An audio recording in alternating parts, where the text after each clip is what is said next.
Hey, good evening, everybody. Good afternoon, everybody. It's Alan Paterson. I am here in the booth today covering the 6 hours of Spa, the endurance race with RaceFace, Republic of Gamers. And let's go straight into live qualifying. We've got a couple of minutes still to go here.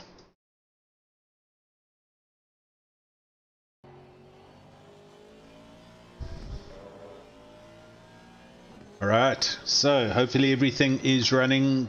Just checking all our systems are live. Everything looks good.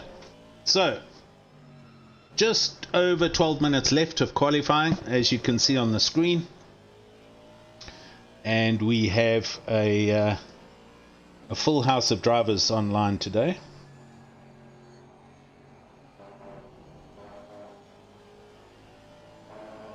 So, at the moment, currently sitting in the pits, Juan van Rensburg,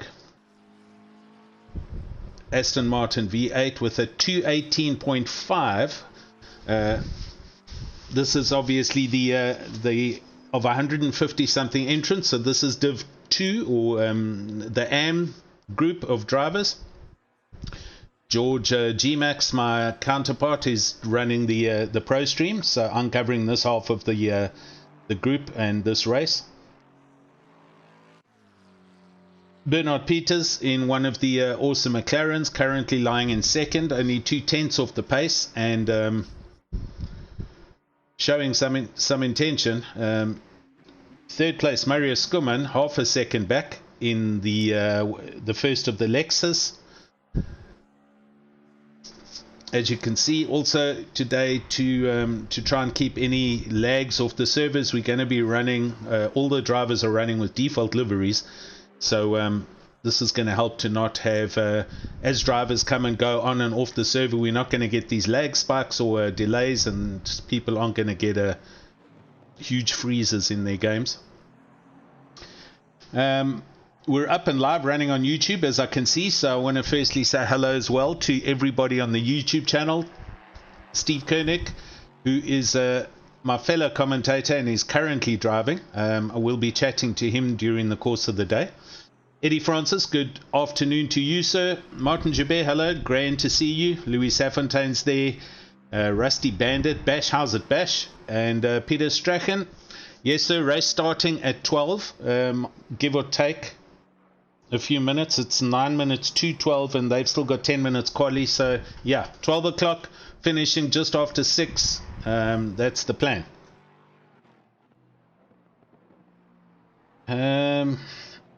Currently I have 23 registered drivers, although I've just seen somebody disconnect.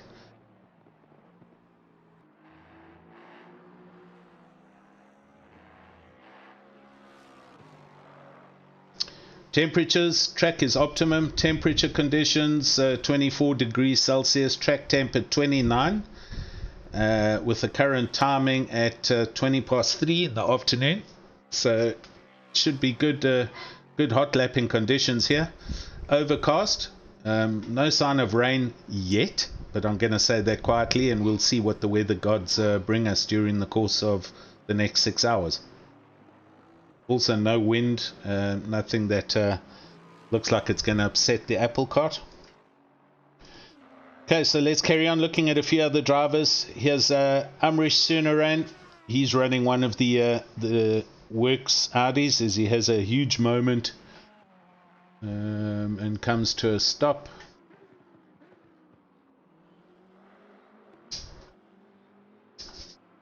And one of my dogs decides to come and visit me. Raymond Duggan in 7th place, also running one of the V8 Aston Martins. A lot of Aston Martins in the field today for obvious reasons. It is a really good handling car. It's a great all-rounder, pretty easy to drive. Looking at the lineup, just scanning through it, so what can we see? 5 Ferraris, 5 Astons, 6, possibly 6 Astons, 2 Lambos, 1 BMW, 1 Audi, strangely enough, 2 or 3, 2 Lexus, 4, 5 Bentleys, and 2 McLarens.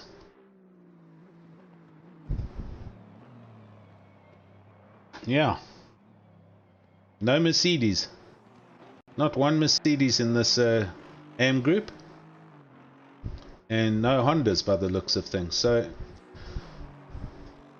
yeah, Astons, Ferraris and Audi, a Porsche, 2 Lambos, and a few Bentleys. Okay, 7 minutes left to go in quali. Let's see what's going on. Still Jean van Rensburg doing a 2:18.5. He has gone back out the pits, so he's going to go and see if he can do something something better. We'll watch him as he starts this lap and goes around.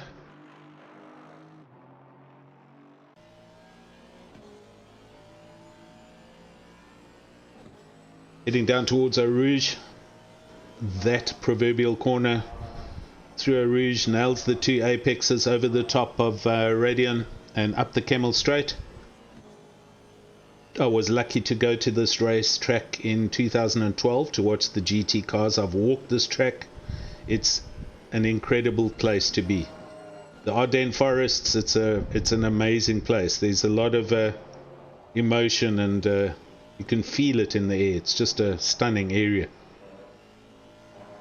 So Jean goes through Malmedy, going down to the hairpin, Brussels.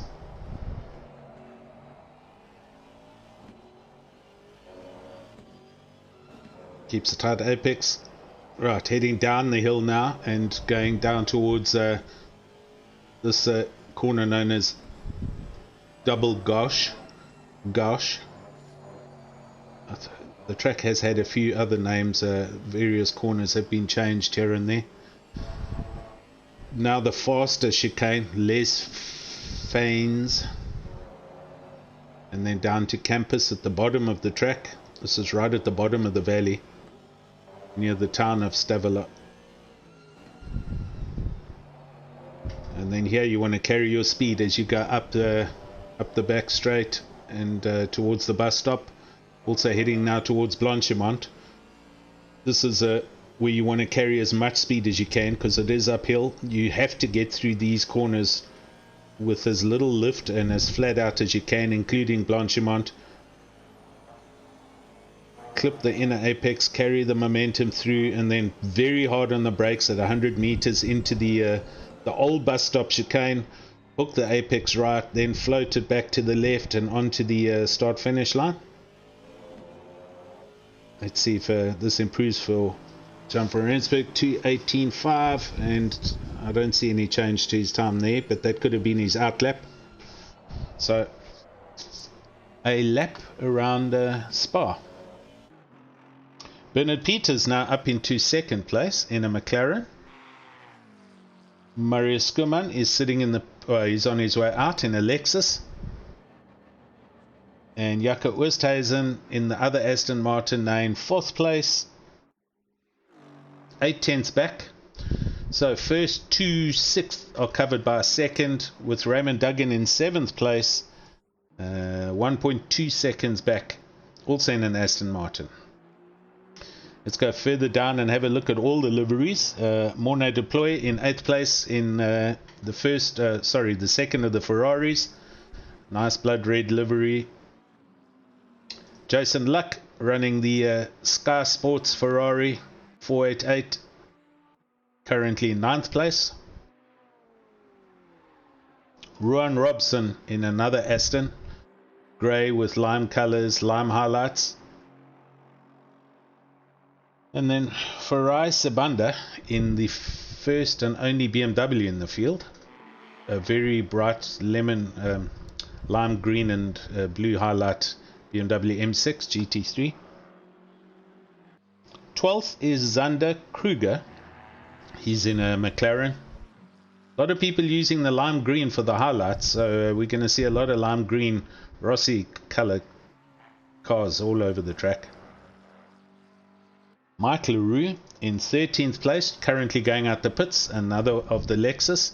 and the same livery as Marius Schumann's Lexus, so they've gone for similar colors. I don't know if they teammate, well, they're in the same team, I'm not sure. Altman Buerta in the first Bentley, nice gold colored big Bentley. Kurt Glashagen currently in the pits in a Porsche on his way out. He's in 15th. Edouard Francis in a green and gold Aston Martin. That's quite a striking livery. Vivian Richards in a red and black McLaren in 17th place and 3.6 seconds down. Andre Hildebrandt sitting in the pits, a white Ferrari 488. Gary Richardson, 19th place on the track, the first of the Lamborghini Huracan GT3s. 4.5 seconds down. NJ Oosthuizen in the second, the works orange Lamborghini Huracan Pertamina car. 4.8 seconds off the pace. 21st place, Michael Horn or Michel Ferrari. SMP Works Ferrari. Stephen Koenig, our fellow commentator, currently sitting in the pits in a red, white and blue Aston Martin. And Nicholas Manuel in the last of the Ferraris. Front of the car's looking a bit beat up. SMP, another SMP liveried Ferrari, and he hasn't set an official time yet. So with just on a minute to go, that looks like it's the field. Jean a 2:18.5, he hasn't gone quicker, but that's a good time nonetheless. And Bernard Peters 2/10 just off him in second place, and that is the front row of quali. Checking on the YouTube channel, just making sure. Bash, how's it? Beamer Stein, good afternoon to you. Hopefully everything's good and the audio's right and you guys can hear me all good. So we should be going into the race in 2 to 3 minutes with a little warm down.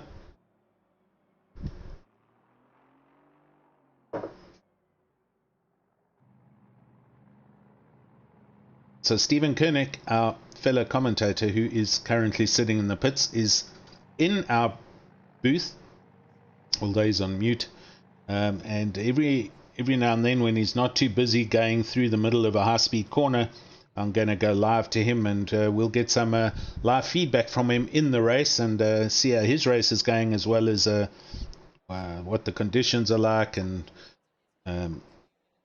how things are going in general. It's going to be a long 6 hours, so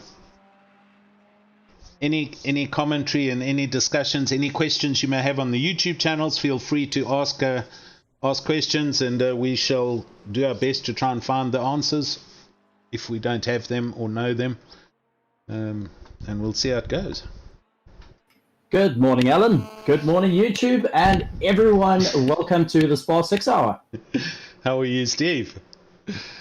Absolutely ecstatic. Awesome, man. The group is incredibly fast. The drivers have been super excited, spending a long time for this very moment for the Mettlestate Asus ROG Spa 6 Hour brought to you by RaceFace. And, well, you just look at the times and you see how much effort guys have put in.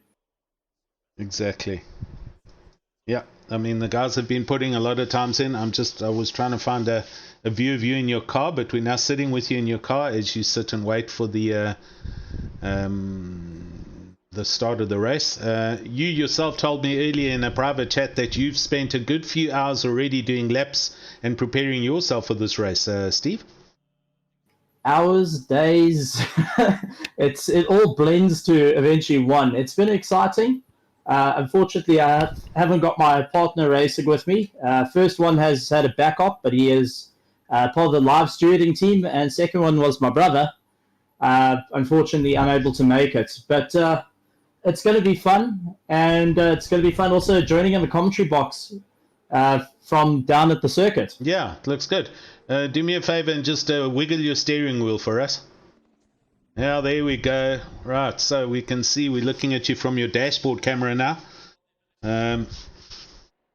As we kind of prepare to go live, the cars are all on the grid. So I'm going to say, all right, we still got 2 minutes, and then we got a pace lap. So I'm going to stay with you, Steve. So what is your expectations here as far as pace, race position? Are you going to try and you're going to try and obviously win the race, let's put it that way, but I mean, you're now driving on your own, so you've got to do your whole strategy yourself as far as pit stops and stuff like that. What's your idea there, Steve? So what I've done is actually pre-plan the pit stop, much like every single one of these drivers, normal pre-planning the pit stops, making sure the cars are all sorted and keeping a constant pace. We see a lot of guys able to put in some very, very fast hot laps in, such as 2:18s. Yes. But the main thing is to maintain it for that 6-hour period. And with such a big grid, ROG is going to be very, very interesting. So you're going to watch a lot of people tap off, just follow the leader. And I think round about turn 4, guys are going to start trying to mingling for positions a bit. So I think this is going to be a bit of fun. But the main thing is to keep a pace and keep it all together. It's nice to see a good mix of cars. I see a lot of people have gone for the Aston Martin, as it's a very good beginner car, very stable car. A couple of Ferraris, Lamborghinis, and McLarens also putting on a good show here. So nice to see a very good mix. But Pete Oosthuizen, the only BMW driver, and putting in some great times. Now, the BMW, as we know, is very difficult to set up. So the main thing he wants to do is try not to slaughter the rear tires. McLarens also have a habit of doing it. So I think that's where the difficulty is going to be. Yeah, agreed. That out of all of the cars here, besides the well, I'd say the Porsches as well, that are quite sketchy to set up. But the BMW, which is I'm driving at the moment, it is relatively stable, but it's tricky to set up, as you say. So. Right, we're down to 18 seconds. Hopefully everyone's hit their drive button, and we're going to now go around for the live pace lap. Beamer Stein on YouTube, sound is good. Thanks very much. Thanks for the feedback. Okay, so Steve, good luck to you. I don't expect you to answer me, so you can go into mute whenever you want, or you can talk to us whenever you want, man. No, all good. Well, to let you know, if you're running 120 litres in the car, which is the maximum amount of litres for the Aston, you're running 90 kilograms extra on the car. Okay. So that's going to play into effect of how guys have worked up their fuel strategies, especially with their driver changes. And with the mandatory 5 pit stops, let's see how they work it out. But also, another thing is how many guys are going to warm up their brakes for the start. Yeah, looking at the field now, everyone's just cruising through Rouge up over the top of Radian. We're watching you at the moment. I think that, the guys understanding it's a 6-hour race, they are still going to be racing, and it's going to be a quick race, but it's not a sprint race. So you've got to take your time and look for the right moments and the right situations, Now, I've got to ask, what's your thoughts coming in, seeing such a massive field? And it's glad to see 23 cars and overall 158 drivers in the Pro and Am split. Yes. What are you thinking for the start? And who do you think is going to get the jump? I think the Aston. I think Jean van Rensburg, to be honest, will have a better drive. We'll see what happens. Although the McLaren is a slippery car, right behind him is Marius Skuman in the Lexus, and Jaco Oosthuizen, who's next to him in the Bentley. In the Aston. The Astons are at the sharp end of the stick, and as I said earlier, they seem to be the easier to set up and drive. So we'll have to see as well. We don't know what their pit stop strategies are like. Are you telling me you're not running your car with a full tank? Have you portioned it off? Now I'm running a full tank, Okay. 120 liters. All right, so you filled it. Okay. Yeah, so that's why I've got the 90 kilograms ballast essentially on me. Got you. But the main thing is to keep it going. And I think a lot of these guys for the first stint are going to run as long as possible to try and open up a gap. Yes. And then try and get into a full race pace. But others might run a much, much lower tank to try and get to the sharp end of the field. Yes. And try and open up a gap. So it's going to be interesting to see the strategies coming at the start of the race. And then see how the guys do later, further down as the time ticks on. Definitely. Right, well, the guys are down at the bottom of the track. Going to start heading up. I see on YouTube's a Carbon Brew. He's having a problem. His game glitched out, so he might have had a game crash. You should still be able to connect as far as I understand, so we'll see if he can get that right.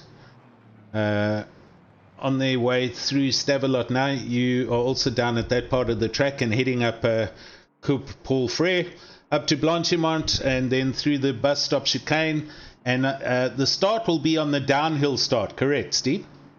It will be on the downhill start. Okay, so your first bit of excitement is going to be the proverbial Eau Rouge and Radiant. So all the best to you. So I'm going to be sitting here sipping on my lemonade and wishing you all the best. Oh, you're going to share it at least. But thank you to everyone joining us on YouTube. Make sure you share the link. Also, go and subscribe to the page and hit that bell notification icon, as we got much racing. Other than just this beautiful 6 hour, we've also got a couple of GT3 racing.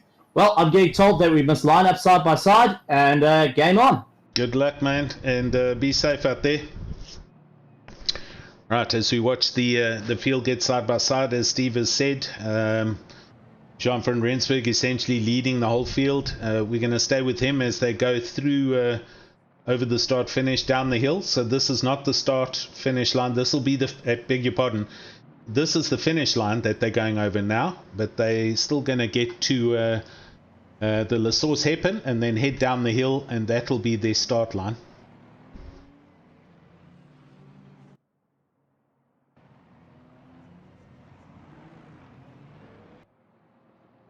We'll use this elevated view and do our best. Field looks grand. BMW definitely standing out in the middle of the field. The lime green car.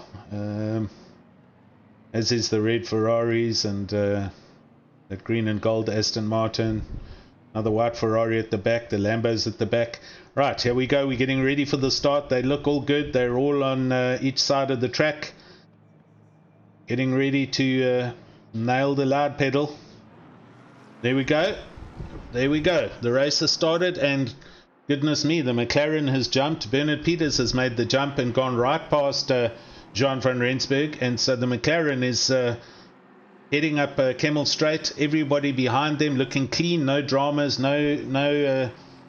Oh, on my pit board, Stefan Herbst is in the pits, so I don't know what that's about, but he's having a problem, or he's not. It might not be. Just letting the timing screen sort itself out here.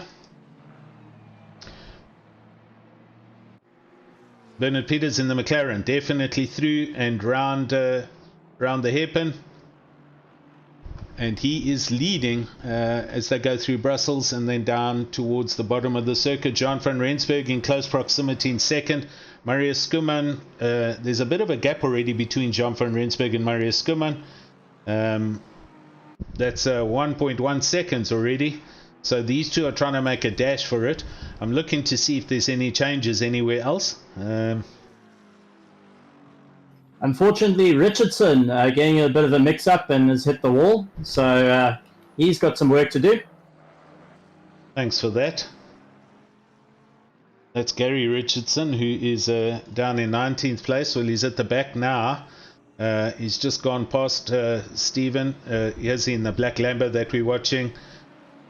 Everyone's a little bit wide here at the back, so look out ahead of you there, Steve.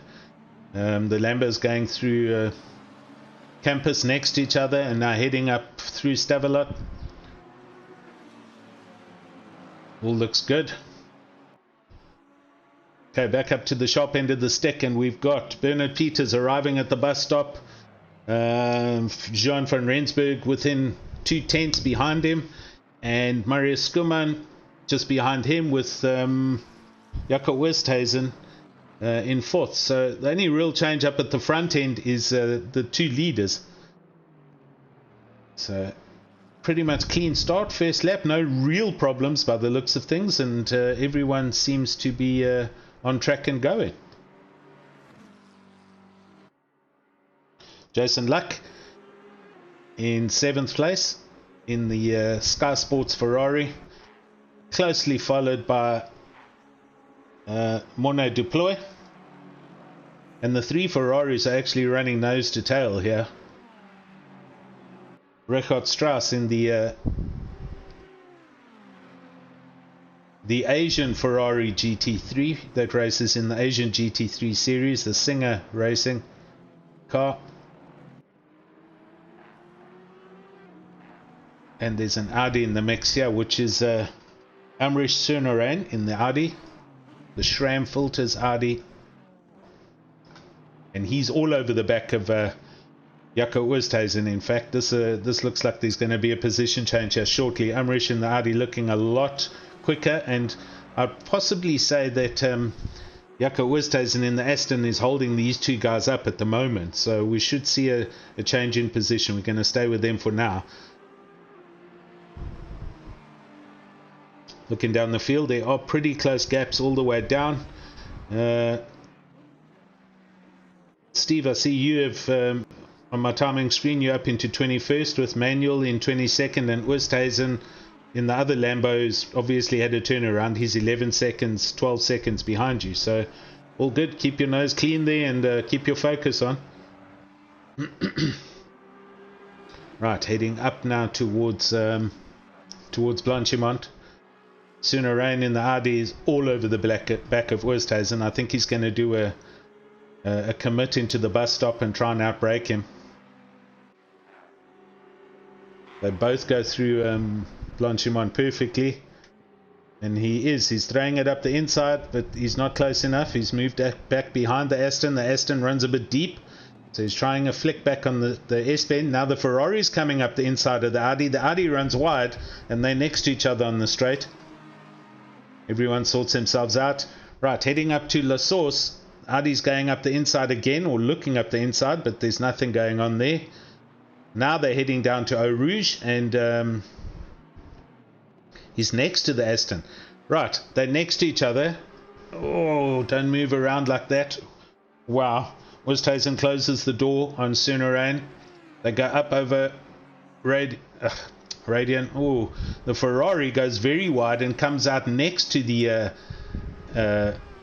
Sunarain Audi and actually goes past. So he kind of did that coming over the pit lane exit, but it's an overtake nonetheless. So Strauss moves up into 5th.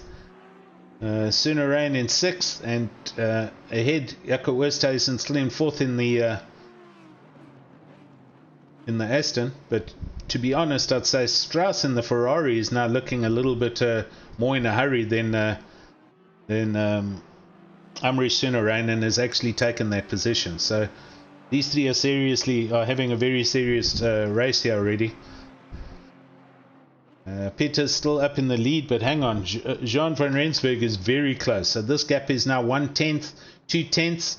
So Jean's now let the adrenaline settle down. He's got the car settled and stable, and has caught up to the back of Bernard Peters in the McLaren.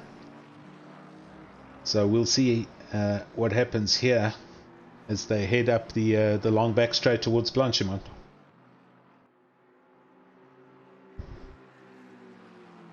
Gap already 5.5 seconds between 2nd to 3rd place.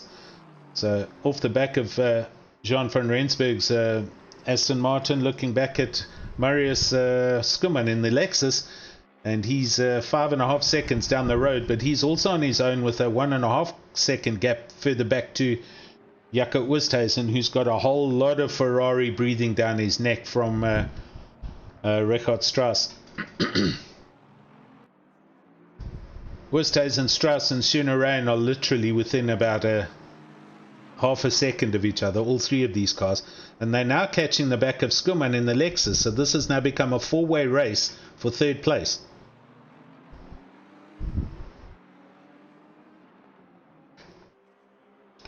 Further back, Farai Sabanda in the Ferrari, I beg your pardon, in the BMW, is looking at the back of Jason Luck as they head down the start-finish straight towards Eau Rouge.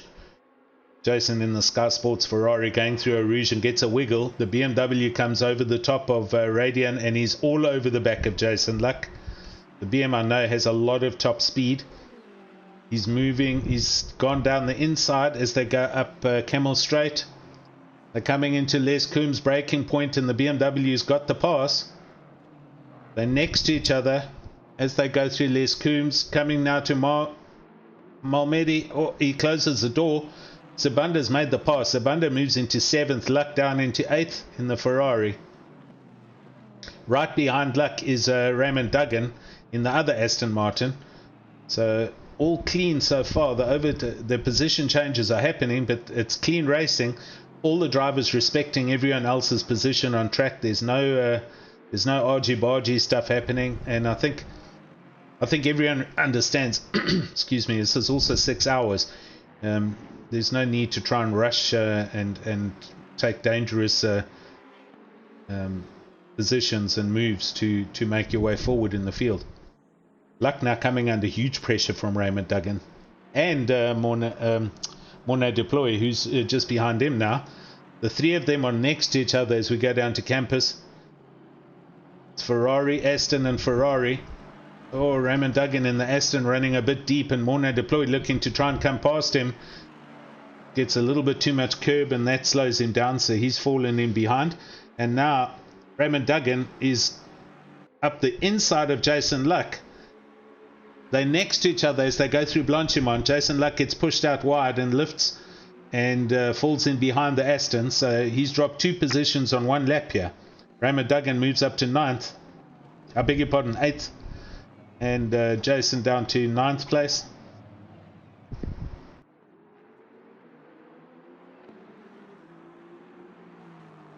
Further back down the field, I've got Zander Kruger in a McLaren heading into the pits. This is a very early stop.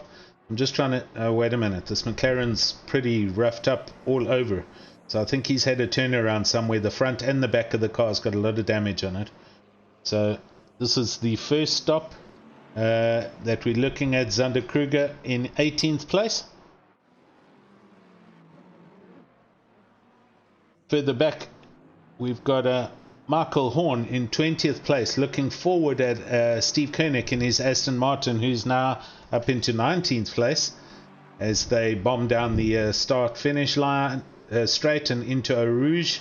Radian and Stephen looking very stable in that Aston and starting to pull a gap out on Michael Horn.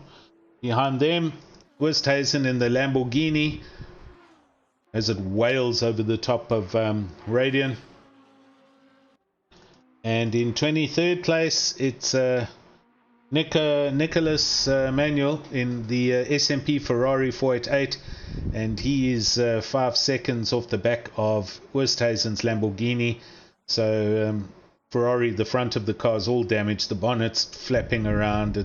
He's met a tire wall somewhere in the Ferrari. So that's pretty much the field at the moment. Going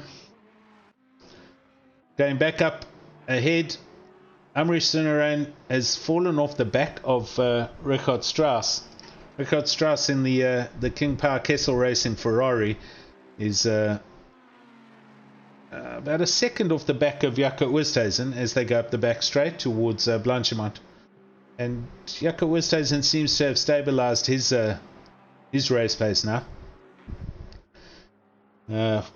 Farai Sabanda in the Ferrari, however, he's got other intentions. In the BMW. He is now driving away from Raymond Duggan and Jason Luck and looking up ahead towards Amrish Sunarain in the Audi. So he's trying to close that gap. It's a 5.5 seconds up the road. So we'll see how he makes up his time. BMW does have a little bit of damage. The bonnet looks a little bit off-center, so and possibly it's got a little flap going on. He might have had a bump somewhere, but he's on his way. So there we go. 13 minutes in, so 10 minutes into the race already, and the leaders are 7 tenths apart. Bernard Peters with Jean van Rensburg 7 tenths back as they go through Les Coombs and Lecombe and Malmedy. I think Jean van Rensburg has the pace to get past the McLaren. I think he's just pacing himself and using Bernard Peters for drafts on the various straights. He was 3 tenths quicker in practice in the quali. I think he's just driving around behind him and using Bernard Peters to spot his braking points and to lap the track as efficiently as he can.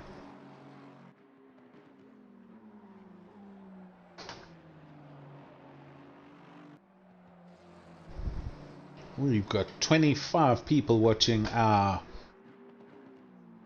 AM race, and George, he's looking at the live stream for the pro race. I can't tell you he's leading at the moment. His screen is down from 4th downwards. B. Lewis in 4th, Absmeyer 5th, Masters 6th, Kruger 7th, Bartle 8th, Leslie Oliphant 9th. So they're on their way. 55 people watching that stream, so more people enjoying the pro stream at the moment. 25 now watching the amateur stream. As Bernard Peters over the start line at the top of the track with Jean van Rensburg in close proximity to half a second back and just pacing himself. We look behind that, Richard Strauss. This is where it's all at. So the race for 3rd place, Skuman, Oosthuizen and Strauss.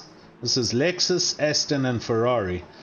These guys are nose to tail as they head down towards Eau Rouge. And Strauss looking for all different ways to get past Oosthuizen's Aston up ahead.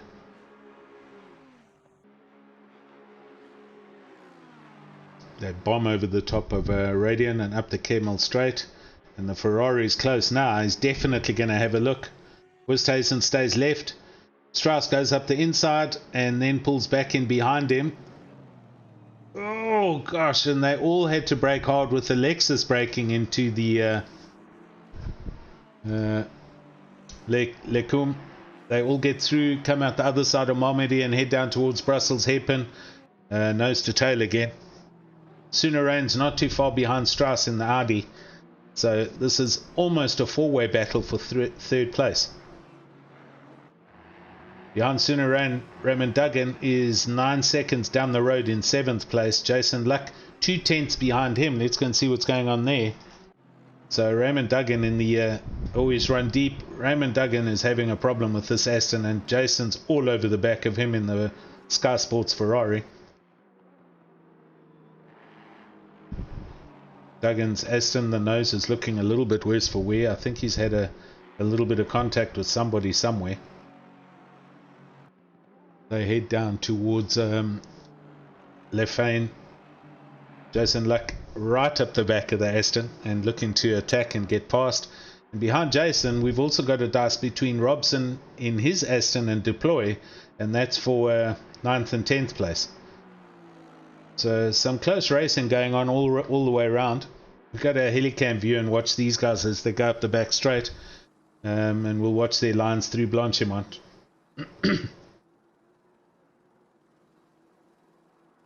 Weather still very overcast, showing clouds. Temperature changed, has dropped a little bit. Ambient temp down to 23, track down to 28 degrees. So it's cooling down, but it is 25 past 4 in the afternoon. It will get noticeably cooler as it goes into evening. So I've got to ask, Alan, now that the guys are pushing each other at the front of the grid. Yes, Steve. And now with the guys doing all that, do you think it's going to affect their strategies at all if they're trying to maintain that pace? Yeah, it's a good question, Steve. If anything, look, I think you set up a base strategy to go, I'm going to run 100 liters in the car, or I'm going to, whatever it is, however many laps we can get out of this before we have to pit stop. But other things then come into effect where you might get held up now by people in a dice up ahead of you, or there's traffic ahead of you, and that slows your pace down. Your strategy theoretically shouldn't change because your consumption should be the same, although you'll be lifting slightly here and there. So I don't think it'll affect people too much. Some of the people will take advantage of that and go, well, hang on, I'm sitting here and there's now 7 cars ahead of me that are fighting for position. I'm currently wasting time trying to get through these guys, so I'm going to come in 10 laps earlier and do my usual strategy, and then come out earlier in open traffic, and then hope to do the undercut because they're all fighting for position. That's where there can be a strategy change. We just watched you go a little bit deep through Lecum and Marmedy, but you're doing well down through Brussels, and all on your own, up into 18th place. So a good 6th position climb for you at the moment. How are you feeling in the car? Oh, all okay. You can feel that the track is quite rubbered in, but as you said earlier, it's going to get chillier, yes. And that's going to land up affecting people a little bit, especially since the way you set your tire pressure. So some guys have set their tire pressures quite high early on, yes, but they're going to have to change it as time goes. And we've also been warned that there might be a chance of rain, so that's also going to be a factor to throw in 100%. for faster drivers to keep an eye on the weather at that point.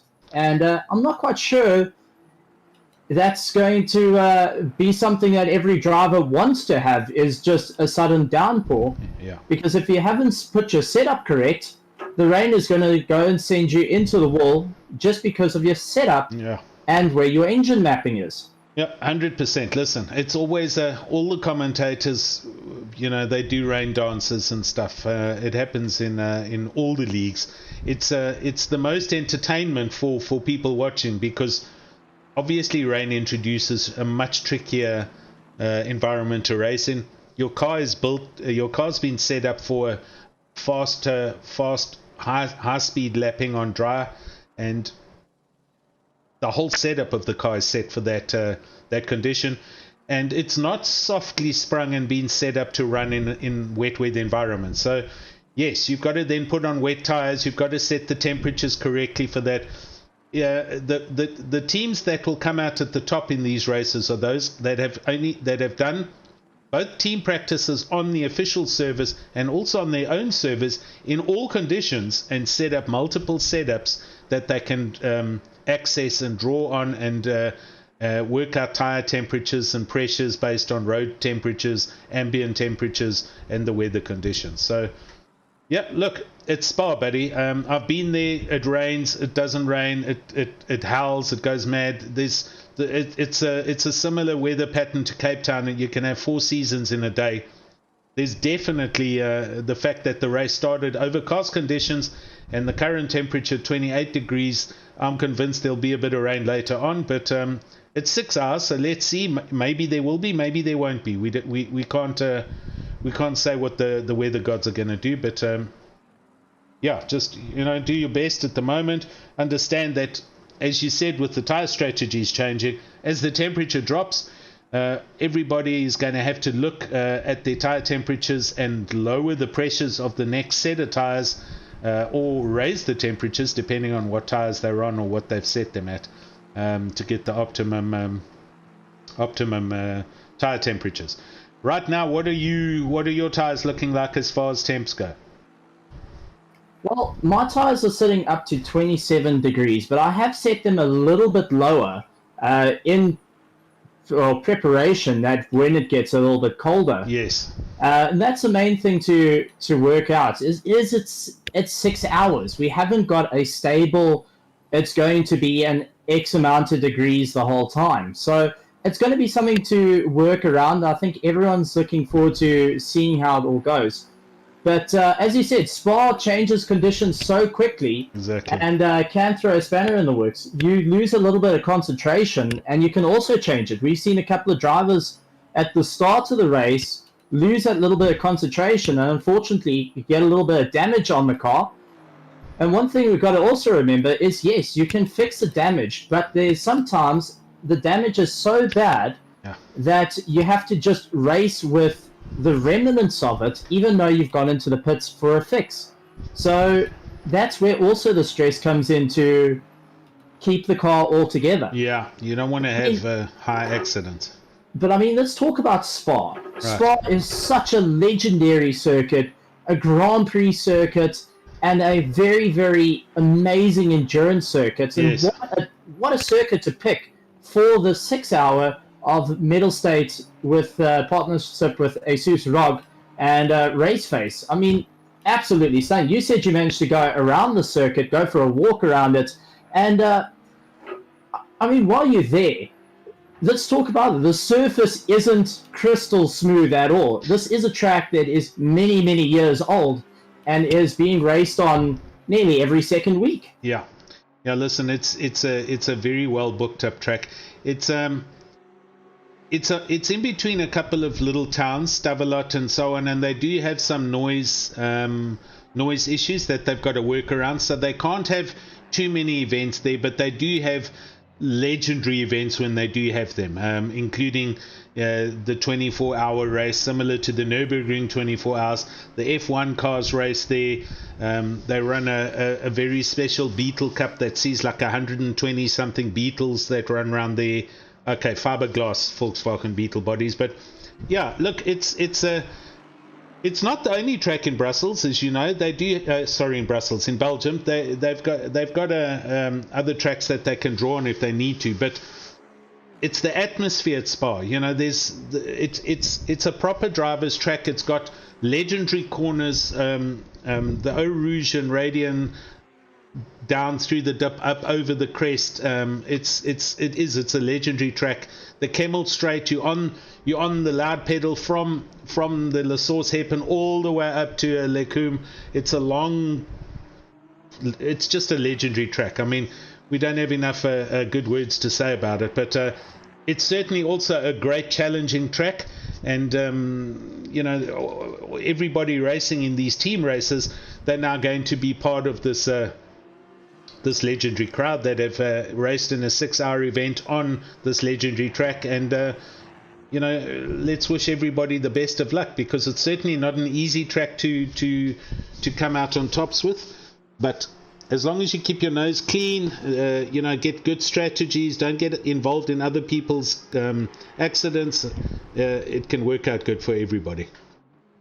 And that's the thing. I mean, you've got to actually chat to a couple of the drivers as well before the race, and some of the practicing going on. I know your son is racing and your team, but how is the atmosphere? How are the drivers in the build-up for this magnificent team event that we've actually been running for about 4 years now? We started 4 years ago with a 3-hour right here at Spa as well. Yeah, look, the excitement's always there, and as you can see by the entries as well, the growth's been great for the league, and everybody's very interested and very excited to be part of this. So the previous 6 hour we had a couple of months back, you can remember, was Suzuka, and there's a good 20 or 30% more entries for this race. Sorry, Steve, I'm going to just change the subject quickly. There's been a change up here at the front of the grid. So we've been watching it for a while, but there's something else happening as well. Marius Schumann in the Lexus has got Richard Strauss next to him in the Ferrari as they go down he's fallen in behind him, but Jaco Oosthuizen was up there in the other Aston. He's now fallen back to 6th place behind Umrish in the Audi.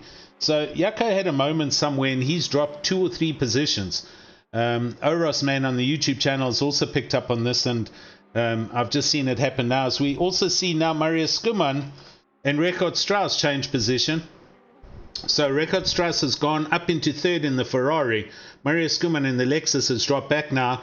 And Amri Sunarain in the Audi is literally right behind him, with Jaco back down in 6th place. So the guys that they're racing, there's make no mistake, they're not just following, although I say that, but John van Rensburg is still just pacing behind Bernard Peters, and that gap at a second, 1.2 seconds, but further back, as I say, third, fourth, fifth, these guys are all racing. Back to you in your Aston Martin. I see you're still sitting currently in 18th. You've got a little bit of a gap looking ahead of you. 5.5, so 30 minutes. So what's your expected timing then for pit stop? On the hour or a little bit past the hour? A little bit past the hour at the moment, looking at my software, which is fine, exactly what we'll want. But I see that I've got Oosthuizen catching me. He's 2.1 seconds behind me. Yes. And is on a hard charge. As you saw, Oosthuizen started further up in the field, unfortunately not having a good run at the start, and now is trying to fight his way back up before he goes into the pits and changes his driver. So definitely nice to see the guys pushing a little bit harder, even though they had a bit of a difficult time at the start. Yeah, listen, on all 6 hours, I mean, everybody enters to do their best. Some people enter just to get experience in endurances. I know in the A division, there are a good couple of drivers like yourself that are doing this man alone, purely as practice and getting experience in for doing the longer 24-hour races that are held on some of the other sim racing series. In those environments, a 24-hour, you're essentially sitting, not doing a full 6 hour in a row, but you could be doing 2 on, couple of hours off, 2 on, couple of hours off, but you'll drive a 6 hour stint in a 24 hours. So have you ever considered running something that long, or is that a little bit too far out of depth or too long for you, Steve? I've actually been very fortunate. My first 24-hour races, I teamed up with a team that's actually running in the Pro division. Okay. Retro Esports, with Jason Isherwood and Arno Visachi and the rest. And we raced the 24 hours, including a 12-hour around Spa in a BMW Z4. Okay. Then teaming up earlier in the year with Devin Dalport, who's also racing in Pro, and with Vainan Kursop in a 10-hour in an LMP. And I've got to say, it's the longer races are a lot of fun, a lot more challenging. Yes. And as I say that, I've got an Oosthuizen. Okay, you just keep quiet, mute yourself, and focus on what you've got to do. And as he says that, we can see Oosthuizen right up behind Steve now as they go through Eau Rouge. It's all very well being behind, but then you've got to get past. So as long as Steve keeps that Aston in the middle of the track and in the right racing line, he should be fine. Let's see what else is happening other parts of the track.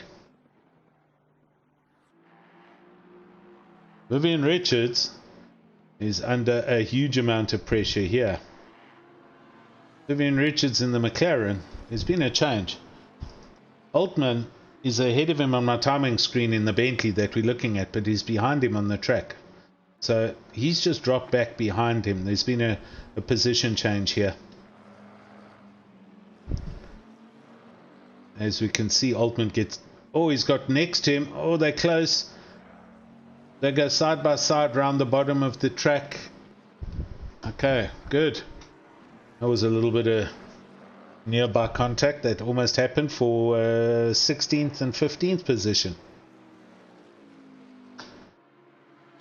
Morno Deploy and Rowan Robertson, as they come into the hip, and these three are all together. So this is for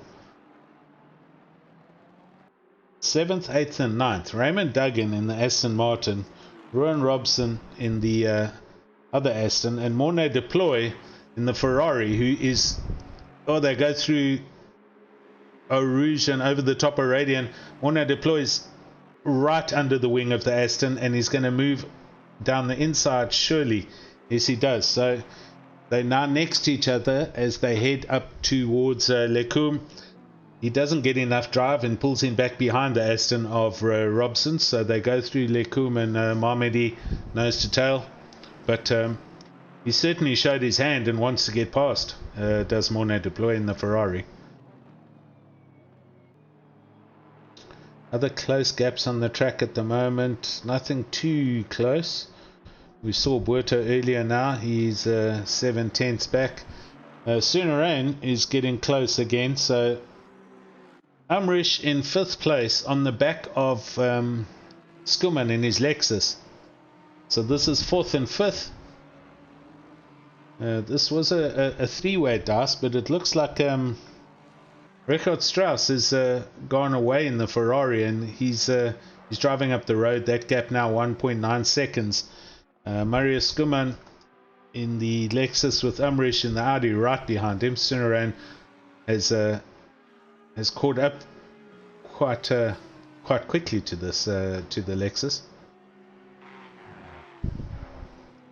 Paterson van Rensburg still 1st and 2nd, but that gap is opened up to 2.5 seconds now. So Jean van Rensburg is either at a moment somewhere or he's just relaxing a little bit further. So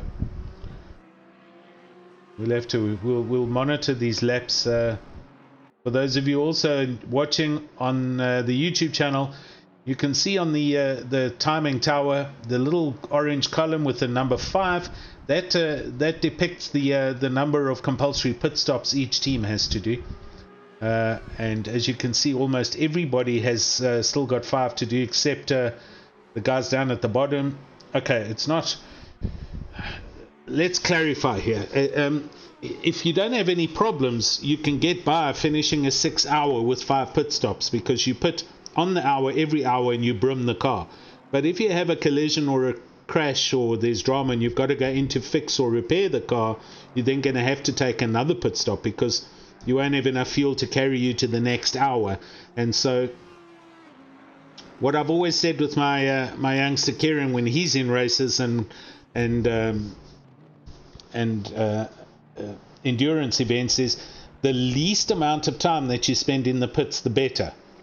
You can go and look at any of the Le Mans winning cars like the Audis and the Peugeots from the LMP series a few years back, and you know they talk pit time in 18 to 24 to 30 minutes over a 24-hour period, and then look at 10th place and you'll see they're in the 50s and 60 minutes worth of pit time. So spend as little time as possible in the pits, and that includes even doing a minor aero repair. If the car is still relatively quick but you are carrying 10 or 15 seconds worth of damage, consider whether we should fix that damage and whether that'll give you an added advantage, or whether you just drive with the car as it is because it's quick enough and save the time in the pits. I think I heard you earlier just venture into the booth again, Steve. Are you there? Is everything good? All's good. One thing I do want to bring up is, would you start with your fastest drivers at the start, or would you put your slower drivers at the start? Yeah. Now, bear in mind, your faster drivers tend to get a little bit more excited behind the wheel. True. Versus the guys that are a little bit slower. So you coming from running a team, how would you put your start, and what do you think these other guys are going to be setting themselves up to do? Personally, sorry, Steve, I'm just catching up on the YouTube. Oros man saying that the Audi doesn't seem to have a lot of downforce. He's talking about Sunarain, who we've been watching. Yeah, he's now falling off the back of the Lexus. So agreed, Oros man. I don't think he's got the same kind of grip as the Lexus, but it's 6 hours, so let's see what happens. Back to your question. Personally, I've got to say I would put my quickest driver in the car to start,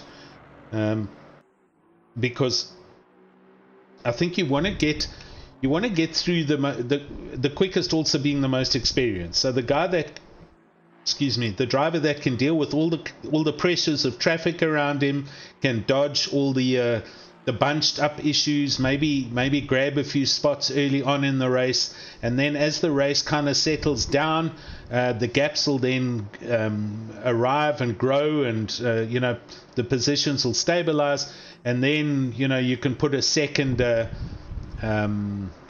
not your second seeder driver, or you're not as quick A driver, maybe a B driver, and then your third driver if you're running a 3-man team. So yeah, I'd never put the beginner or the slowest guy in first, because the beginning of the race is an important part of these races, and you don't want to hurt the car, as you said, and you want to get through the first couple of close proximity laps drama and problem free. So definitely I'd run the more experienced driver as the opening driver. Now, the other bit is, when do you think the guys are going to pit? You've got 5 mandatory pits in a 6-hour race. Yes. You talked about you can stop on the hour, you can go beyond, but there's other times, as you brought up earlier, that you might want to stop a little bit earlier.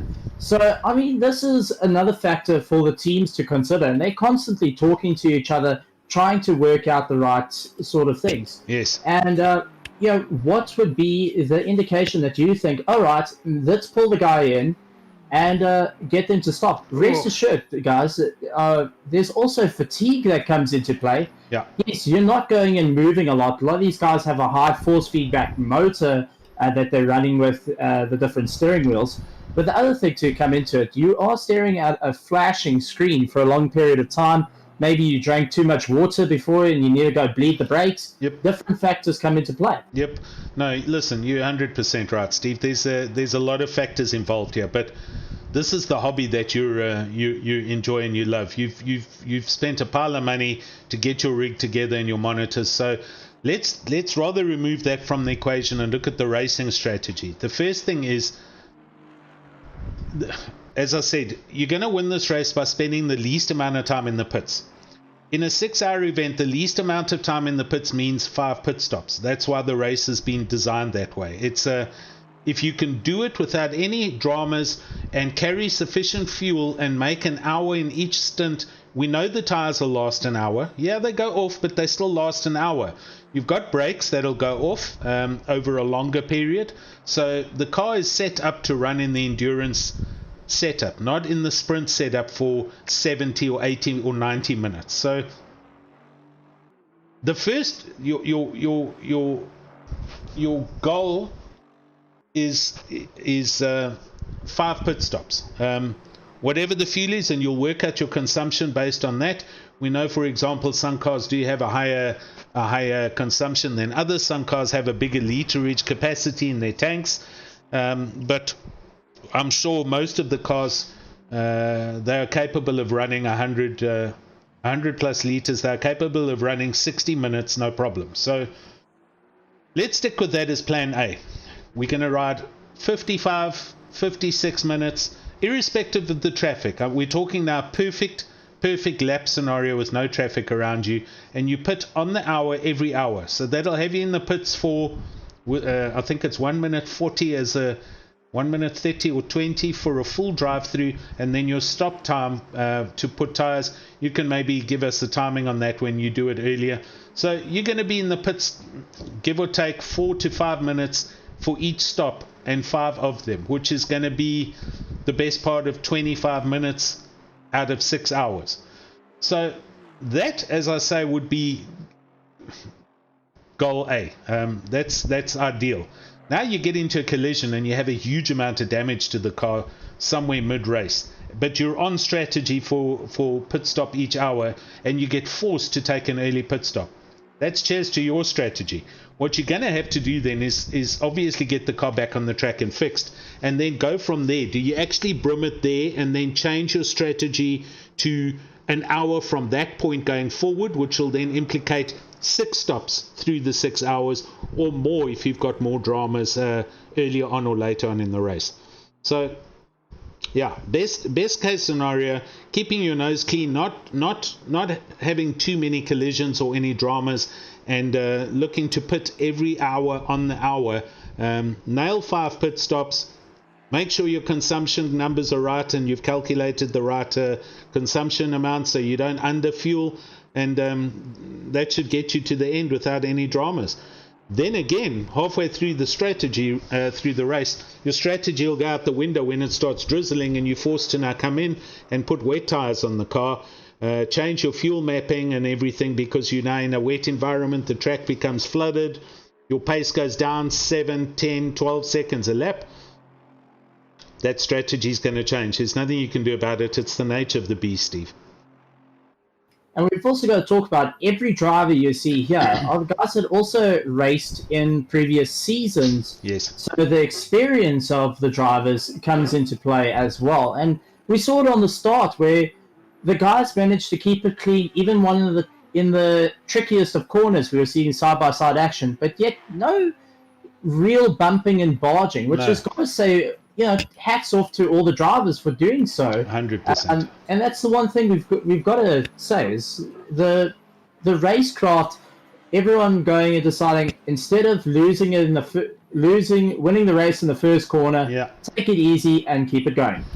100%. Look, it is the AM division, so we're expecting there will be. There's naturally in both divisions you're always going to get the faster guys and you're going to get the slower guys. There will be teams that are in here, or one or two teams or one or two drivers that are in this division that are, I wouldn't say first timers at this, but they are very new at this. And then we look at the guys up at the front, Bernard Peters and Jean van Rensburg, and I can go through the list here. I recognize a lot of the names here that have been driving, Raymond Duggan, Luck, etc. They've been here for a year or 2 or 3 years. So the experience levels, it's all mixed and matched up, and but no question, the guys are certainly giving each other the respect on the track. There hasn't been that I've seen on the stream any contact being made between anybody. Everything seems to be running properly, and the guys are using the tools in the car, the radar app, and they're well aware of who's around them on the track, where they are. There's been some close moves. I've seen people trying to overtake and then falling in behind the car that they're trying to overtake, or overtaking and then going across into the racing line. But all in all, it's been good, clean racing, and everybody's behaving themselves here. We're currently just busy watching Mike LaRue, who's having a... Oh, gosh, as I say that, they're compiling into... where are we on the track here? We're up at... I've lost my track map. They're going up through the top Malmedy, and the Lexus, Mike LaRue in the Lexus, and Vivian Richards in the McLaren with Hildebrandt in the Ferrari, and these guys are literally right next to each other.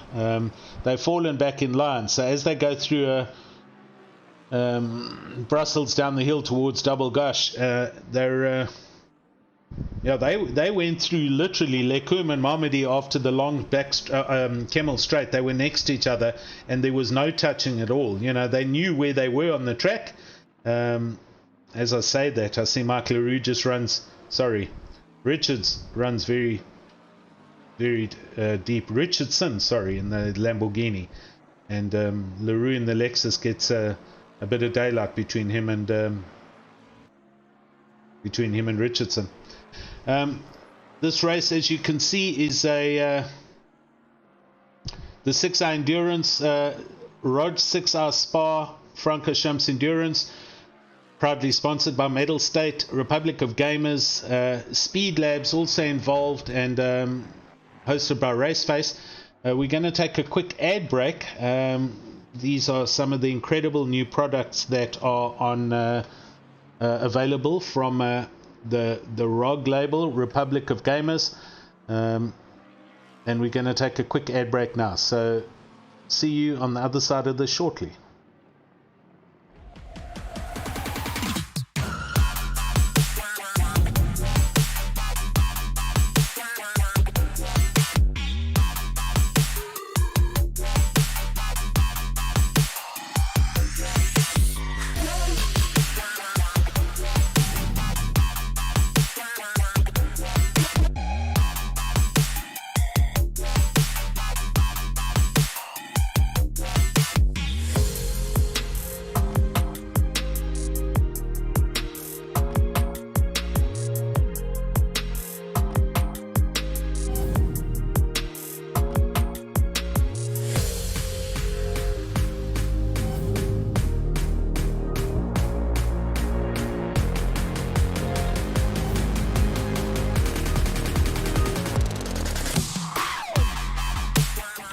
back, wait till 30 seconds, and then we're gonna rush. We're gonna rush B, ready? Ready, go. Go, go, go, go, go. Flash up. Nice.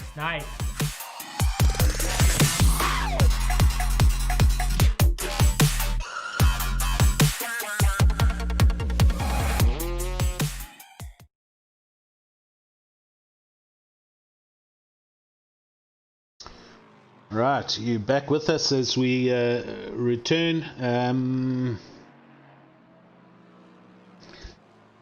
53 minutes have passed of the 6 hours, so we're almost at the point of a pit stop coming up for some people. While we were on the ad break, we had Steve mentioning that a car has gone into the pits, so it looks like a Kruger, I think it is, in the McLaren. So we've got and Pretorius, who's been in twice now. He's down at the back of the grid as we see Bernard Peters negotiating some back markers. That looks like Kruger, who's just got a tank slapper there and turns the McLaren round.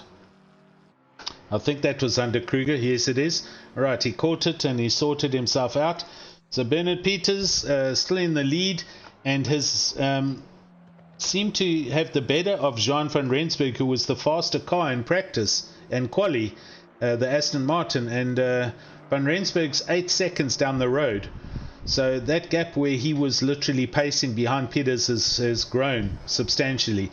Third place behind him is Richard Strauss, who's 20 seconds back down the road, and Richard Strauss has driven up into third place in his Ferrari. Marius Skuman trying to hang on to the back of him in fourth place in his Lexus, with Amrish Sunarain in the Audi in fifth place, not too far back either. These guys with gaps of 1.4, 1.6 seconds apart. So top five pretty much 30 seconds apart, give or take. I'd say 40 seconds apart after an hour's worth of racing. But yeah, we're gonna see. We'll watch now for the first pit stops of cars up at the front of the grid, and see who follows suit, or excuse me, who might be sitting down in the 7th, 8th, 9th, 10th midfield position that tries to do an undercut and maybe goes through for another couple of laps with a much lighter car. Whether it's stable enough or not, that remains to be seen. But let's see if there are any strategies that change as we go forward from here. On the YouTube channel, ITSJ3SS. Now that's an interesting nickname, but that was close. Obviously referencing the McLaren spin by Kruger earlier. Snow Villain 5 as a Kai K racer, I can confirm too close.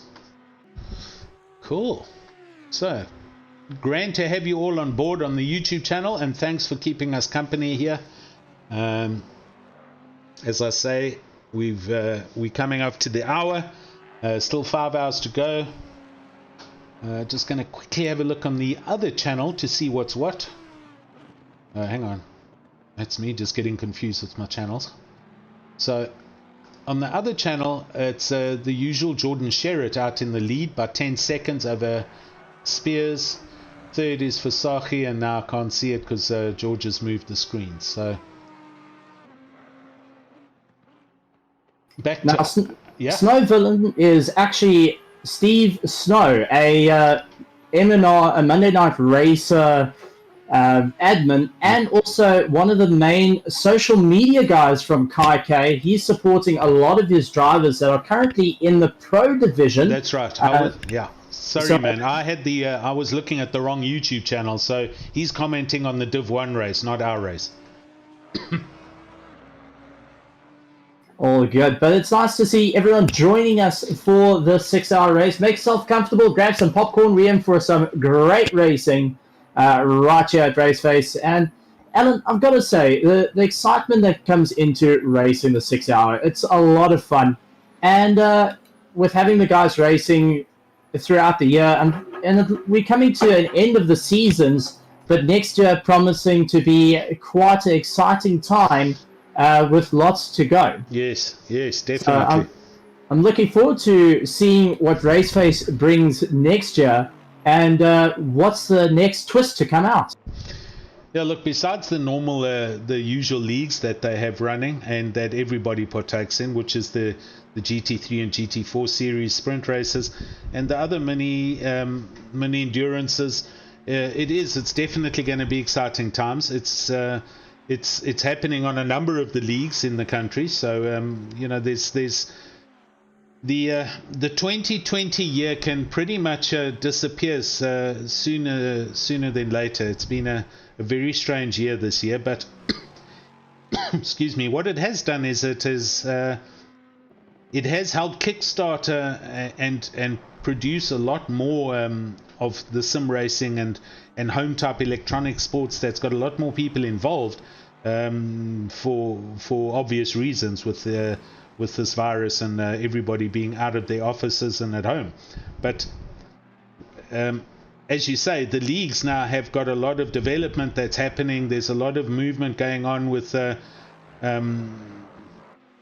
various sponsorships and different series that are going to be raced, and it bodes well for the hobby on a whole. And I think Paterson, the RaceFace team, have done an excellent job. It can only go from strength to strength. The numbers are continually rising as far as new drivers. So let's see what happens as we go into the year 2021. I can't believe I just said that. It sounds so weird. Richard Strauss is putting in some exceptionally quick laps in the Ferrari at the moment. As I see Jean van Rensburg up in second place now, coming up to some back markers. So he's now got to negotiate the traffic that Bernard Peters had. They've all still gone. They're all still going around. Although I do see a Ferrari in the pit here. It's Horn, Michael Horn, in 22nd place, and he's coming into the pits, currently rolling down the hill. And this is, I think, his second stop in the pits. It's kind of waggling his steering wheel as he comes down the pit lane, and it looks like he's going out. So this is possibly a driver change that's happened as he exits and comes back out onto the track. Car kind of still looks the same, so it's still a bit dirty, but there's no real damage. So I wouldn't say, I'd say there was possibly a repair that was done. And as he comes out, you can see Strauss in the background coming over the top of Radian in his Ferrari. And he's coming up now to put a lap on Horn in his Ferrari. So position-wise, nothing else much happening. No changes. The gaps are pretty static between all the cars. Oh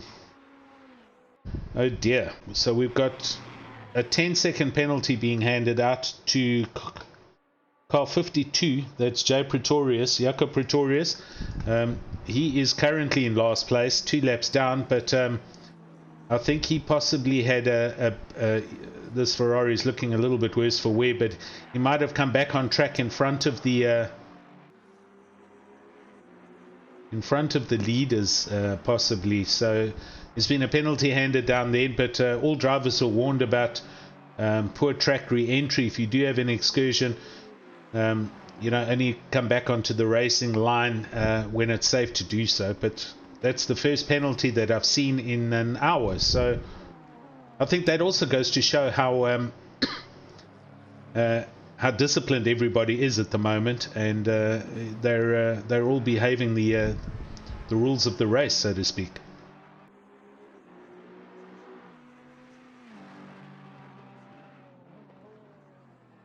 Gary Richardson in the other Lamborghini, who was struggling earlier on in the race, down in 18th, 19th place. He's consistently lapping now and has driven himself up into 13th place. Whereas Oosthuizen in the other Lamborghini is still struggling down in 19th place. So they've separated quite substantially on the track. Richardson clearly getting a handle on the handling of the Lambo Huracan GT3.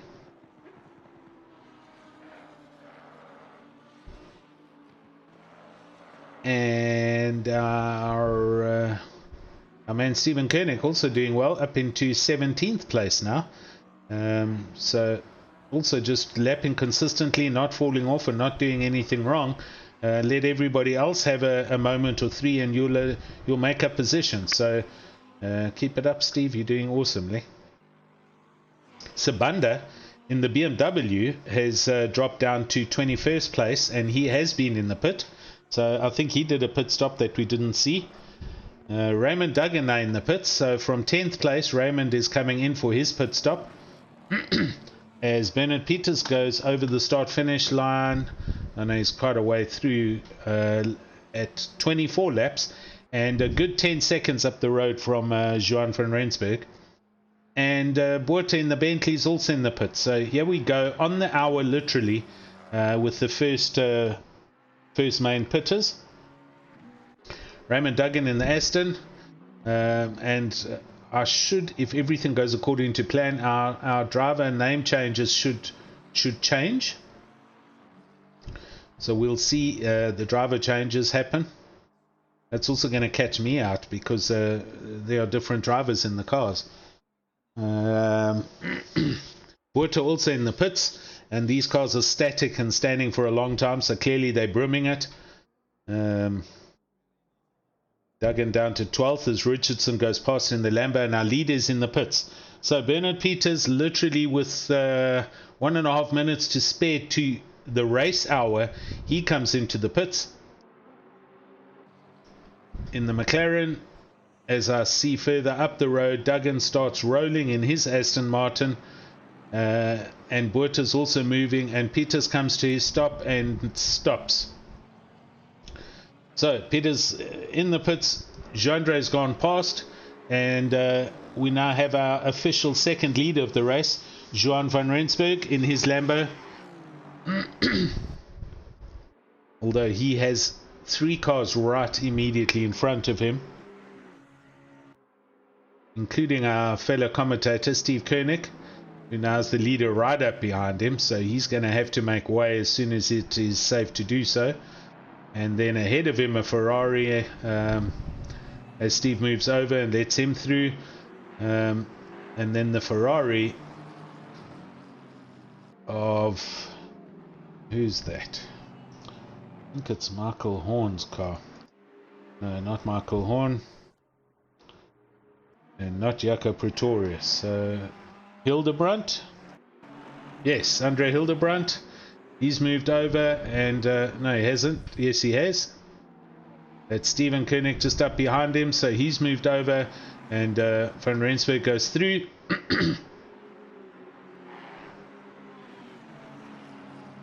Oh, here we go.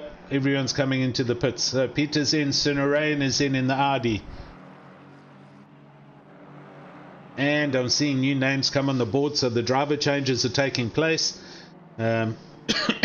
Raymond Duggan, I no longer see him, but I see somebody else in the car. So I'm just going to call the drivers as I see them. I can't say who's in what team. Unfortunately, that wasn't sent to us. In fact, I need to try and get that from Bertus. Shiny ZA on YouTube. I heard we're talking liveries. No, it's no custom liveries. Just in-game custom liveries. The color schemes that they allow to use, but they won't. People are not running custom logos and stuff like that, Shani. Okay, dokes. Jean, let's see where he is. He still doesn't come in. So the Aston is quite economical and has now run 2 laps past the previous car, who I've already forgotten who it was because the driver changes happened.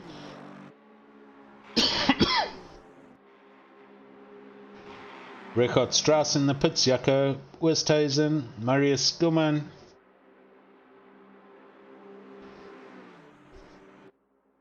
Jason Luck moves up into 5th place, so he's running long in his Ferrari. Jaco Oosthuizen also running long in his Aston Martin. Richard Strauss is in the pits in the the Singer Kessel Racing Ferrari, the Asian Ferrari GT3, so there'll be a change there, as is Morna Deploy's Ferrari, the red car.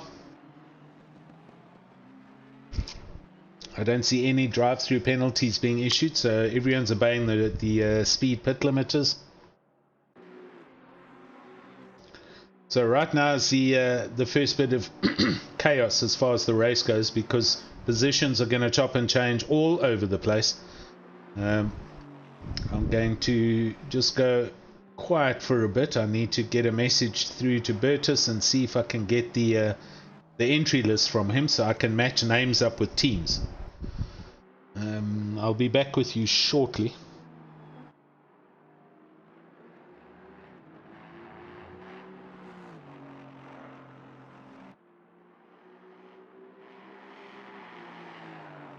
Well, I can tell you, Jay van Rensburg had to work hard to get past the back markers and trying to accelerate away, while Hildebrand, myself, and Kruger were duking it out with Jaco Pretorius going and riding it behind us. So that's had to work incredibly hard. Luckily, no damage, but definitely some hard work on his part.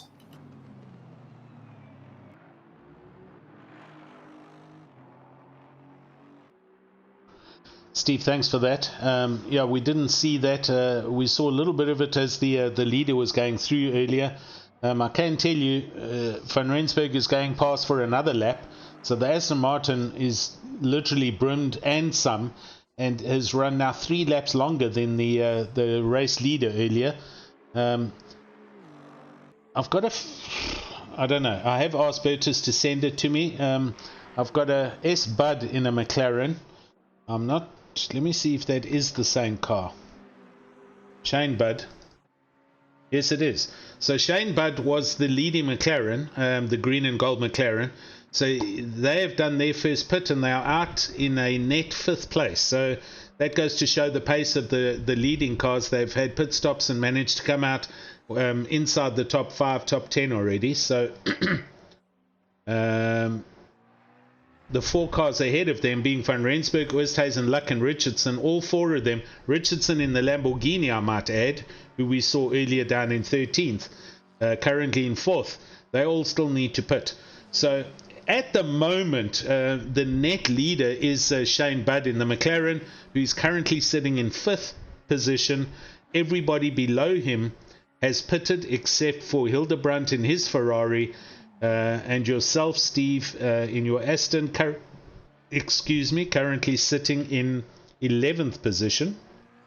And Oosthuizen now in the pits in the Lamborghini down in 16th. So that has everybody in the correct positions. I'm hoping that Bertus picks this up, because I'd like to get the list, the official team name list.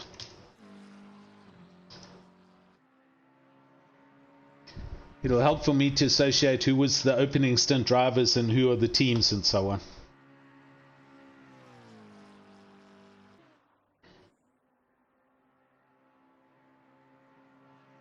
Now the factor comes in, you've changed drivers, you've got a fresh driver that hasn't started the race, now is in the race. What is going to be the main thing? Oh, in deploy, off at the final bend, and it looks like Hildebrand had to take a evasive action right there as well. Sure, a bit of a race there, but now that guys have now changed out to their second drivers, a lot of focus has to come in. I think it's a bit harder for the second drivers because they out of the rhythm and they've got to try and get that rhythm back. Oh yes, 100%. We just caught Morna Deploy as he kind of recovered in the pit lane, and he's in the pits, and it looks like he was due for a pit stop anyway because he was still on 5. So I think he just mistimed it or did something wrong, but he's in the pits. But yeah, as you say, new drivers are coming in. They haven't been in the car for an hour, so they are now going to have their turn, so to speak, with a a fully loaded car, heavy, and need to settle down and get the butterflies out the way and get on with the race. And you know, if you're in close proximity with some other cars, it's now these guys' turn to sort themselves out and get us stable and settled as quickly as possible. Van Rensburg still carrying on, as is Oosthuizen and Luck and Richardson. So first, second, third, fourth are still the first drivers from the opening stint, and they've gone over an hour 2 minutes since race start. So they're all literally going to be down to fumes or a few liters left in the car, and we'll see when they come in for their pit stops. Shane Budd, who, as I say, is the net leader in 5th place, he is 8 seconds off the back of Richardson in his Lambo, who still needs to pit. So he's already close to some cars ahead of him, and I doubt he'll have to negotiate passing, because I'm sure they'll all be coming into the pits soon. But yeah, there's changes abound, as literally all the names have changed on the drivers listing, except for our man Stephen Koenig, and the first 4 leaders. Martin Joubert, who normally joins us on the YouTube channel, is in the car down in 17th place in a Lexus. So I'm not sure who his team partner is, but I'll get that listing shortly, I hope. Hang on, here we go. Burgess, right, he's going to send it to me. You ask and you shall receive. Shall receive. Okay. Sure. As I said, that Bud has literally just... Van Rensburg's getting some terrible pings. He's flicking into the red, and he's our leader. So hopefully he doesn't have a problem. Jaco Oosthuizen into the pits from 2nd place. So he's the first to blink of the last guys to pit. Jason Luck in 3rd, and I'll tell you, Shane Budd is already up into 4th place, as Richardson in the Lambos had a moment somewhere. The front of the Lamborghini is looking really second-hand, so he's had a spin and fallen out of 4th, down 1 position, and he was 8 seconds up the road, as I said, not even a minute or 2 ago from Bud. He's now 5 seconds behind, so it was clearly an issue for the Lamborghini. It's not commentator's curse. No one can blame me for that. Forget it. Hildebrandt further back in 12th place in his Ferraris in the pits. And Jason Luck also rolls into the pits in his Ferrari. So that'll also be a driver change. So Bud should now progress up into 2nd place. And the last man we're waiting for is Jean van Rensburg. Checking the YouTube channel. Wijnand van der Linde, Lekker Wilde Wester Sheriff, and Philip Minnow. How's it, Philip? Welcome, and thanks for joining. I see a lot of love for Bud in the chat as well, so glad to see some race support for the drivers out there. Yeah. Mensch Gaming shouting for Shane Budd. Car 44 was the previous leader, so yeah, we're on top of that. As we see our first drive-through, which is Hansen, that's been issued to car 71. That'll have been, excuse me, for speeding in the pit lane. And they are in 14th place, so that's Chantal Hansen who's driving this car.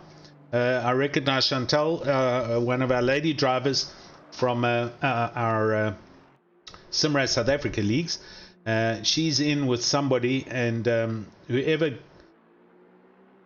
I don't know, either drove into the pits or gave her the car, she pulled off and changed gears and probably sped, and so she's unfortunately received a drive through. As our leader comes in, so here we go. Jean's in the pits. So Jean's going to now drive a change, I think, as Bud now bumps up into 2nd place. Luck is busy rolling out the pits. He's handed the car over, and our screen will refresh after sector 1 with whoever that is in that car. So Shane Budd doing really well as the replacement driver for the leading car. Has done a pile of laps already. He's probably well settled. Tire temperatures are good. The lights are on. Time is 20:05. Temperature still pretty, well, a little bit lower, 23 degrees, ambient 26, track temperature, and still cloudy. Kylo DePinto on YouTube. Go, Bud. Everyone shouting for Shane Bud. He's got a huge amount of support here. Eddie Francis also there. Good luck to the MNR teams. And Wynand van der Linde shouting, let's go JP number 3. You got it, but car number 3. There's no car number 3. Right, so Wynand, who's the driver that you're shouting for? Please tell us. JP. Hansen comes into the pits to do a drive-through. Van Rensburg still in the pits. Rolling has just exited the pits. Where is Shane Bud? Shane Bud's going through a Rouge and over Radian. As Van Rensburg goes over the top of Radian and out the pits, they're next to each other, and the McLaren's coming past. They're going up Kemmel Straight next to each other. So this goes to show, wow, that gap was 20-something seconds. It is now 0.3 of a second between first and second. So Shane Bud goes into the lead in the McLaren, but the Lexus, at least the Aston, has come back up from a far back 20-second delay before the first pit stops. They're right there. They're 0.59 of a second, so half a second back after that pit stop. So the Aston running longer has definitely helped them to close the gap back up to first place. Van Nevenhuizen, JP in third place in the Singer Ferrari. So that is back out in net third, where it was just prior to the pit stop. Redan Fenter is in fourth place in the other Aston Martin that was also in fourth place, and Gerard Pretorius in the Lexus in fifth place, not too far back, only 1.5 seconds off the back of Verstappen in the Aston. So, and Marcel de Beer is in the Sooner Rain Audi, so they're in sixth place, more or less where they were earlier. So all the positions kind of pretty static, except Steve Koenig, who's amazingly up into eighth place, but is yet to do his driver change. Steve, you're going to run out of petrol, and I'm going to have to send a tow truck to fetch you at this rate, buddy. There is lots of lights flashing. That's all I can tell you at this point. Okay. I've got Griffenberg behind me. So he's going to get round me and make up a bit of headway. He's actually been a hell of a lot quicker. So he's really on the hunt to go for that first place and try and open up a gap. So great racing there. So far, if you put it in weight, I'm going to be finishing up with under 3 kgs, and that's a use of 120 liters of fuel. So it really does show how much weight this fuel actually adds. Yeah. And thankfully, I drove a setup that, run it heavy and it's fine. Oof, I tell you what, you almost had Gravenberg in the back of your car. He had a huge tank slapper out of that corner, and he was literally in the back of your Aston as you guys came through Stavelot. So he's fallen back. You've got a bit of breathing space, but when are you pitting? Are you coming in now, or are you going to run some more? Going to come in now, because otherwise you're going to be sending that tow truck to me. Cool. So, Berg, have fun, mate. Go for the win. As Steve moves over and lets Griffenberg go past, and Steve now focusing for his pit stop, pit limiter, and all of that. So back up to our official leader now, Shane Budd, doing awesomely well in the green and gold McLaren. Car looking a bit dirty already, a lot of the marble stuck all over the side of the car. Yes, I heard a little beepy now, so somebody's in here with me. Let me...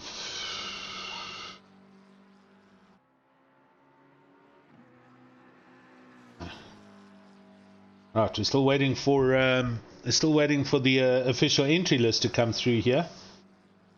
Berta said he's going to send that through to me. On the YouTube, Jean-Jacques Smith also shouting for Bud. So yeah, sure we. So a heap of support for the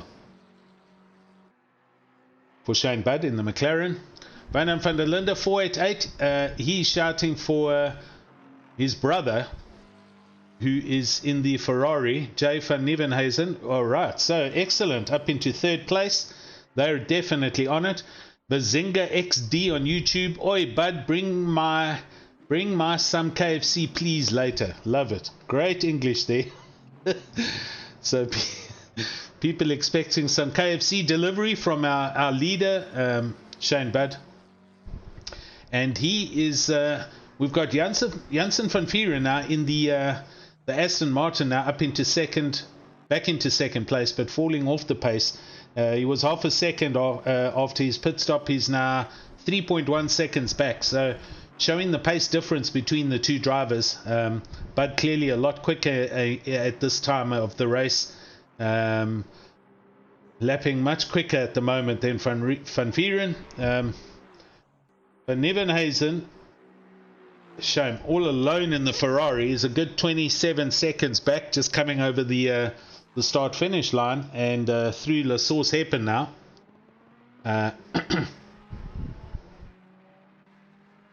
Yeah, 27 seconds down the road from Van Vieren in third place, and then Pretorius 4 seconds back behind him in fourth place in the Lexus. So he's having a pretty quiet race, but the Singer Kessel Racing Ferrari looking amazing, and Ferrari is well balanced for Spa. Further down the pits, down the leaderboard, Kurt Glashagen in 11th place in the first and only Porsche on the track at the moment, and that looking good. Also a bit of rubber all over the front of the car and on the sides. Kurt Glashagen currently in the 11th place, 15 seconds off the back of Altman Botha in the Bentley, and Farai Sibanda, who was almost second last earlier with the BMW, he's been out and been very stable, and possibly is driving on his own, but he's still in the car in the BMW, and they're in 12th place, and he's 3.8 seconds off the back of Glashagen, as you can see it coming up the Kemmel Straight. Martin Joubert, my normal YouTube visitor, in 13th place, and Martin Joubert in the big V8 throbbing Lexus, 7.3 seconds back behind Sibanda in the BMW. Car's looking good, don't see any damage anywhere, and he's up the back of a Ferrari. I think it is... It's not Hildebrandt, it's Horn. Is it Horn? Yeah, Michael Horn's SMP Racing Ferrari. So, similar then to Stephen Koenig, who's doing this drive on his own, or unless the drivers are running longer stints. Sibanda hasn't done a driver change. Richardson hasn't done a driver change. Hildebrandt hasn't. Horn hasn't, and maybe a few others further down the field. So there's a good couple of drivers here that they might be running.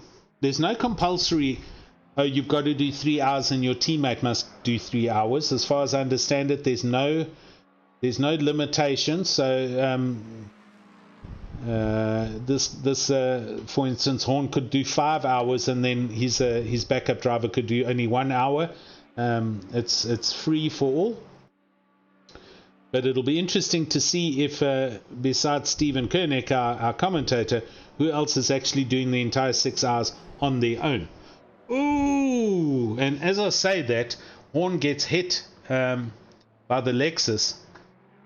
Who were we following in the Lexus there? It was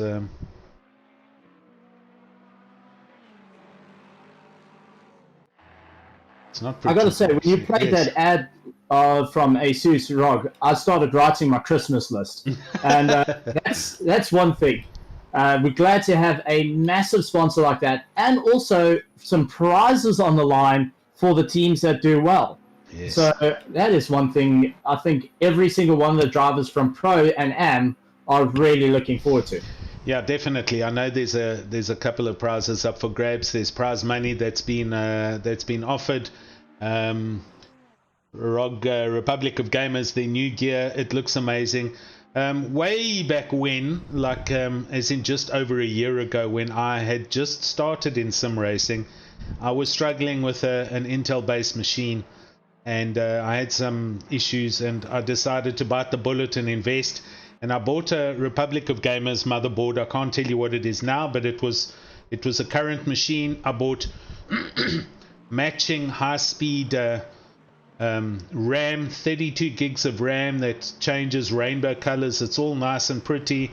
Nice new case, high-speed hard drive, solid-state drive, 5-6 cooling fans, extractor fans, and this machine with my GPU is a very old 2060 RTX 2060, so nothing new, nothing fancy, and I run triple screens, and I've driven for a year without a blink of a problem with this equipment. So there's no question the Republic of Gamers hardware, Mettlestate stuff, ROG motherboards, and various other bits and pieces, it is designed for what it is designed to do.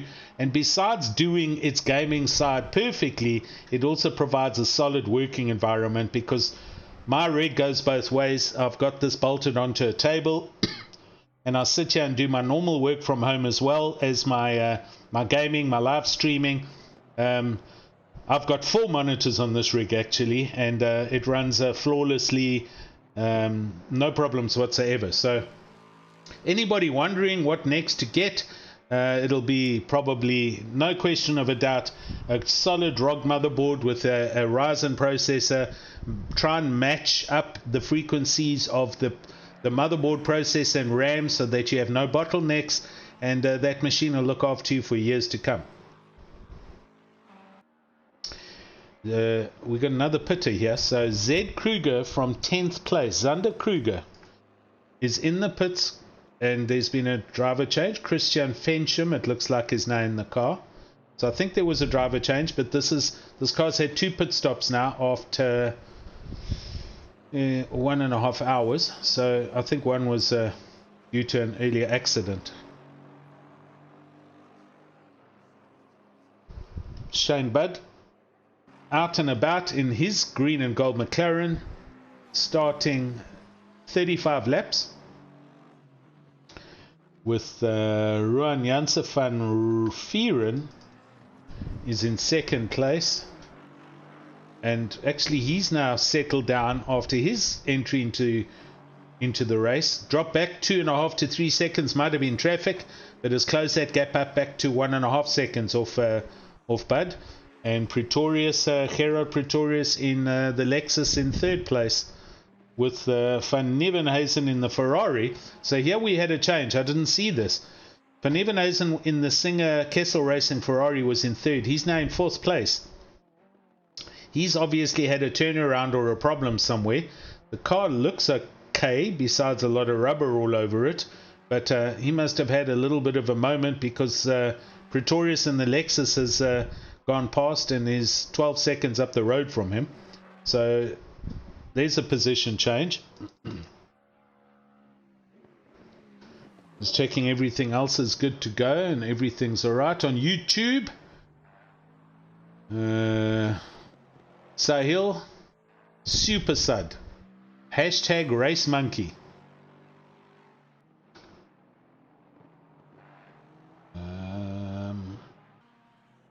Looking further down the grid, so Stephen Koenig has pitted and is back out in his 18th, 17th position. So driving around the track close to Andre Hildebrandt and doing well. Steve, you good?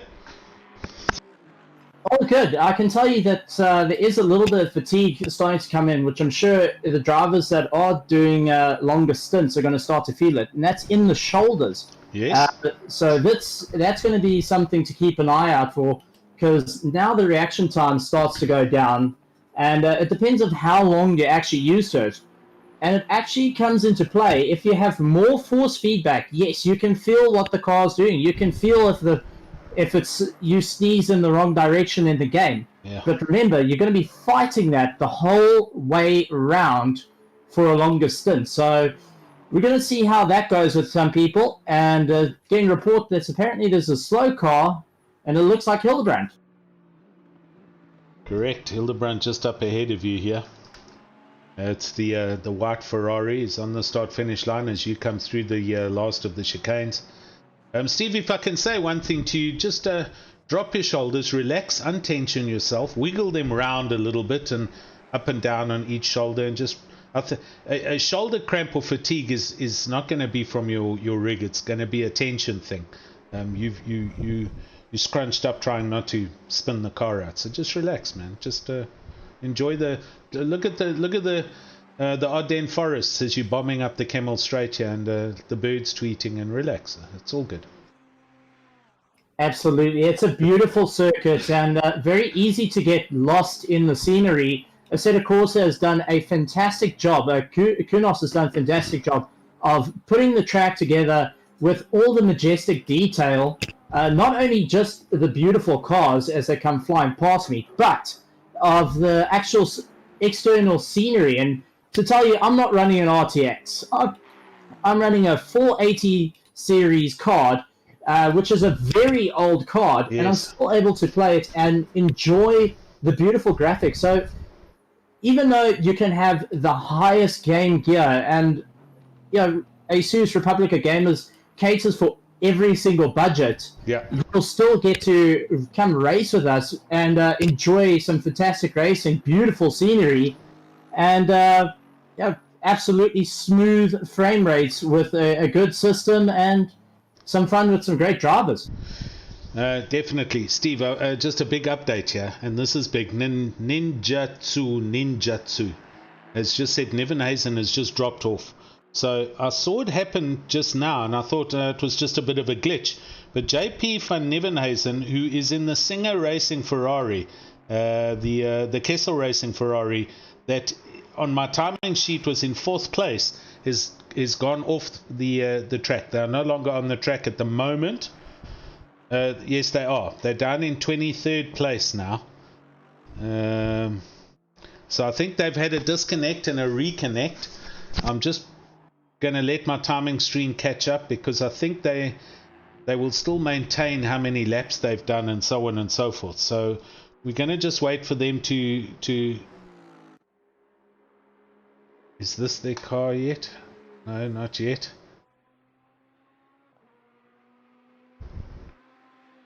It is, but now they're in a different car. So JP van Nevenhuizen, they're now in a brand new, the Hub Auto Racing Ferrari. So they disconnected and they've reconnected, and it's now, it's almost like they've started the race. So I think they're trying to fix the problem, but they are 200 and I beg your pardon, 36 laps back off the leaders after they were, their other name, which is still on the screen, had them in 4th place on the same lap as the leaders. So they're not supposed to be in this car, and I'm not too sure what's happening, but I'm sure they're trying to sort it out with the organizers. However, I think a reconnect has happened, possibly with the wrong car, and so it's detected them as a new entry. That's terrible luck, but we'll wait and see. We'll wait and see what happens. I don't understand why they're in a different livery car. I'm not too... I mean, they should have come back in the same car they were in. So the reconnect did work.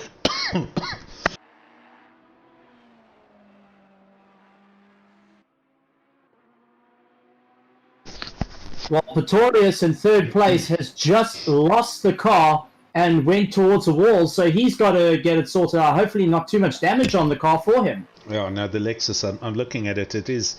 The front of it's got a lot of scratches on it. Bonnet's still in place and everything looks good, but he's tiptoeing as they go around the bottom of the track. He's not driving at speed, so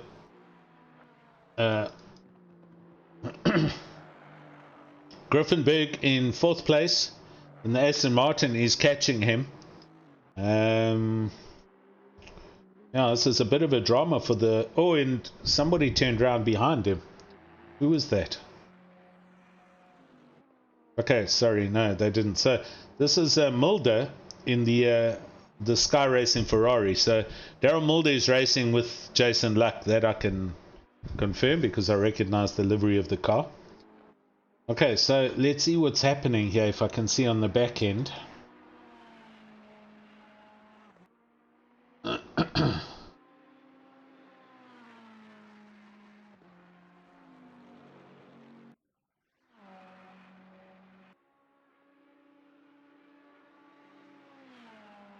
I've got to ask, Alan, now that the guys are starting to get into the rhythm and you're starting to see the faster cars trying to go through the slower cars, it's going to be a matter of trying to calm the guys down and say, listen, take it easy. You don't want to ding the car, but at the same time, you do want to race and not have time lost.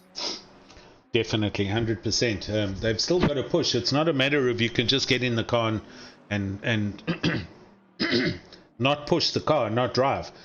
So for sure there's going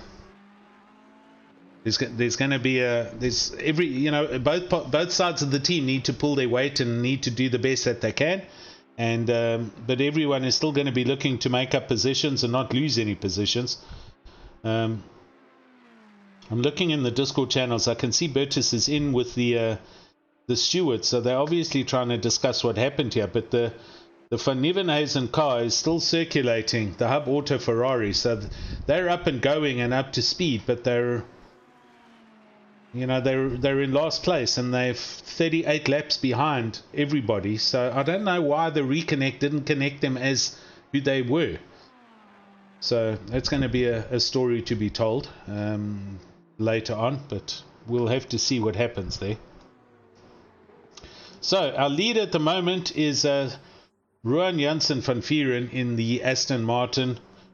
And again, now why is he our leader? Because Shane Budds obviously had a moment somewhere. So while we've been trying to work out what's going on with the Ferrari, Shane Budds dropped off the leader position in the McLaren. The car looks okay. So whatever happened couldn't have been too major. It might have been traffic because right behind him is some slow markers. But the Aston has...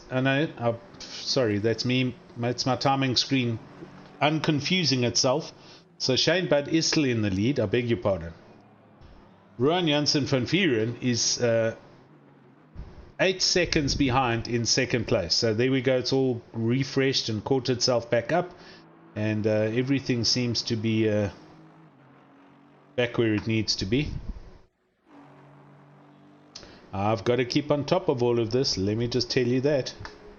I can tell you that third place has come past me. The car's looking okay, and they back up to some tremendous pace.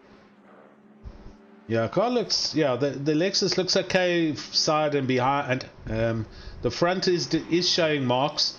So I'd say that they had a moment somewhere and they've rubbed a barrier or some tires. But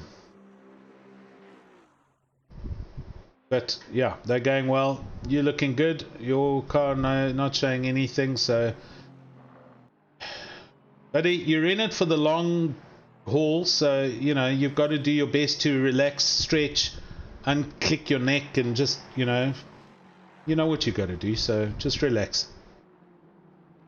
World's fastest back marker. Well, you're not a back marker at the moment, sitting okay in 17th place. Obviously, the Van Nieuwenhuizen Ferrari rejoining has gone back to the back of the field. And I've got another car that's disconnected, which is Skulk Pinar, who was sitting in the pits, but that car's gone. So, no, they're not. They're in 20th place. I've got them on here twice. I'm going to stop and restart this timing screen on my machine so that it sorts itself out. Now, we've got to understand that so far we've only got 4 hours and 23 minutes of the race left. And these drivers are all trying to keep on going. I can tell you, hands-on, they're not slowing down. This is like a sprint race for them at this point. Yeah, look, it will be. So I think for let's see what we can do here. We're going to go on board with Shane Budd, and we're going to look at the timing of this car. Okay, there we go. It's now caught up. So we're just going to switch to the in-car view. So his best lap was a 2:21.717. Hang on, what car are we on? Need to select Shane Budd's car. Okay, I'm having a drama with this timing screen now. So hold on a second and I will let you know what I'm trying to let you know. Right. On. What is jumping around here?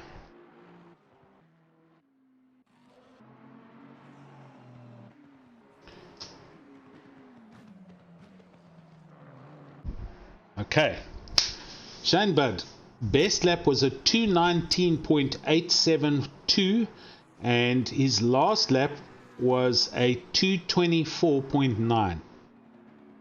So that last lap's a little bit off the pace, but there could have been some traffic in the way. But he's currently on his bubble. Delta is going quicker, so I expect he'll put in a quicker lap as he goes round, although there is some slow traffic a little bit further up the road.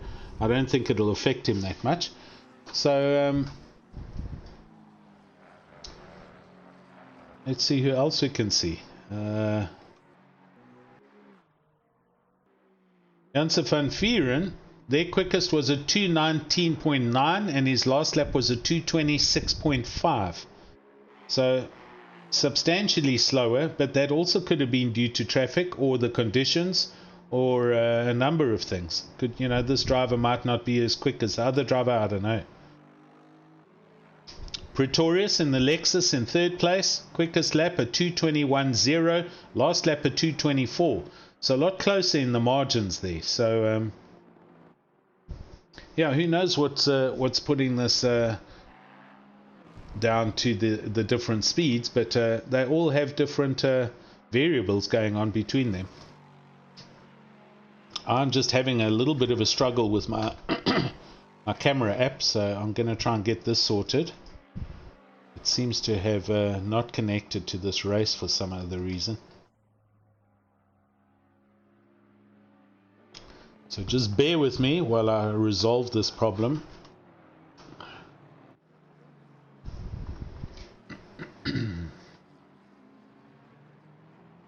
Ladies and gentlemen, this is the 6 hour proudly brought to you by Asus, ROG, Mettlestate, and RaceFace.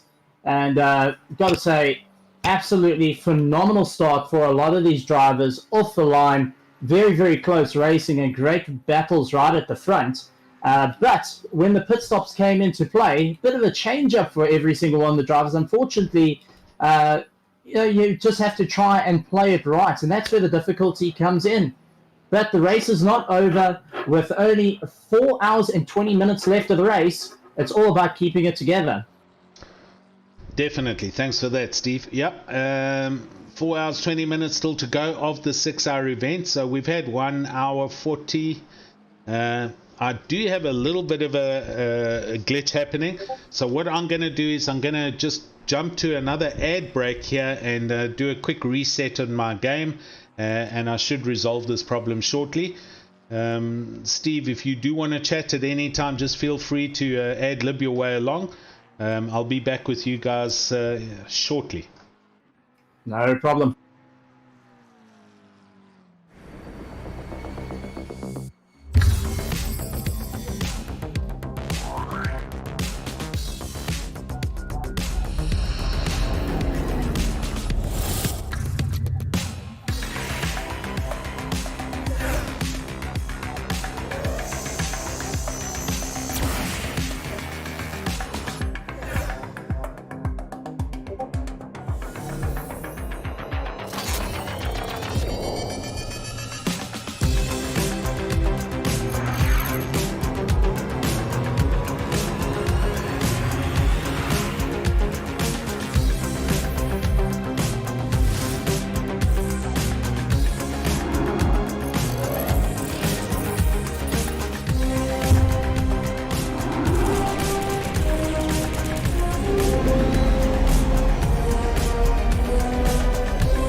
Right, we're getting there.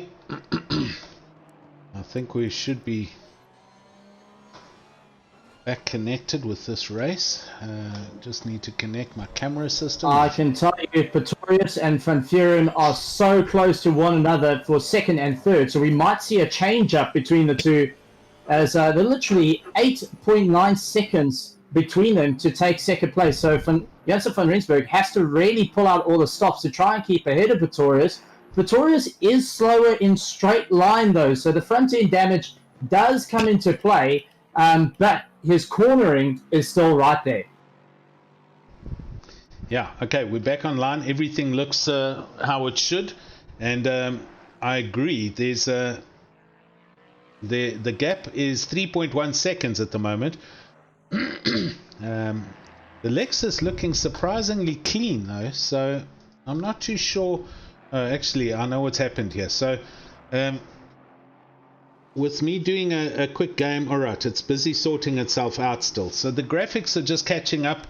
I did a restart of the game, and obviously all the cars look brand new, but now they're getting dirtied up and getting back to where they need to be. So everything's coming back to normal. I just had a loss of control with my cameras, but everything's normal now.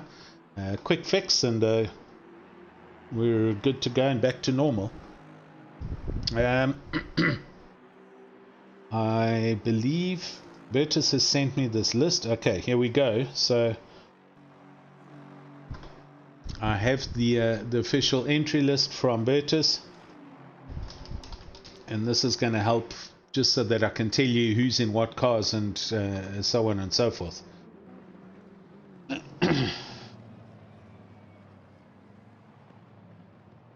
A much bigger selection here, actually. Oh, wait, we've got an incident here. Van Rensburg's just had a turnaround. It's on oh, he's just dropped a position. So he's trying to get the Aston going. He's now reversing the car. Where is he? Oh, he's bringing it into the pits. Okay. He is at the final corner that was driving towards me.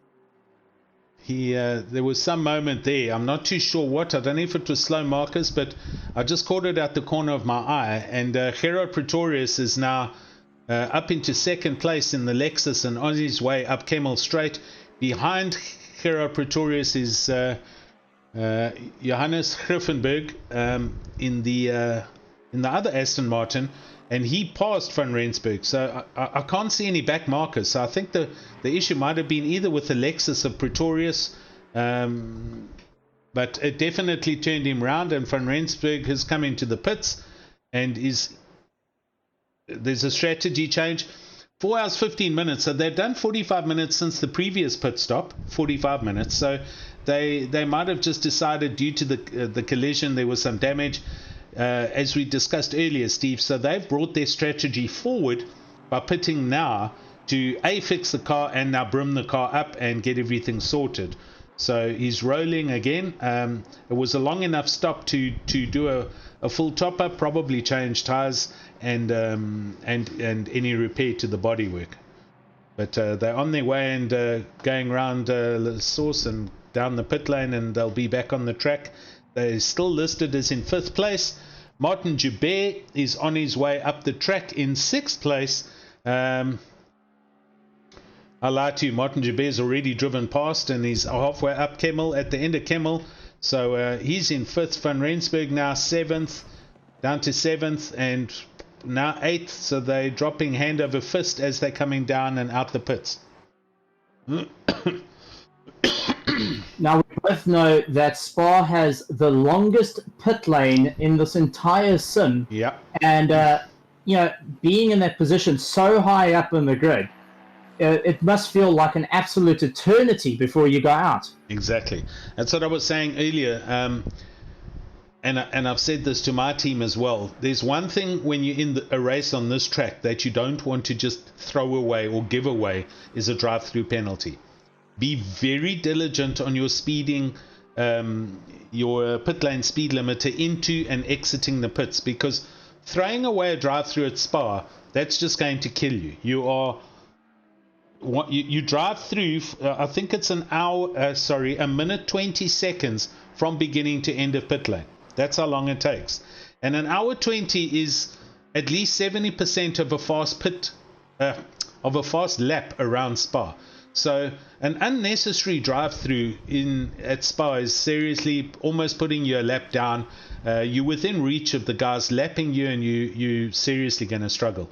Our numbers have dropped here. We're down to 21 entries. So that Ferrari problem earlier has those drivers seem to have disconnected, and I think they're out of our race. I can't see the leftover name that was still here before they disconnected.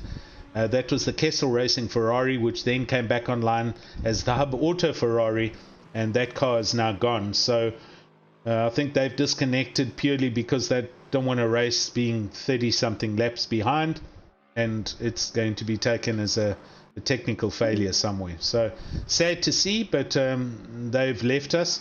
We have 21 cars on the track after starting with I think, if memory serves me correctly, it was 20. Was it 23 or 26? We had 23 cars. Yeah. I started in 22nd. Okay.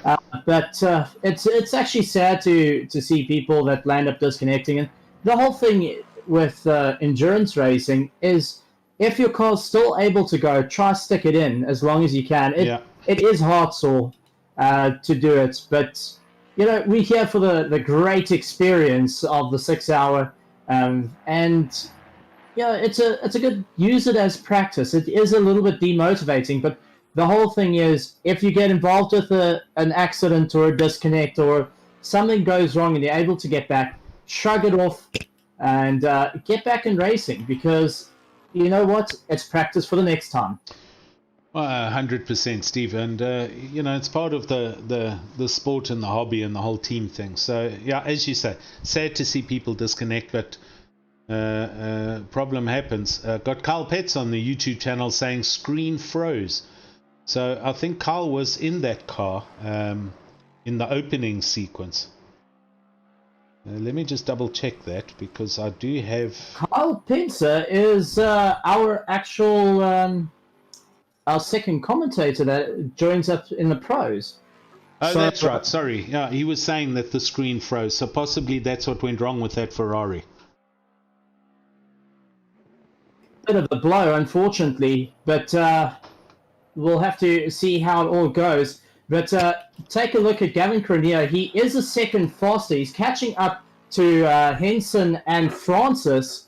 And now I've got Griffenberg coming past me. Now, I just want to inquire. You've got these faster cars coming by. Yeah. And they've got to try and keep it all together. But when they get into battles in front of them, yeah. What's the sort of race strategy from a manager's point of view? Because all it can be is extreme frustration for the drivers.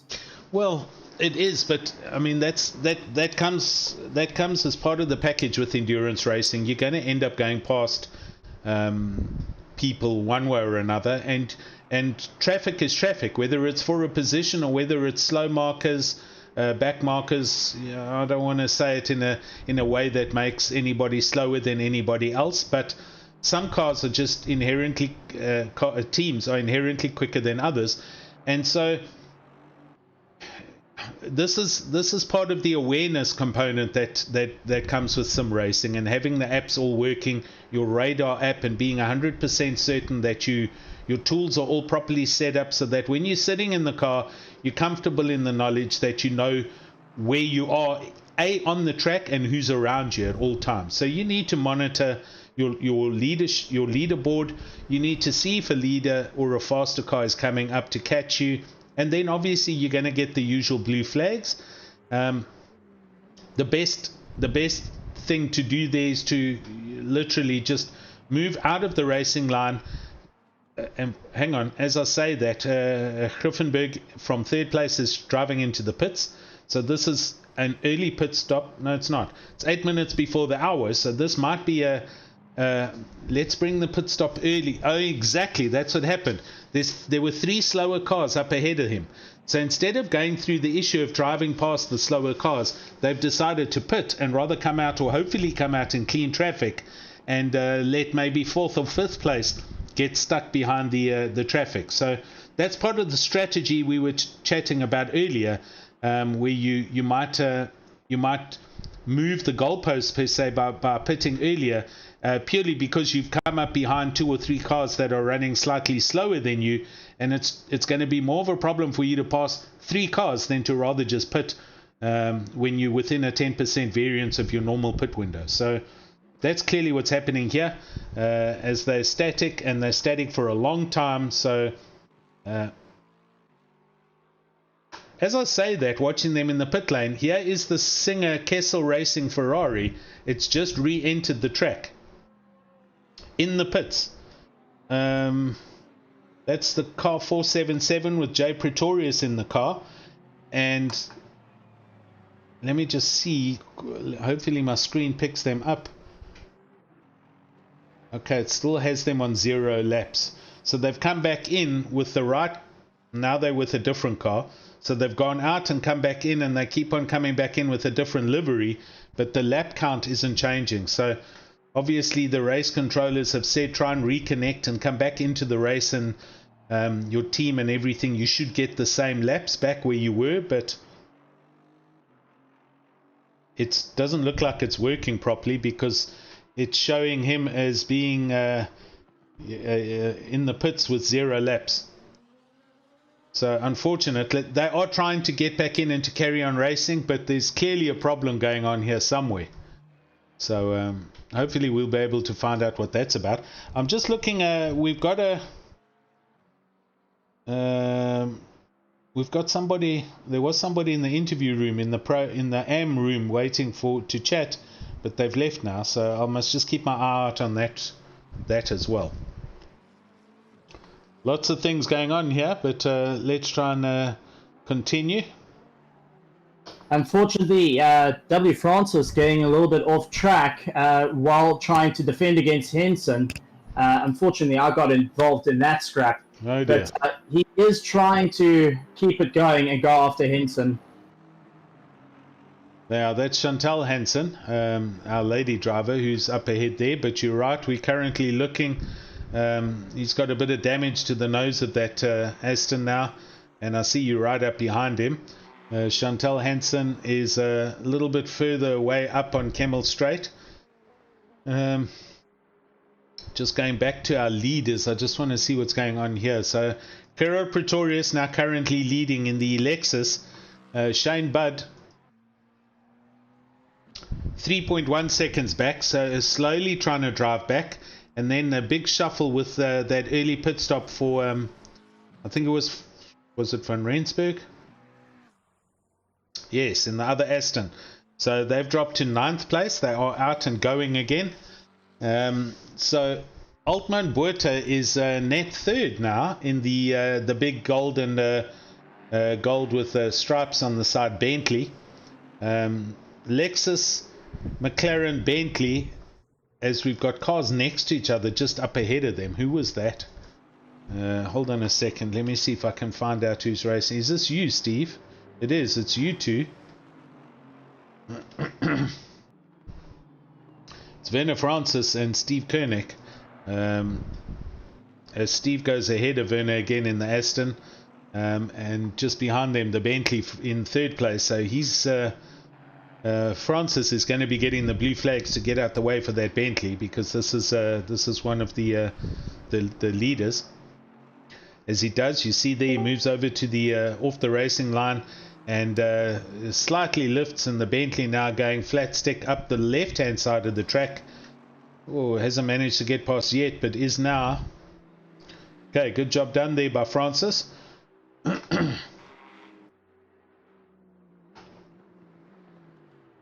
Just going to check our interview room. Yeah, okay, so everything's back to normal here. I've got Carl Petz in the media room. Carl, how are you and what are you up to here, sir?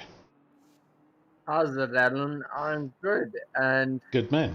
You know, I'm just watching both the AM and the Pro, and I mean, like, I can see a lot of the guys suffering, so yeah. I mean, 2 hours into it, almost, I think some of them are already feeling it, especially the guys that are running solo. So let's see how that plays out. Exactly. Steve was saying earlier, his shoulders are taking a lot of strain. I don't know if he's feeling a bit better now or worse, but Steve, you've still got the best part of 4 hours left. How are you feeling physically? Okay, all right. As I got a giant Bentley, I can tell you it's one of the scariest things to see in the rearview mirror. It's all over you, I can see that. But I'm all okay, and I'm sure the drivers are also just pacing themselves, managing to keep hydrated and keep going. But Chantel having a fantastic run out and putting in some great time. So it looks like once getting past Francis, she is on a roll to try go after Hildebrand. Yeah, she's that whole straight up ahead of you, and on her way around and looking good. The car's looking good. So and she also was a newcomer to our touring car class literally about 2 months ago.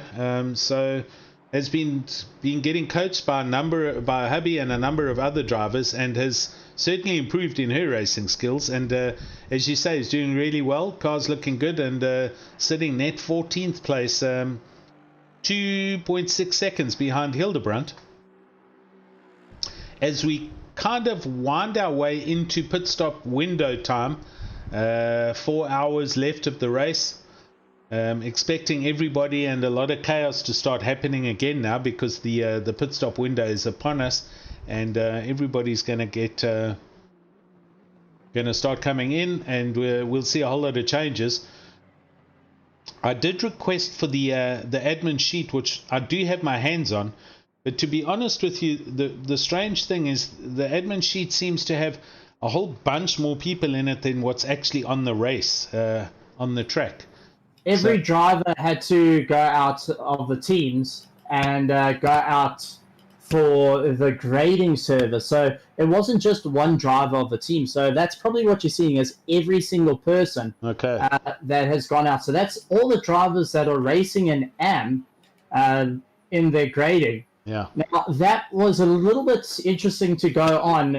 Thankfully, the guys opened up the server a little bit earlier on Friday, let everyone go, Thursday, and let everyone go for Friday, to put in the grading times. And you could see the pace that guys can do. And it's interesting to see that a number of guys have actually slowed down quite considerably. So they've got a real hot lap setup, and it shows that the endurance setup is different, about 2 seconds off. Yeah, that's always expected. The hot lap qualifiers or the blitz laps versus the endurance car setup, it's chalk and cheese sometimes. We have a drive-through here for Oosthuizen in 17th place. Jaco Oosthuizen has and now he's driving into the pits. Jaco Oosthuizen was that Aston from earlier, so they got a drive-through for speeding in the pit lane. So they're busy serving this drive-through right now, and throwing away 1 minute 40 and whatever seconds it is. As I say that, Chantal Hansen's also just cruised into the pits, so they're on schedule for hourly pit stops. That's their strategy.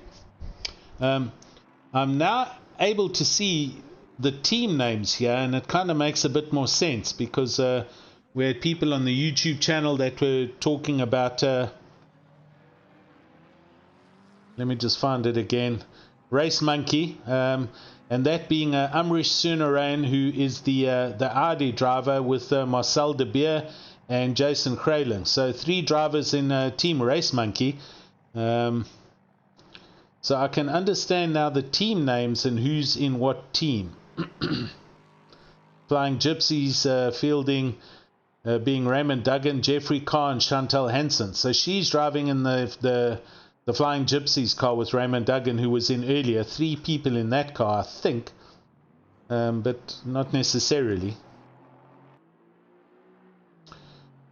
Team BWR fielding a bunch of teams. BWR Dragons, Eagles, Phoenix, Vipers, Wolves. So a big turnout from Team BWR. CBM Racing, CNM5, CNM Racing, CNM Racing 3, CNM Racing 4, Flying Gypsies, G Sport, Kai K Racing, Macca's Racing, Macca's being the early leaders and currently second place, Shane Budd and Bernard Peters, Mew Bentley, Altman Buerta and Brent Forbes, MNR Racing, and a couple of others, including SCC Tasman Cars. I know that car. I know that team. I know that driver.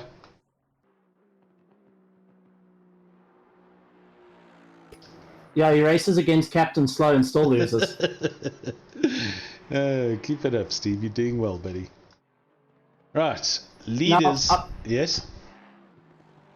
I want to just bring up, last 6 hours, we saw major turn of events towards the last lap. Example, one of the cars losing out the win by the back end just stepping out on him. Do you think we might have that once again?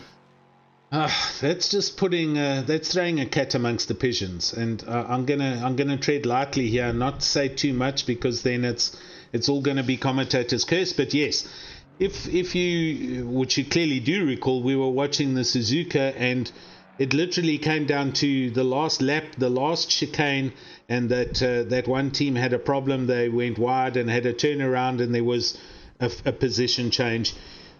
Wow, for that to occur, the drivers that are vying for first, second, and third need to stay in contention in the race.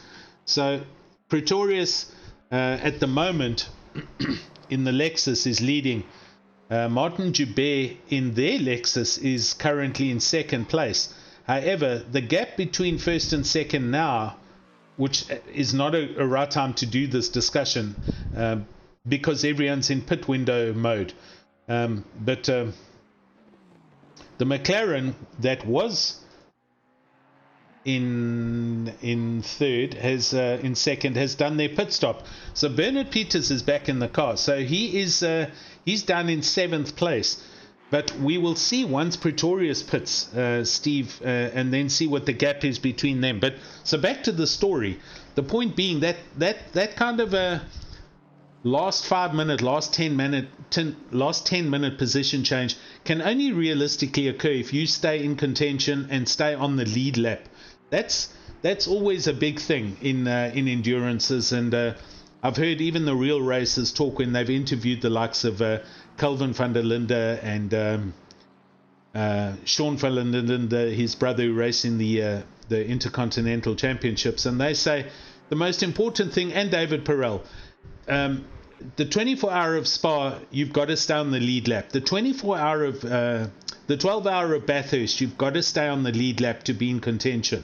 As soon as you drop a lap, for you to unlap yourself becomes very, very difficult to do, because all the other teams ahead of you are running at race pace, and for whatever reason you fell off the lead lap. It's you cannot go quicker than their quickest laps, and if they're doing consistently quicker laps, you're going to struggle to get back onto the lead lap. So to stay in contention means to stay on the lead lap, and to do that you've got to keep your nose clean, you've got to stay out of other people's problems, you've got to get through the back markers as smoothly and as quickly as possible, and literally that, stay in contention, keep within a couple of seconds of the lead car, and try and mirror their move, pit when they pit, or near to where they pit.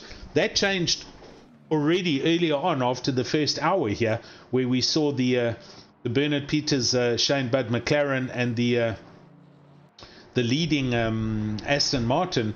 They pitted early after a 20-second gap and came out literally right behind that McLaren. That's now changed. That Aston Martin is sitting down in fourth place at the moment, so not far off this leading bunch, but they did pit earlier due to having traffic or a problem. And we currently now have the Lexus, which has been kind of keeping its nose clean in first place.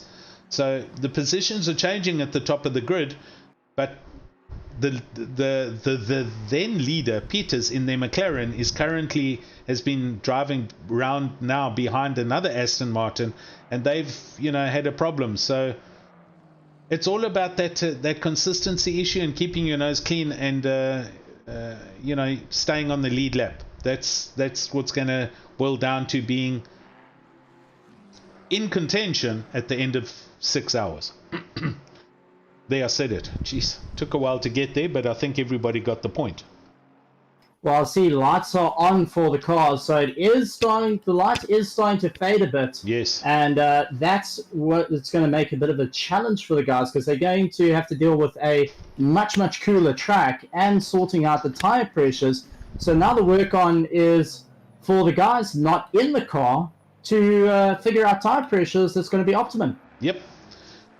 It's exactly what it's going to boil down to. Temperatures are dropping. We're down another degree track-wise at 24. The time is 6:15 early evening. It's dusk. Track is still optimum, but it's still cloudy. So that's where we're at the moment.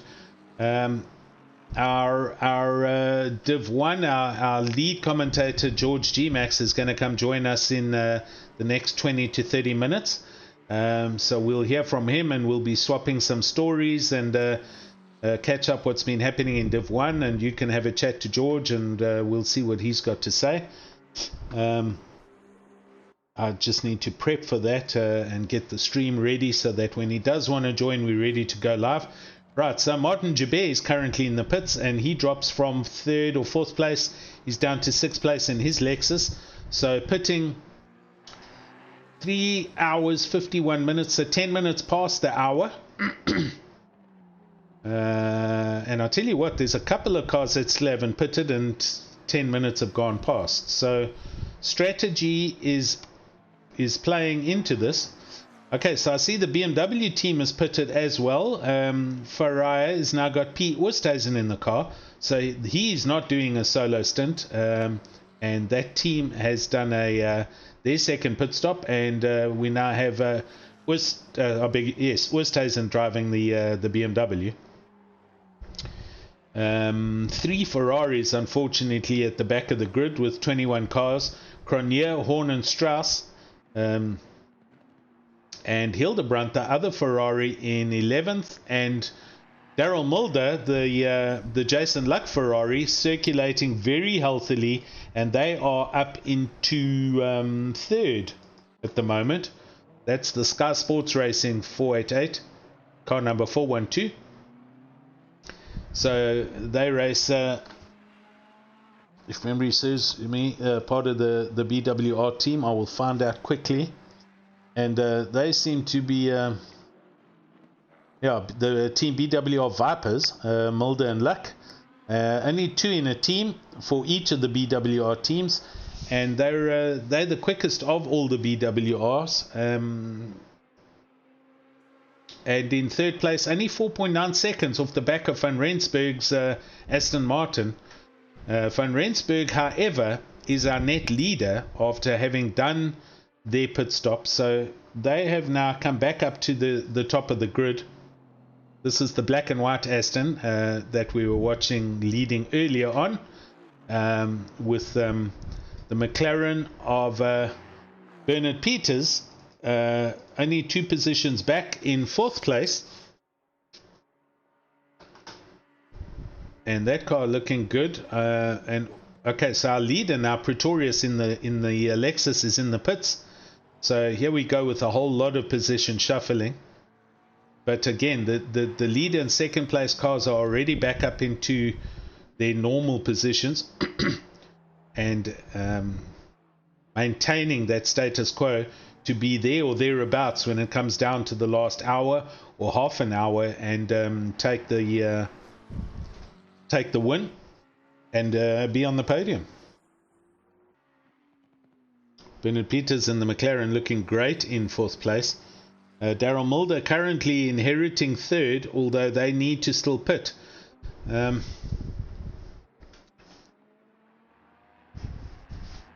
So I'm not too sure, Steve, if you were present. We were all in the driver's briefing, but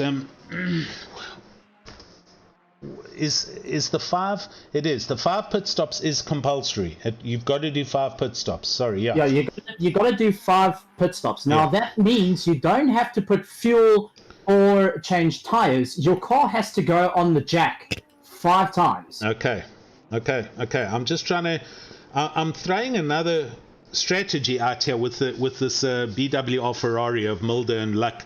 They're currently in third place now, and are driving every stint a little bit longer each time. So I'm trying to see. They can't do it without pitting 5 times, but they don't need to pit. No, they will have to pit just as long because they've got to put in as much fuel. So, okay, that's not going to change anything. They're just positioning their strategy not on the hour, but off the hour, so that they miss the pit stop, the pit mayhem with a bunch of cars in the pits. So, Pretorius in the Lexus is now in the pits. They've come out, or busy coming out. Van Rensburg bumps back up into their lead position in the Aston, which will then bring Peters up in the McLaren into hang on. So Pretorius and Peters are having a very close race now for the second place position. Pretorius in the Lexus is on the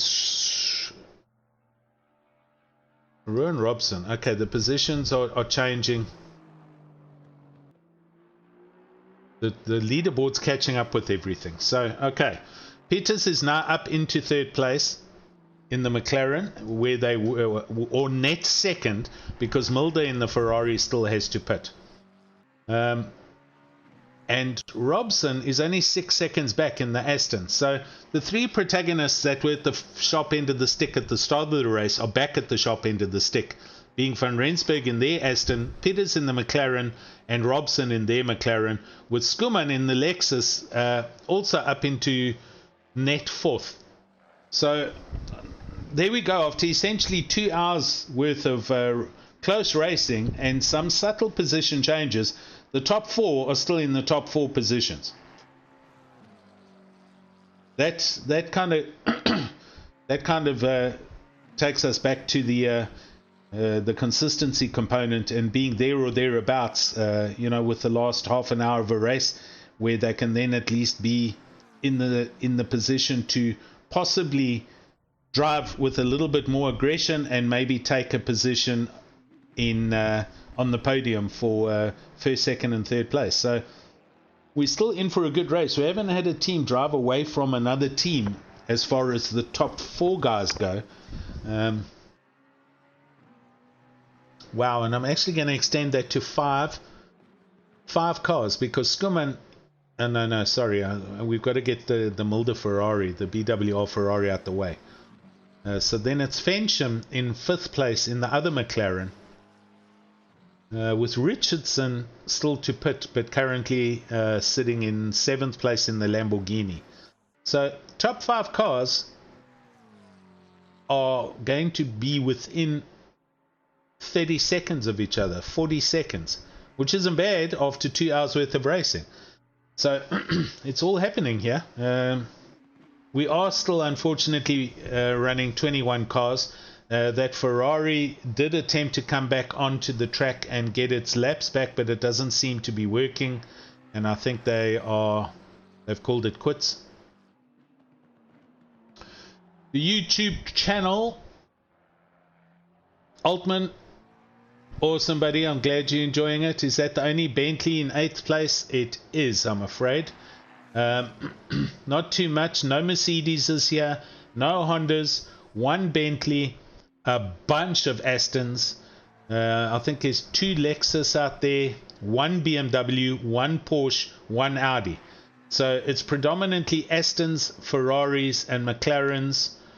2 Lexus, 1 Bentley, 1 BMW. A limited field, man. Martin, welcome back to the channel. We were watching you just now. I've kind of worked out that was you in the car. Did a good stint there. And yeah, these top 5 cars are close, man. This is not over, and there's still 3 hours 45 minutes to go. I'm expecting our other commentator George to come join me. I'm going to get my screen prepped so that he can see what he needs to see.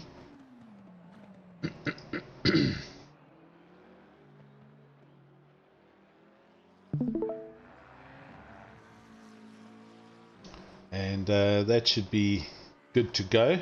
Just before he joins us, we're going to go to a quick ad break. We've got a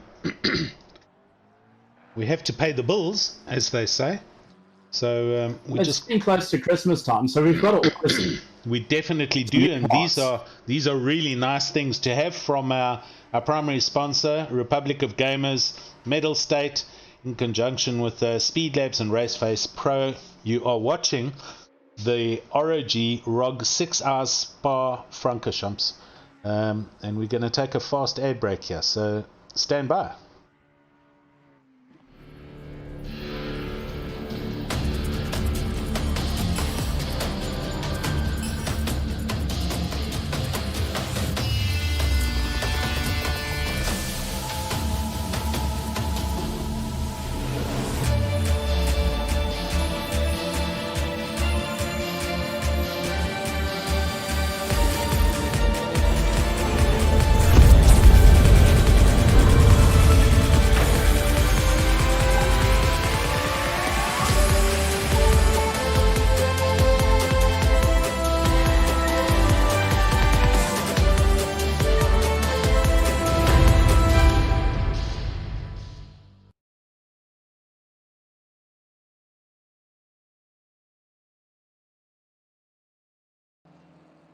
Okay, and we're back with you.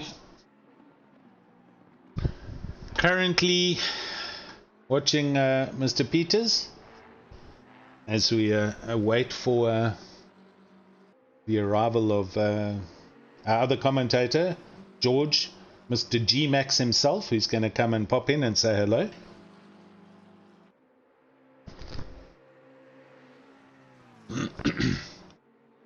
And Jean van Rensburg currently back at the top of the sharp end of the stick in the big matte black and white yellow Aston Martin. Daryl Mulder is now in the pits in the Ferrari, so here we'll have the status quo come back to each other, and there the McLaren comes round the hairpin. So Bernard Peters up into second place, and Van Rensburg is halfway up Kemmel as Peters heads into Eau Rouge. That gap, according to the timing screen, is 16.2 seconds between first and second after their pit stops. Let me see if that updates now. Wait for them to go through the next sector. Mulder still in third place in the Ferrari, so Robson still coming to go. Well, Robson's gone past. So Robson goes back up into third place, also halfway up the Kemmel Straight in his Aston, and fourth place Marius Skuman in the Lexus, 5.5 seconds back, with Christian Fensham coming through Eau Rouge in the McLaren, and they're 13 seconds. The gap from them is... That can't be right, that's to the leaders. Yeah, so the best part of 40 seconds separating the current top 5 cars on the track. That's not bad. So the racing has been incredibly close at the sharp end of the field, which is fantastic to see in an endurance race. Definitely. Listen, yeah. You know, you're gonna get a spread across the cars, but it's good to see, and it should be. I mean, that's why there are so many. There's 2 divisions, because there's so many people, and so you should have a couple of teams that are very close to each other, and they will be at the sharp end of the stick, you know, at each hour, and right through the race, so long as there aren't any major incidents, which we haven't really seen any real major incidents. There's been a couple of turnarounds here and there, and that's why we have a 15 seconds here or a 20 seconds there. But the majority of these guys are, you know, we're heading now towards the halfway mark. We've only done 2 hours 40 minutes, and for 5 cars to be within 30 seconds of each other, there's still a race going on here, ladies and gents, that I can tell you. You, our fellow commentator, still due for your second pit stop, currently in 8th place, and you've done an awesome job, Steve. So you got to keep this up and keep going. The car's clearly looking after you, and you're looking after the car. And yeah, 18 seconds back. Amrish Sunarain's back in the Audi, so he's back on the track, as is Jason Luck in his Ferrari after getting handed down from Mulder. So they went from 3rd to 10th. That's the net drop there, and puts them in a net 10th place. However, there are still 2 cars ahead of them that need to pit. Who else? Richardson in the Lamborghini has managed to get up to 6th place, but he's due to come into the pits and complete his compulsory pit stop, or second pit stop. I won't say it is compulsory.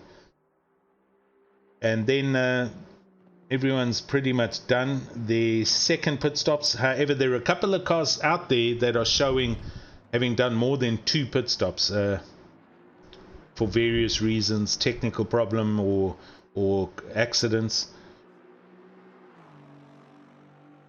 YouTube, Justin John, yeah, one. There were 2 Lambos, the other one's gone. They've fallen off the back earlier. There was a Ferrari. Actually, that's true. So 21 cars now. The Ferrari's gone missing, and the one Lamborghini's gone missing. So 2 teams have left already. Thanks for the comments and the commentary. Can we have a call out of the teams further down the list? Oh, definitely.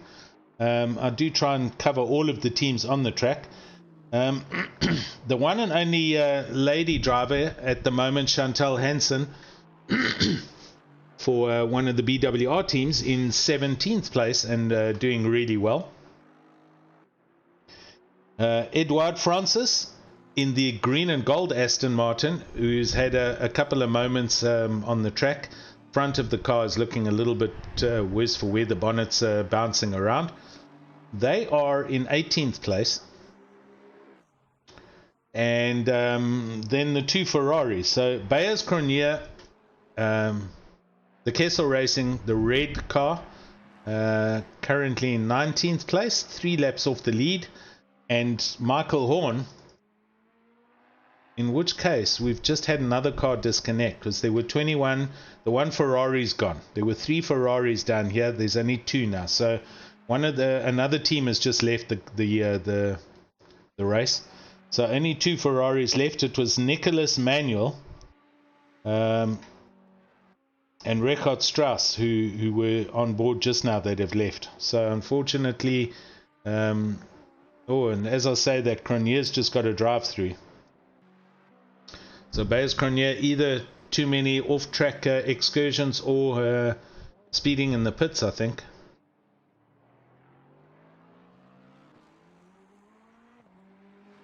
And just a shout out, if that's the same person in the comments that I'm seeing there, he races in Sarco.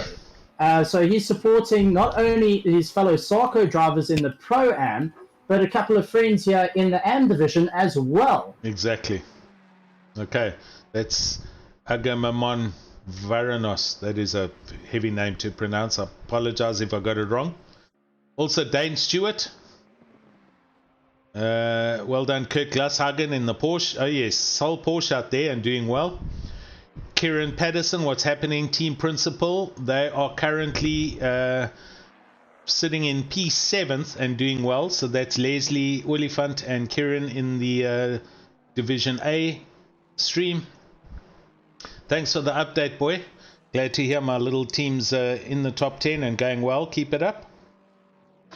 Yeah, there's a good race going on here. Our man Stephen Koenig, our fellow commentator, doing a sole drive all on his own, currently sitting in 10th place, as you see on the screen.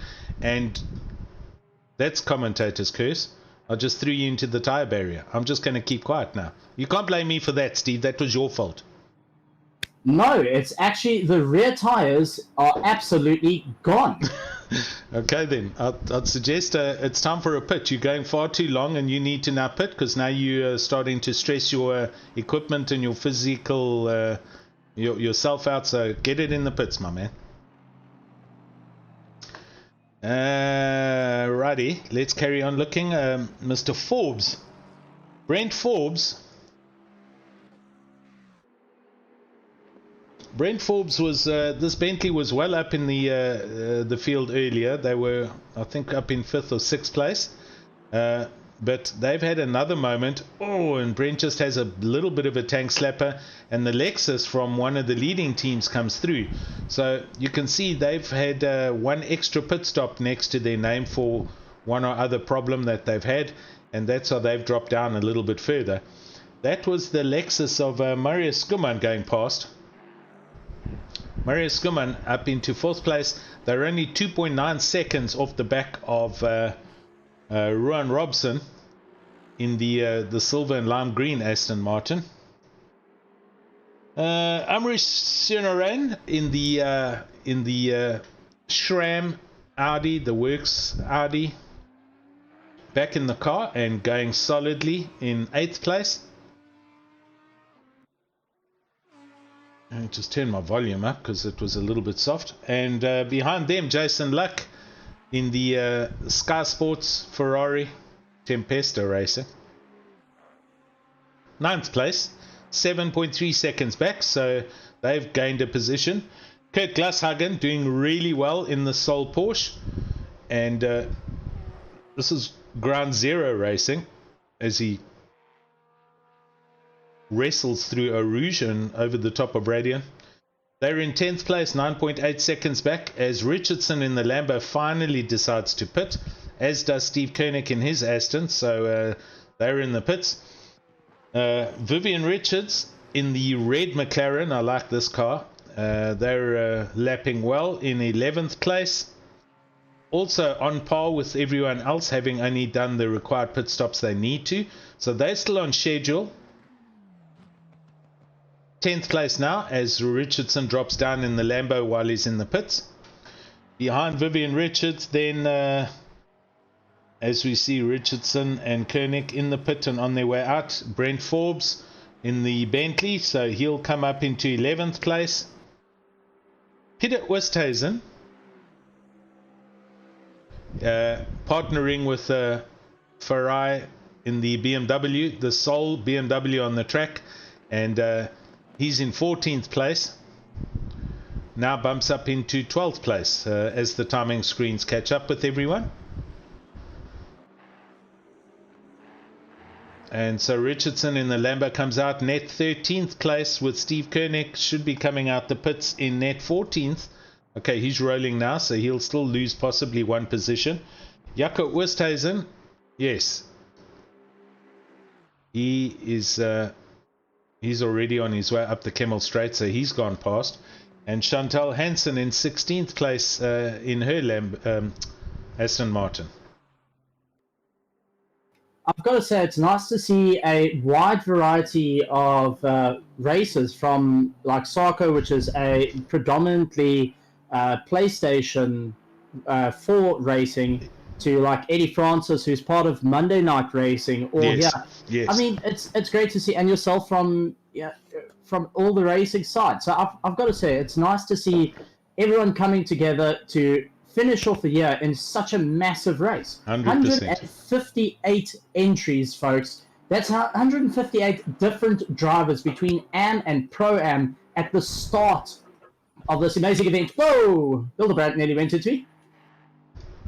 That happened again. Oh, there you go. Okay, yeah. As you come out, the Porsche goes past you. Glashagen.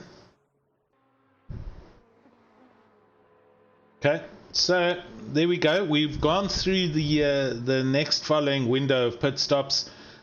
Everyone should be on 3. Anybody on less than 3 has had a problem, so they would have had to pit more. The first person I see would be Forbes in the Bentley, so they're net 13th, which isn't a train smash, but obviously they had a problem somewhere, and that's why they've had an extra pit stop. Everyone else on 3. Horn down at the bottom, he's been in the pits 4 times already, so he's still gonna get the Ferrari back to the pits. There are now only 4 Ferraris left in the race, so 21, 20, yeah, 3 cars have gone missing here. But yeah, okay, so 3 hours 27, so literally 30 minutes to go to halfway through this race. The 6 hours, ROG 6 hours of Spa-Francorchamps, sponsored by Mettlestate, Republic of Gamers, and in conjunction with RCI and Speed Labs and RaceFace. Track temperature now, we can see some clear temperature changes happening. Ambient temp now down to 21 and track down to 22 degrees at 6:40 p.m. so it's 6:45. It's going to be getting dark. Cars do have lights on. It's still overcast. No sign of any rain in the air yet. For the next half an hour, no sign of any rain, but we'll keep an eye out on that. Leaders, as they go over the start finish line, 63 laps now accomplished. Bernard Peters in the McLaren, that gap was 15 point something seconds. It's down to 10.7 seconds. So Bernard Peters is clearly the quicker driver out of the 2 leading cars, and is closing down Johan van Rensburg at the rate of about 3/4 of a second a lap.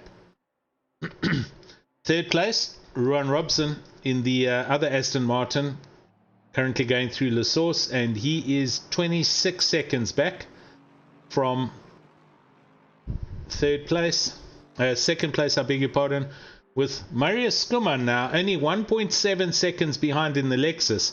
So 4th has caught up to the back of 3rd substantially, and the Lexus is looking awesome because it's got a black livery, so you don't actually see how dirty it is, but there's no damage on it whatsoever, so they're going well.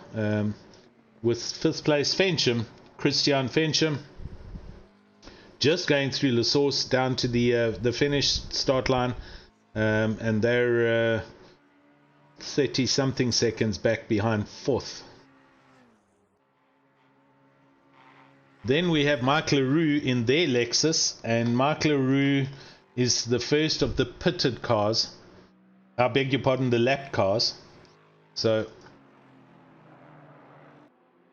no, not yet. They go on to their 63rd lap, so they're still on the current lead lap.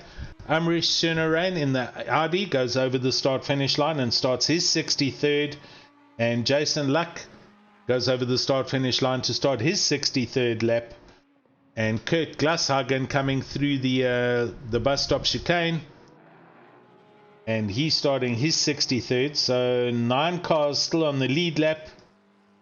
Vivian Richards in the red McLaren is the first car, so there goes Van Rensburg over the line, so he has lapped up to 10th place. So only 9 cars on the lead lap now, with Vivian Richards being the first lapped car on the track in 10th place. However, that means 10, 11, 12, 13, 14, 15, 16, 17, 18. The next 8 cars are all 1 lap down. So, and then Bayers, Cronier and Michael Horn in 19th and 20th place, who are a bunch of laps down. So 18 cars are 2 laps, within 2 laps of the leader after 2.5 hours of racing. There we go.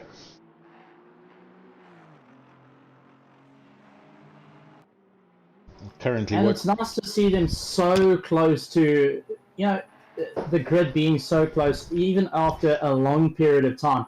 And you can be sure that every single one of these drivers is starting to feel some form of fatigue, whether it's feeling it a little bit on the eyes, a bit of mental focus as well comes into play, because yes, you're not experiencing G-forces, but you are focusing to try and get as much information coming from the screen and little pickups from the actual devices in your hand. Definitely. Yep. Look, whatever incidents has happened, it's again, it's going to boil down to just doing your best to keep your nose clean and, you know, try and stay on the lead lap. It's imperative, and go as quick as you can. And you know, silly things that'll catch you out in an endurance race could be like especially in the pits, overrunning your pit box or not stopping in the right place, and you sit there and the car doesn't go on the jacks because you're not close enough or you went too far. It's not an exact science, that pit stop. You know, there's an outlined area where you need to pull into, and there's a hazard board in front of you, and you've got to stop within, you know, that's got to be just in front of the car. And depending on where you sit for your view, whether you're in the car or on the bonnet cam or what chase cam, whatever, you're going to run deep or not get close enough, and you waste 5-10 seconds. You overshoot, or you're busy looking at your pit stop strategy and changing tires, and you overshoot. All of these things can completely mess up a very clean and standard pit stop. And then, you know, doing something silly like coming off the jacks, pulling off and forgetting what you're doing, or making a mistake, and you grab second gear, the car automatically jumps out of the pit stop limiter, you speed, and now you get a drive through. That's going to just ruin your race. So, you know, whether you're racing an 18-minute sprint or a 6-hour or 24-hour endurance, the rules apply. You've got to keep your focus up. Understand what you're doing, focus on everything, be sure the car's in the right gear, be sure the right buttons have been pushed, look what you're doing, watch your surroundings. And, you know, once you get all of that in a straight line and you manage to lap the track at as close as to your quali laps as you can, that's going to have you in the top ranks. And, you know, that's where we are with the top 5 cars. After 2 hours 40 minutes, these guys are, you know, 35-40 seconds apart, and they're all in it to win it at the end of the day. Well, I mean, take a look at Paterson and Van Rensburg getting close to one another now, so this might play into a change for the lead, as they also got to work around Eddie Francis, who's lying in 15th place. So now the pressure's on to try and hold your, you know, first place, try to get around the back marker and get hunted down by second place, who's not far behind. Exactly, and that's what's currently happening. I mean, Robson in the Aston Martin is being hunted down by Skuman in the Lexus. Oh, and Skuman is throwing it in. He's desperately trying to get onto the back of the Aston, so he's pushing the Lexus hard. And so, see, that's what introduces that kind of pressure now.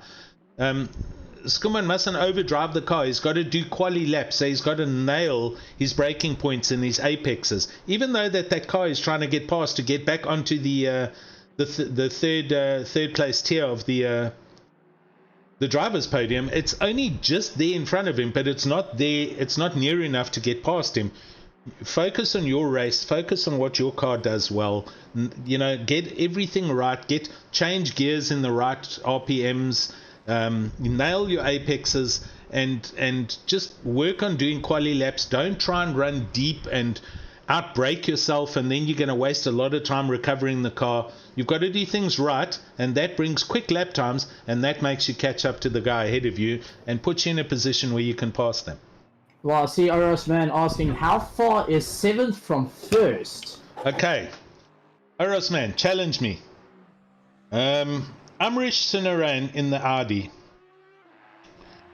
in 7th place.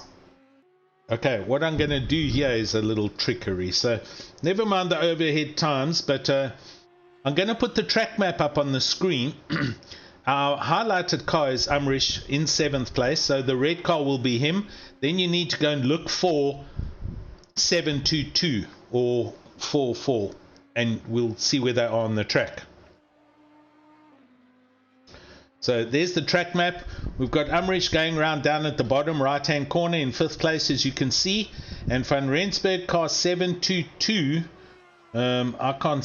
He's there just going through the double left-hander and coming to the high-speed chicane. So you can see he's there just to the right of Amrish's car. So he's almost 3/4 of a lap behind. but he's on the same lap, so it's that far that they're almost being lapped. We can see behind them 722 car 44 is not that far behind. Then car 363, which has just come through the hairpin and coming down to the double-handed left-hander, and right behind them is Fenchamp's just spoiled the party and decided to pull into the pits for some other reason. So Amrish 3/4 of a lap back, but he's on the lead lap and he's just got to go. The gap in seconds, I would say that's, I'll add it up. Let's go back to our normal view. Fencham in 5th place currently in the pits. Christian Fencham. So he's rolling again. This was an unexpected pit stop. They were in the pits not too long ago. So something was wrong. Either they didn't have enough fuel in the car, or they've had a huge collision and there's been damage. But they are now recorded as having 3 pit stops versus everyone else only having 2 pit stops. So they're falling out of the contention window I've been talking about. Sunerain now bumps up into 6th. Jason Luck bumps up into 7th. And Glashagen in the Porsche is probably going to come past him as well, which he does. So let's try and work out then. That gap is going to be 4.47511.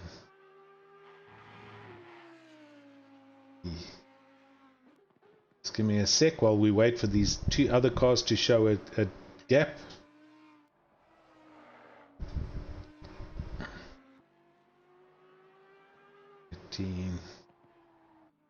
13 seconds. Robson is how far back?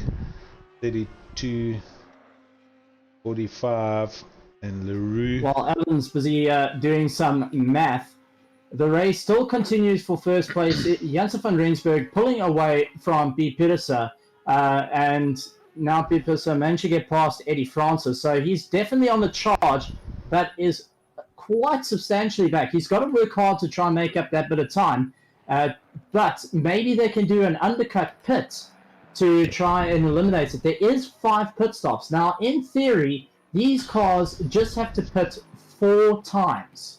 If you drive it without a hitch, you only have to pit 4 times. So the 5th time, all you have to do is just get the car on the jacks. Don't have to add fuel, don't have to change tires, but keep going. So maybe if they do an undercut, they might be able to take the position away from Janssen van Rensburg a bit further up. That's true. Being so making the last pit stop essentially just a rule pit stop, or literally a drive-through with a quick pit stop. So, but then again, that's us assuming that they're brooming the cars and running them that much, which they could be doing. So again, it boils down to the shortest amount of time spent in the pits.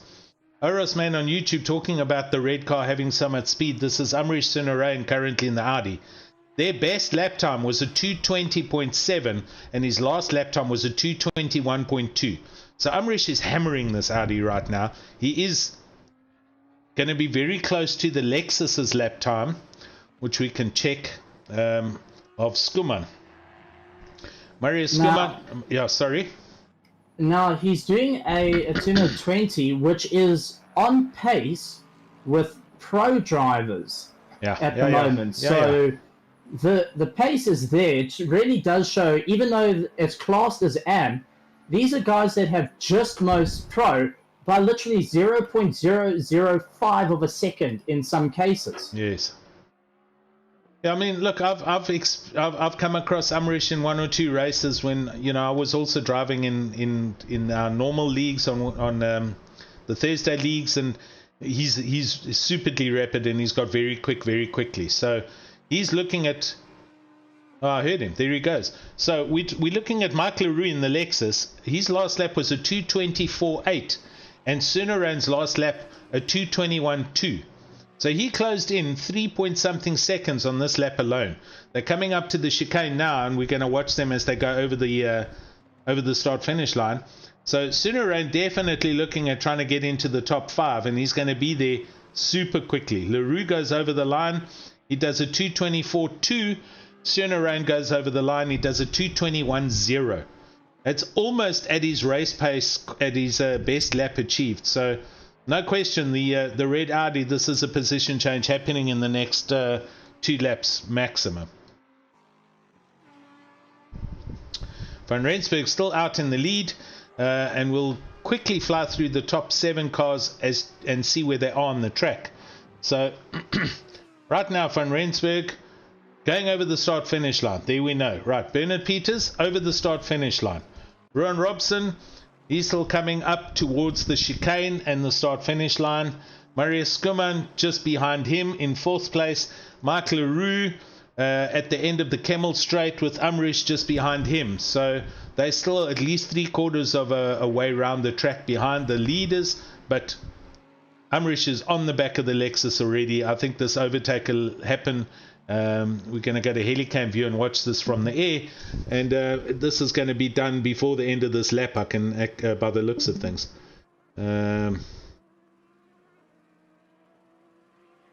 Van Rensburg and Peters, the gap 3.1 seconds. Robson to Skuman, 3rd to 4th, the gap 1.8 seconds. And the gap between Leroux and Sunerain, 0.8 of a second.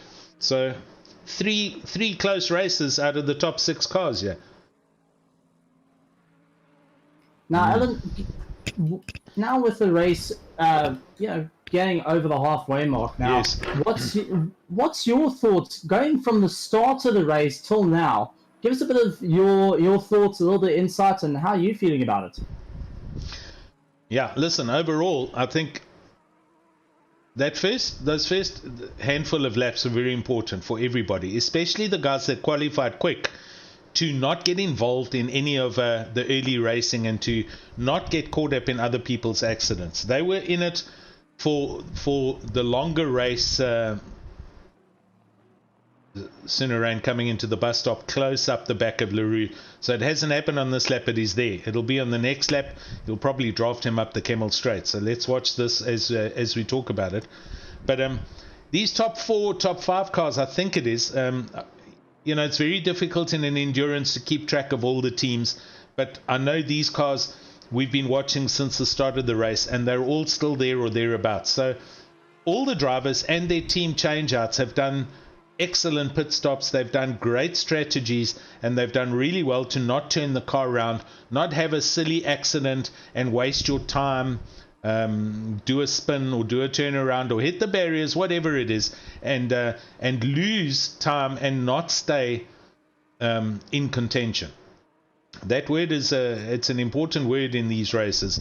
To be in contention is to just be within passing distance of the car ahead of you. See him up the road at least. When you lose sight of that car, when they're that far out or up or whatever it may be, okay, surely, possibly the driver in the car might be a higher skilled and a better driver. But for you to remain in contention, you've got to be able to see that car and be able to get into their draft or stay, there or thereabouts. And these 6 cars, all of them are doing just that with each other. There's 3 batches: Van Rensburg and Peters, Robson and Skuman, and Leroux and Sunerain. So it's great considering we're now at least 3 hours into the race with give or take 10 minutes, and 6 cars are dicing like they are. As I've been saying this, and everybody on YouTube's been watching with me, Umrish is pushing. And the last 3 or 4 corners, he's run wide on all of those corners. So he's had to gently lift to hopefully not get an off-track excursion or a warning, because you do that one too many times and you maintain the speed that you are. There he does it again as he's coming up towards the bus stop chicane. He's run all 4 wheels off the racing track area on this lap alone at least 3 or 4 times. But you can do that at a slower speed. Or there I see Chantal Hansen's in the pits by the looks of things. Yes, she is. So coming into pits from 12th place, that's an early pit stop. So if he has done off-lap excursions and he's gone faster than normal, oh, and here they go. They're going down the hill towards Eau Rouge, and he's next to Mike LaRue in the Lexus. Umrish on the left-hand side, no, he's braked and let the Lexus come back across. They go up and over Eau Rouge, and there he runs very wide into the pit lane and just misses the tyre barrier. Umrish had a huge moment over the top of Radion and almost hit the tyre barriers there. He's fallen off the back of the Lexus by almost half a second. He's still within touching distance, but he was way off course. And yeah, but then in saying that, he's right on the back of him again pretty quickly. So Umrish clearly a much quicker pace and wants to get by, but is struggling. And Mike LaRue is just putting the Lexus exactly where he needs to put it, and he's maintaining his racing line, which he's entitled to do. Yeah, we have a new pit stop. So Robson is coming in from 4th place. Wow, the hours actually seem to be going past rather quickly now. We're already into our next pit stop window. So Robson's the first of the top 6 to blink, and he's coming in early. And I would assume that's because of traffic. So if I look, okay, Robson stopped. He was just behind Marius Skuman. Marius Skuman in the Lexus has got 2 back markers in front of him. So Robson playing the back marker trick and trying to pit and not get involved in some slower traffic. Skuman is going to arrive up the back of these slower cars, and he's going to get stuck if he doesn't get past them quickly. And Robson's going to look to underpass, do the undercut in the pit, in the pit window.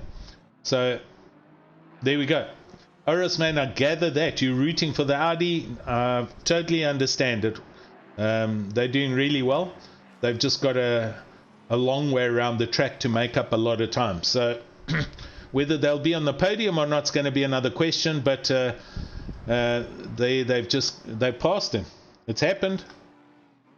Over the start finish line or into the bus stop, but Sunaran's gone past. He runs deep through the hairpin.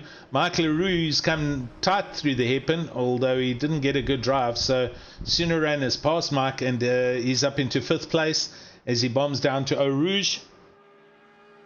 Flat out through Eau Rouge, hopefully no problems.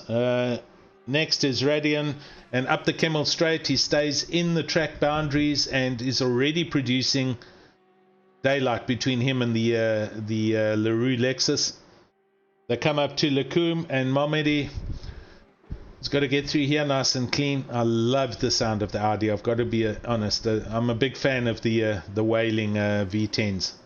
The Audi and the Lambo make the best sounds in the race. Right, heading down to Brussels hairpin, and that gap is outwards of 0.8 of a second, almost up to a second, just through the Kemmel Straight. So there we go. Jason Lux now also into the pits from 8th place. So Griffenberg in the car now. He's on his way out. Johannes Griffenberg in the Aston. So this is the car that pitted from 4th place. They are out and rolling, and in 7th place with the 6 cars ahead of them all needing to pit still, and they've got no traffic ahead of them, so they've done really well to come out in clean traffic. And we'll see how they deal with the cars going forward. They are just on the lead lap. So Van Rensburg and Peters behind in the McLaren are literally just behind Johannes Griffenberg in the Aston. So he's going to have to push to stay on the lead lap. This is now where this comes into effect about dropping off the lead lap. Here he is coming around the bottom of Stavelot and up to Paul Frere and Blanchimont, and he is hammered down, but the McLaren is within a second behind him, and the McLaren is Bernard Peters, who's now in the lead actually. So Bernard Peters has gone past Van Rensburg. There's been a lead change which we didn't see, and that happened not too long ago. So sorry guys, I didn't pick that up on the leaders. We've been watching everybody, and this McLaren is going past. Okay, so the Aston runs deep. Griffenberg is run deep, and Bernard Peters in the McLaren has gone over the start-finish line and puts him a lap down. Griffenberg in 7th place he is now, so the leaders have lapped up to 7th place. That's what we say. Next up the field is going to be Kurt Glashagen in the Porsche, but he is halfway up Kemmel Straight, so I don't think he'll get lapped, because as Van Rensburg in 2nd place, Aston comes into the pits. So there we go. We've got some strategies happening here.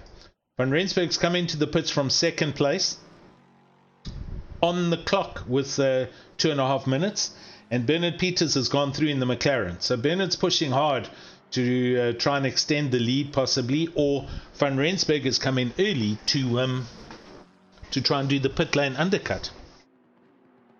Steve, how are you doing down there? You're in 14th place and looking good, man.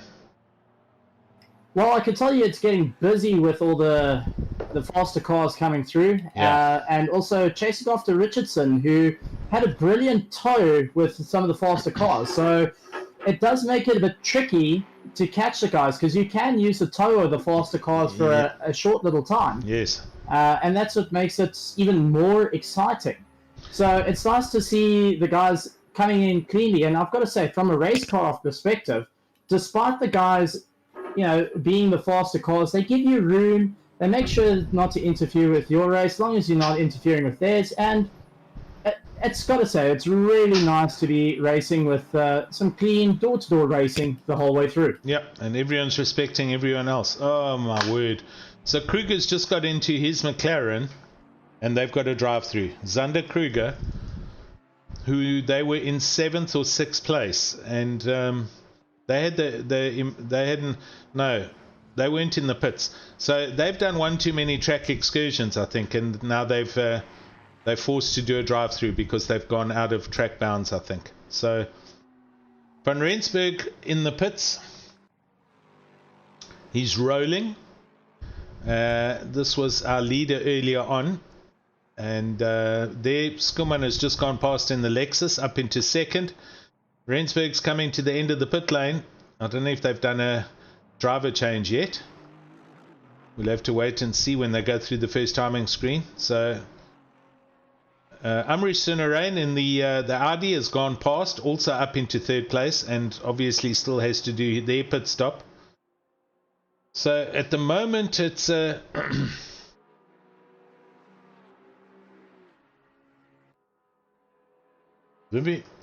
Ian Richards. There's a couple of drivers that have their teams racing, and we'd love to have you guys pop into the commentary box. Yes. And give us a bit of feedback of what's happening. Please do. Besides chatting to us on the YouTube channels, if any of you guys are kind of sitting around and want to come and have a chat about your driving stint, simply enter the interview room and I have it open on the screen so I can see if somebody comes in there, and we'll drag you in for a chat. Right, so let me just update you, because here comes the McLaren into the pit. So Bernard Peters currently out on 74 laps in their McLaren, the green and gold McLaren, doing well. As I said, that Kruger is performing his drive-through now in the other McLaren, and Vivian Richards in their McLaren has currently come into the pits in the red and black McLaren. But right, so Bernard Peters is trying to extend his lead, as is Marius Skuman, who was in 4th and now is in 2nd in the Lexus, and is also trying to run long. The first pitter is Janse van Vieren in their Aston Martin, and they are now in 6th place with Janus Griffenberg in the silver and lime green Aston Martin. So they've done their pit stops, and we're going to wait for them to come around and all the pit stops to complete, and then we'll have a better idea of who's where and what. But I know the Aston went in early due to traffic, Ruan Janssen van Vieren, and they are This is the black and white Aston that we're looking at. They're currently in 6th place, or the net leaders at the moment, while we wait for the 5 cars ahead of them to pit. So,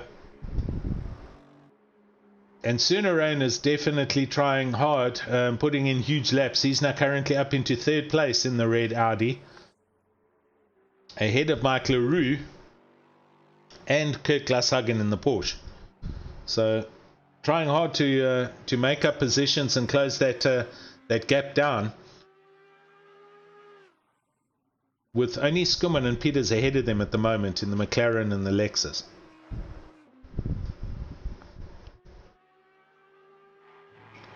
Down at the back of the grid, Brent Forbes and Michael Horn are now registered as having completed all the required pit stops at halfway through the race. So that now will give you a better indication of where you should be versus where you shouldn't be. You should be showing a 2 next to your name at this point in the race. That means you still have 2 more pit stops to make, and that would be on hour 2. When it gets to 2.00 on the clock, it's now just gone under 3 hours. So your next pit stop at hour 4, and then your final pit stop at hour 5 to then finish the race. Unfortunately, these chaps have had dramas early on in the race. So Forbes and Horn, they have already done 5 pit stops after 3 hours. So they do still need to pit to get to the end of the race. Obviously, they're going to have to still put in petrol. They can't finish the race from here. So they are then going to have registered in excess of 6 or 7 pit stops in the 6 hours. And that's back to the old story of being consistent and keeping your nose out of trouble, and being the least amount of time in the pits or static, because that's what loses you races. But you can't help that if you've got involved in an accident, or you've been shunted off the track and the car's been damaged and you had to take emergency pit stops to fix the car. That's the nature of the beast. It's called racing, and it happens. Eduardo Francis in the green and gold Aston is cruising into pits, hits his pit lane limiter. Looks like he's in the first pit box. Oh no, he's not. He's just cruising up the right hand side. So he's heading to his pit stop, pulls over, hits it, cruises forward, bumps off, turns the engine off. Car static. So there was an instance of him stopping too early and had to go further. Right behind him comes the Jason Luck Ferrari, and that has Daryl Mulder in it. So Daryl Mulder comes in for his pit stop.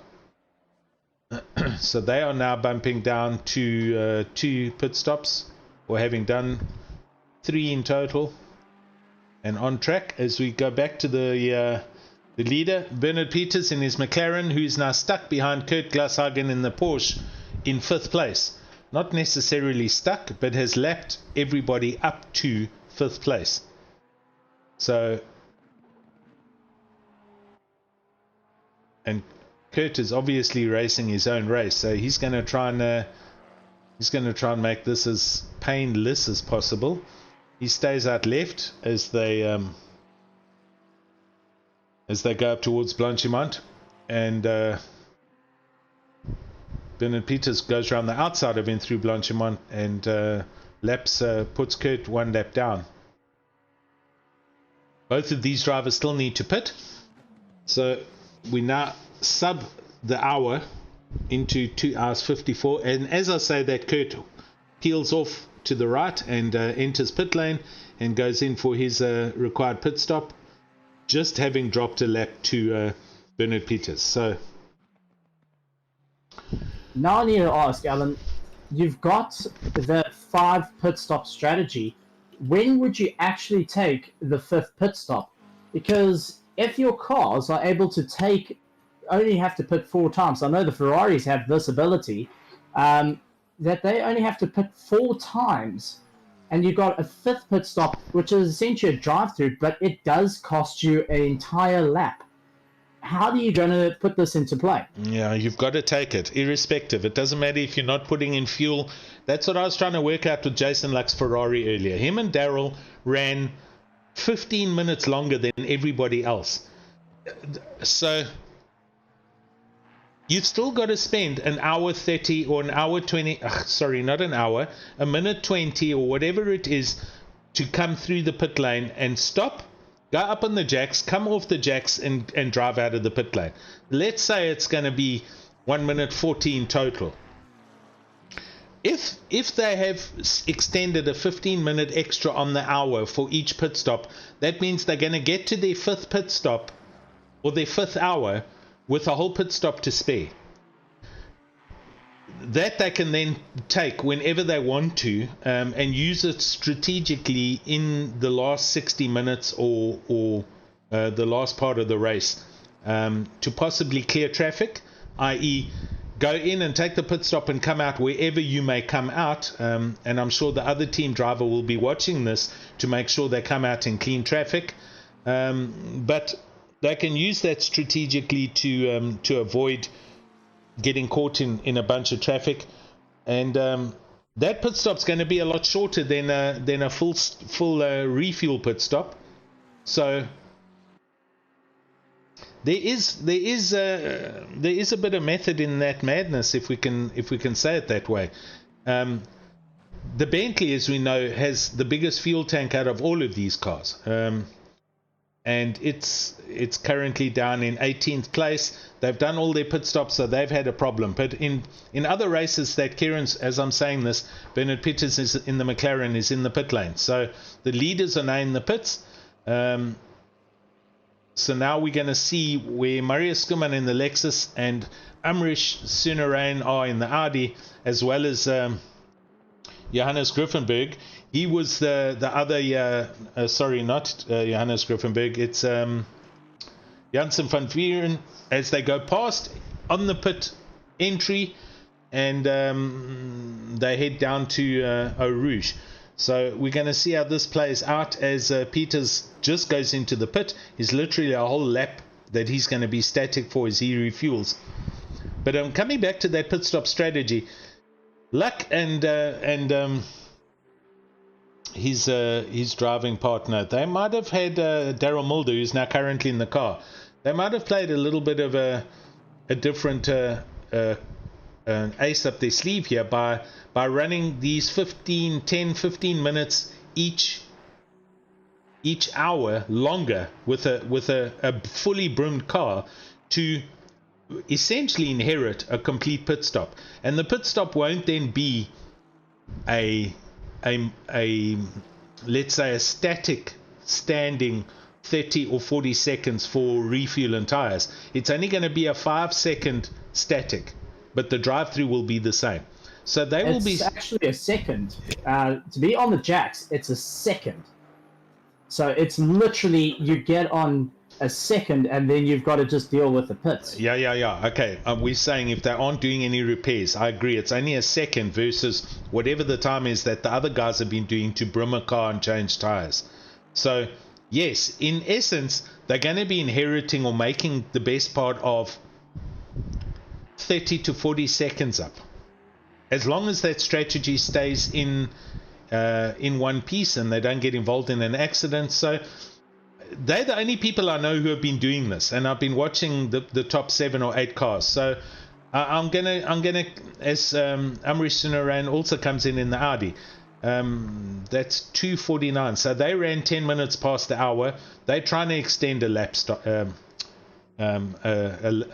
pit stop. So it's specifically Daryl Mulder's car, and they're currently now down in 17th place. But yes, no, that's right. So they're showing only one pit stop needed still, which would be, that means they've had an extra pit stop. So we've missed something here. We've been talking about Luck and Mulder's car, and I think somebody's had a huge accident somewhere because they've had to come back in the pits, and they are now currently down in 17th place and showing that they have had 4 pit stops. So their strategy, as we've been talking about, it's already blown out the window because something's gone wrong somewhere.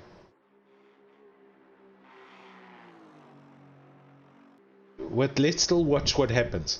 So they've still got to do 2 full pit stops. They can't have enough fuel to run from 2 hours to the end of the race. They're going to have to, there's still 2 pit stops. So they've had an incident somewhere. We'll have to just let it play out and see what happens, Steve. But the idea was there that you could essentially do 5 pit stops, 4 fully brimmed tanks, and the last pit stop just be a stop and go. But I don't think any team's actually done that. Everybody stopped for quite a considerable amount of time. Well, that's the trick to it. I mean, endurance racing, in this level, is all about just keeping it together. Exactly. And that's the whole thing about it, which we've seen some great racing right through the field. And now in the closing stage of the races, it's how did you do on the start of the race actually comes into play. Yep. That's it. Did you get through the first 10, 15, 20 minutes cleanly? Let the field space out as it does, and then circulate behind cars of similar pace? Or did you get bogged down? Did you have a spin and end up at the back of the field and then had to perform miracles by driving back up to where you should have been and then started risking yourself, etc., etc.? So yeah, I'll tell you what, the first 30 minutes of an endurance is in my opinion, has got to be one of the most important parts of that race. That is where you kind of essentially establish your position on the track and the people that you're with at the same pace or close to your pace, and they will then be at the end of the race. Again, touch wood that you don't get involved in somebody else's incident. Mario Skuman has been doing that with the Lexus. They've been there or thereabouts between third and fourth place, if memory serves me. But they were also leading while the other guys had pit stopped. They are currently leading and go over the start-finish line to do 80 laps in the big Lexus, with Shane Budd now back in the car in that green and gold McLaren in second place now. That can't be right, I'm sorry. Let's just check that, because they're up the road. Oh yes, they're at the bottom of the track. So that's correct. Skuman still needs to do his pit stop in the Lexus, with Shane Budd in the McLaren having done their pit stop. They're down at the bottom of the track at Stavelot with and are therefore the net leaders. They were racing Janssen van Vieren in the Aston Martin, and Janssen van Vieren is on the track going through Brussels hairpin and coming down towards Double Gush, and so they've had a net loss overall from Shane Budd, who's now gone over the start finish line. So they're at least 30 plus seconds ahead of second place after this recent pit stop. So yeah, Van Rensburg, Janssen van Vieren, they've had a drama in their pit stops, and they've come out worse off. In fact, I doubt they're going to be in second place. Griffenberg, in fact, is going to be in second place. Johannes Griffenberg in the other Aston Martin, the silver one with the green highlights, will be ahead of them. They currently are already ahead of them by 8 seconds. So I think Janssen van Vieren had either traffic or had a turnaround, and they have dropped off the podium stand, second or third place. Sorry to stop you. Hey there, yes? We have Eddie Francis in the interview room for AM. Awesome, let me get him. Thanks, buddy. Mr. MNR himself. Yep. Spandex Cobra. Eddie Francis, are you there, sir? Hi. Hello? Hi, guys. There you are. How's it? Are you well? I'm good, and yourself? Awesome. Spandex Cobra. So how's your session been going, sir? So far, so good, eh? Started in 17th. Yes. And we seem to be hovering around the like 14th, 13th for the race at the moment. But yeah, so far, so good. Having a lot of fun. Excellent. So, been enjoying the race, eh? Oh yeah, no, this has been a great race. Seems our main competition today might be Mr. Koenig. Yes. And I'm very happy to see him in a race. Like, exactly. And then I'm going to assume Werner being brother. yes. All right, good. Younger brother. And so Raymond Duggan not too far ahead of you guys. So yeah, 13th, 14th. So you've got a net improvement of probably 2 or 3 places since the start. So it's been good. It's been a nice clean race for you, Eddie. Yeah, look, it's been very clean. We had in Vanna's first stint, he got some damage early on, which hurt our second stint a little bit. Okay. But apart from that, really no incidents with other drivers, no scary moments. Just good, solid putting in the laps, getting the times consistent. So yeah, all good. Can I ask, due to the livery coloring, is there a relationship with Shane Budd and the McLaren? Oh no. Okay. So we are in one of the Monday Night Racing teams. Okay.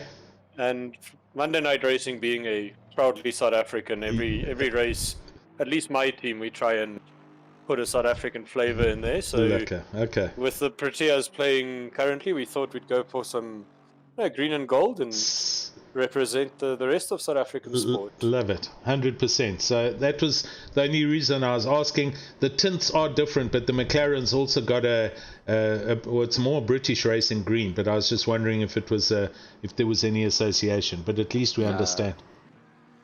All right, Eddie, I have to ask: is the race prep? I know you guys at Monday Night Racing have been setting your calendars up so the guys racing in RaceFace can also get some practice on Mondays, and seeing a lot of guys from Monday Night Racing actually here racing in the in this 6 hour. How was it a bit easier to go against guys that you now know their sort of driving styles? Well, look, Monday Night Racing has grown a hell of a lot. Like, I'd say from both Pro and Am server, about 2/3 of the drivers here today race on Monday night regularly.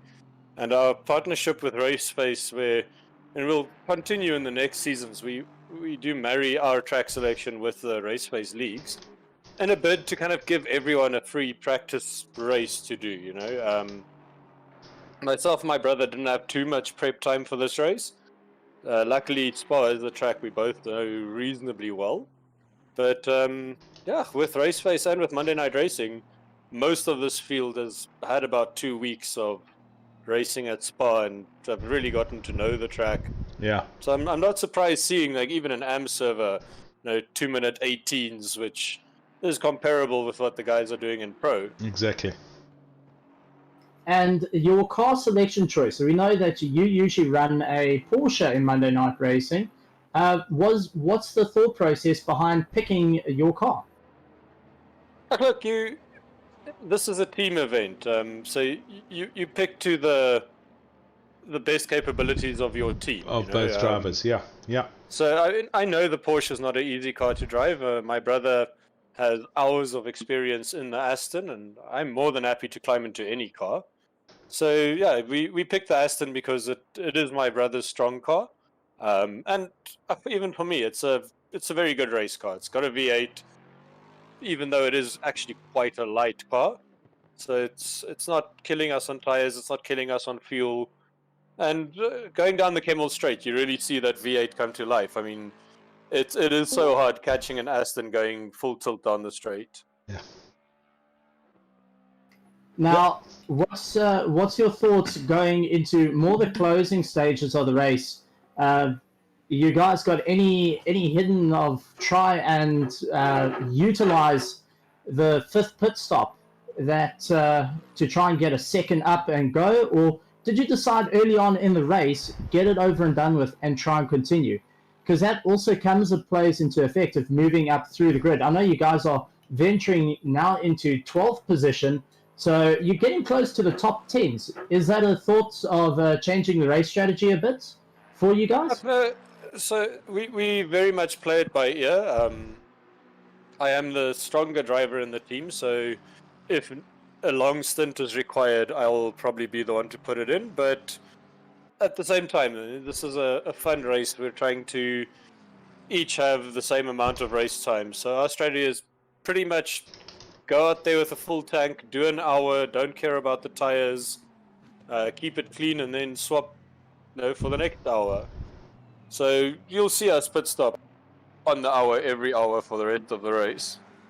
And now the final thing I've got to ask, the brotherly competition. Yeah. How is that in the pit? No, this is... Vanna and I have done many fuel cooperative things through our lives. We make a very good team. We play to each other's strengths and weaknesses. We get along very well when it's a team, If we're not in the same team, then it's knives out, big competition. But I mean, when I leave this interview now, I'm back in the chat with him. I'm giving him, times of the guys behind him. I'm spotting for him. I'm, giving him advice through corners. We talk each other down and up as needed. So it's very much a collaboration for this race. And I'm sure as Monday night and seeing all the cars, a little bit of pride as it's grown and your work with RaceFace. Any future plans going for Monday night racing? I know you guys have been looking at running Automobilista 2 as well. So you're trying to venture out. Plus, you've also opened up for guys with PlayStation to come in and also have a bit of fun with Monday night racing. Any other plans in the works? Well, as far as Automobilista 2, we're just kind of waiting for the development of the game. It's not as stable as we would like it online. In the same breath, like you mentioned, we are still growing our PlayStation side. We're always on the lookout for a partnership if somebody wants to bring in Xbox evenings to Monday night racing. And we'll see through these holidays coming up now. We might just take a little bit of a spin into the Dirt 2 side of things as well. But come next year, we'll be back 3 servers every Monday night, giving people as much racing as we can at no charge and at no skill requirement. I mean, as you well know, Stephen, Monday night racing is open to any person. If you bought ACC today, you can climb into our servers on Monday. That's awesome. And we'll show you the ropes. We won't shame you. We won't knock you off the track. We'll show you how to become a proper sim racer. Cool. That is incredibly true. That's great. Well, That's I mean, awesome. with But gents, that, yes, Hal. with the words Eddie just said, I got ACC last week, and that first Monday I ran with them, I only had 1 day of practice on that track before I jumped in with them. And you did Spa with us, you did yourself proud, you didn't crash anybody out, you had a good time. And that's what Monday night is all about. But gents, let me get back to my team so I can help Spot, and good luck with the rest of the stream. I've been watching it in between my stints, and well done to the 3 of you. It's a really nice stream. Thanks very much, and thanks for popping in and coming and say how's it. Only a pleasure, guys. Good luck and be safe, man. Cheers, eh? Cheers. All right, so I'm going to give us a quick ad break. We've got to pay the bills here, so we're going to go for a fast, another ROG, Republic of Gamers, and Mettlestate ad break. Give us 2 seconds here.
Yep. All right, we're back in live again, and we're waiting for some other drivers to come and join us in the interview room. I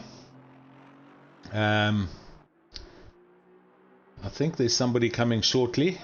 Oros man, Marcel, we're waiting for you. So find your way to interview room and we'll have a quick chat with you, buddy. Just a quick update. There has been some changes going on, so let's just fly through this. Fly through the leaderboard. Currently, we've got Shane Budd back in the lead in the McLaren.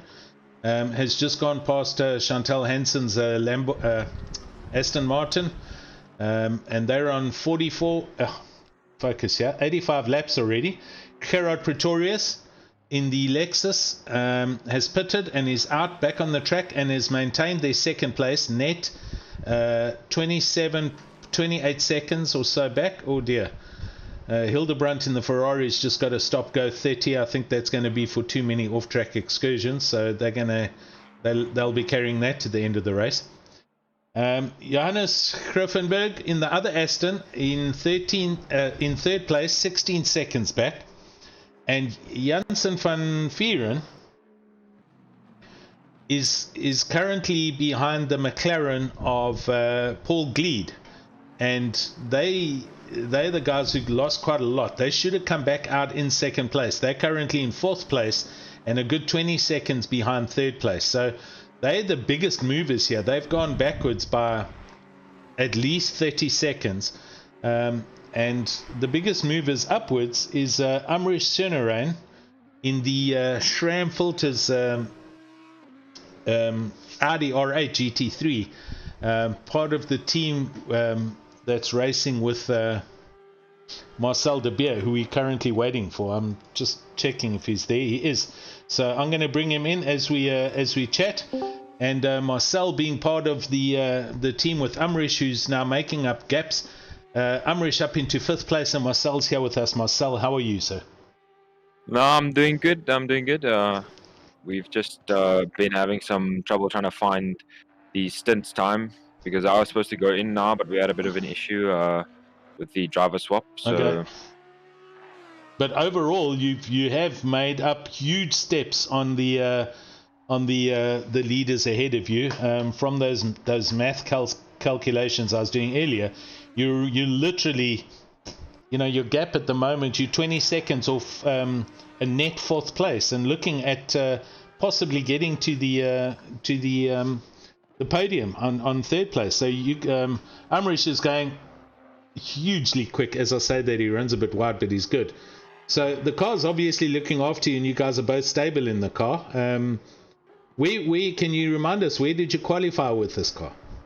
Well, qualifying, we started 6th. Okay. So, all right, so you're in net position up on your quali, so you've stayed out of trouble, and you're there, proverbially there or thereabouts. Your next pit stop, are you going to stop on the hour as you've been doing, or are you going to change that strategy up a little bit? Well, we're doing like a short stint now, about 30 minutes. Okay. I'm just trying to push out the fuel, trying to like extend the stint. Yep. But, and then you'll get in the car when he comes out the car. Yes, Amrish is going for a bit of he's going to have a break, and then I'm getting in, and yeah. Cool. So yes. I want to inquire. You battle your way through the grid, and how has it been? Has it been quite affecting your times, trying to get past the more slower vehicles? Or have you guys found it reasonably okay to come through the field? Well, we had some trouble with one or two back markers not trying to give the position, but it's been sorted out. And I mean, fighting through the grid, I feel like since we the only Audi in here, it kind of proves to show the Audi's difficult car to drive, challenging but rewarding. Yes. So. Jeez, and I'll tell you what, while we're talking, Amrish has now closed that gap up some more. So Rowan Janssen van Vieren, who is chasing in the Aston Martin, is currently going around the hairpin at Brussels, and Amrish has just gone through Malmedy. So that has gone from 20 seconds to 14.6 seconds. over the past 2 laps or so. So Amrish is pushing this car quick. It's got to be. Is it light? I mean, is he due in for a pit stop, or are you due to run to the hour, or are you bringing it forward on purpose? We are gonna try and push it to the hour Okay. to see if he can, drag the fuel out. So.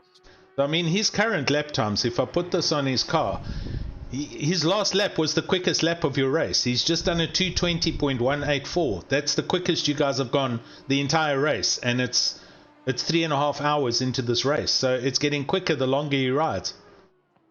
Yes, the earlier stints we didn't really push much. We just took it easy, Okay. not really trying to wear the tires down or wear the car down in the early parts of the race, since it is a 6-hour race. The race is not won in the first few laps. It so isn't. Yeah. That's some excellent strategies, Marcel. So both of you have done very well. Yeah, right. So from here, we've got 2 hours, just under 2.5 hours to go. You've probably got the best part of 30 minutes still to get to on the hour for your next pit stop.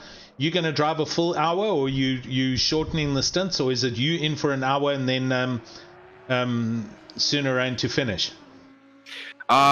We are looking to get me in for the next hour, and then Amrish is going to get finish the race fast. Cool. So. Okay, well, it's going to be exciting to watch. No pressure on your shoulders, but you're now going to be in the 3, 4, 5 positions for the next at least hour to 2 hours. So, yeah, you're going to have to keep it clean and look after the car, Marcel, and yeah, you might even get up there into 3rd place, buddy. Yeah, that's the ultimate goal for today. We can get that podium. All right, buddy. Thanks for coming in for the chat, man, and hope you're enjoying the stream and the race and everything. And let's see how you guys get on. Yeah, all good, man. Thank you. Thanks, man. Good luck, mate. Yeah. Bye, guys. Ciao, ciao. So, I'm going to bring Jason Isherwood in here. Oh, no, he's in the pro. Sorry, I'm not going to bring him in. All right. Back to you, Steve. How you doing down there? Okay. I actually got my first track warning through ROG. After 3.5 hours. After 3.5 hours. I didn't think fatigue would kick in, but one little mistake, and that set it up. But it's interesting to hear everyone's different strategies coming in, hearing from Marcel what they're doing, trying to drive the fuel out. Despite having a problem early on, they're still trying to really give it everything they got. You got Eddie Francis, who's playing it by ear with his brother in the race. So also great parts from them, and they've been doing consistently well, keeping consistent times. Exactly. Yeah, it's always interesting, and you'll only know what's going on in the minds of the teams when we speak to the various drivers. So Jason, let's go. Inoxia. Let's see racer number 44. Cool. Car number 44.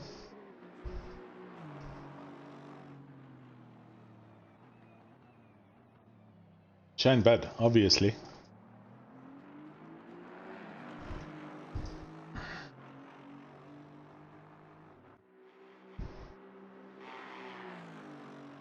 Why can't I seem to get to his car? Just give me a second. We'd also like to say thank you to everyone that's watching the stream. Without you guys, this wouldn't be happening. So as much as you guys are watching the drivers do the endurance race, you guys are having a part in the enduro. We love hearing your comments. So we love seeing you guys support your drivers, support the cars, and we look forward to seeing more of you guys joining with us. So make sure you hit that subscribe button and that bell notification icon to get up to date of when RaceFace goes out again. This is the Mettlestate 6-hour, proudly brought to you by RaceFace, RCI, Asus, ROG, and oh man, it is absolutely one heck of an event. It is. Listen, man, I've got to interrupt you. There's dramas going on here. Our leader is in the pit. I've got a feeling they might have had a possible disconnect. But I'm just going to I'm just going to confirm this because I couldn't select the car just now. Yep, they've just vanished again. The McLaren, Shane Bud McLaren, that is currently in first place is disconnected off the timing screen. Okay, now it's showing them back in position 5. So let's just give this thing a little bit of time. I don't know what's actually going on, but right now we've got... I'm going to give the timing screens time to sort itself out. So Gerard Pretorius is currently in the lead in the Lexus. He was a long way back behind that McLaren. So I don't know if they've done a driver change or something. So I'm going to just give it a bit of chance to settle down. I've got Johannes Griffenberg in second place in their Aston Martin. He's running a little bit off track as he goes down to the start-finish line. So I can't tell you the gap yet until they get to a segment. And then we've got Rowan Janssen van Vieren in their Aston Martin going over the start-finish line back up into third place with... that's not true. It's now Amrish has now gone past them. So Amrish Sunarain is now up into third place right now. They're on the podium. So there has been a drama here. That McLaren that was leading either had a disconnect or they had to go into pits. My timing screen says they're in the pits, but I can't see them in the pits and I can't select the car. So I can tell you I've moved up a position, so there might actually be a disconnect, but the other drivers are still connected. Yeah. Sorry for the guys that are shouting for this team on YouTube, Jason, Johan, etc. But there is a problem here. They are not reflecting on the timing screen. I'm going to try and cycle through the game's cameras and see if we find them. So it's a McLaren. Paul Gleed, Zed Kruger, Shane Budd is listing in 20th position, and it's not moving. There it is. So the camera's back on them in the pit lane, and it's not the gold car now. It's now a blue and pink car. So they've had a disconnect, and they've come back in, and they are... The timing screen, my timing screen is not showing any... any lap times for them. So the timetable shows them in 20th place and 0 laps. So they've had a that is terrible. That's really bad luck. They have disconnected from first place and have lost they've lost this race. That is heartbreaking. My heart goes out to them. Mine too. Honestly, yeah, sure. That's, it's a technical. They've just disconnected now. So yeah, hopefully I feel for them. Seriously, I think somebody's hammering their rig to pieces right now, but they have essentially thrown away first position, and they were in it to win it, make no mistake. So what that has done is it's changed the leader log up, and that red Audi, Amrish Sunarain, is now on the podium. They are in third place. They've passed Rowan Janssen van Vieren in their Aston. They're 5-6 seconds back. So, and Johannes Griffenberg is now currently in the pits with their Aston from second place. So this is a bit early. We're 20 minutes ahead on the hour, and they're in the pits. So this could be a strategy game. Richard Strauss on the YouTube channel saying same happened to them. So Richard Strauss, they were on earlier, and that was one of the teams that disconnected. So currently we're only listing... let me get the screen back to where it needs to be.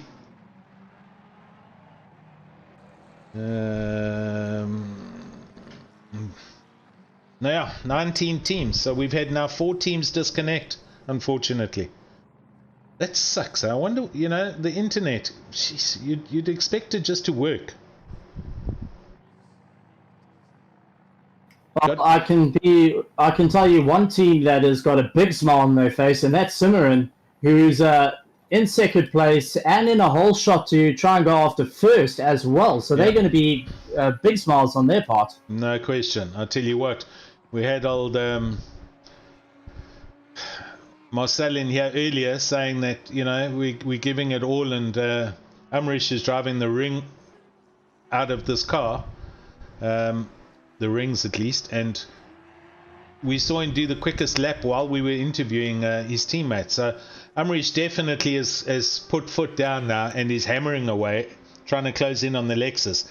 Kero Pretorius right now is going through a Rouge and up over the top of Radian.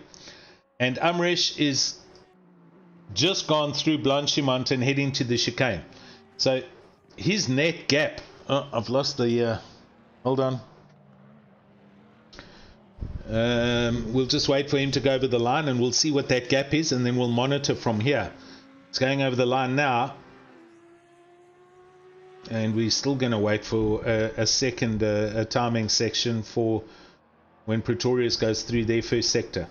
Got a drive through for Francis, unfortunately. So we just had his brother in the room. They did a pit stop and they sped in the pit lane. They've been handed a drive through. Okay, I'll give you the gap between first and second when I see it, but the gap from second to third is 10 seconds.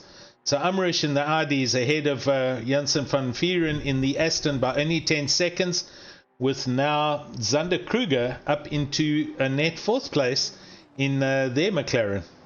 The gap's 48.8 seconds. Okay, so it's still quite large, but that's just Pretorius doing really well with their Lexus, and I said it was about 3/4 of a lap. So Amrish is the best part of the same distance back. However, they're in a net second place, so they're on the podium now and going forward. Jason Luck, unfortunately, has earned himself a 20-second penalty. That's possibly for off-track limits or a bad rejoin. And they have now repitted or pitted again. So if you remember, we were talking about the Luck Daryl Mulder car and possibly running 15 minutes longer on each stint to inherit a whole pit stop that could be used just as a stop go.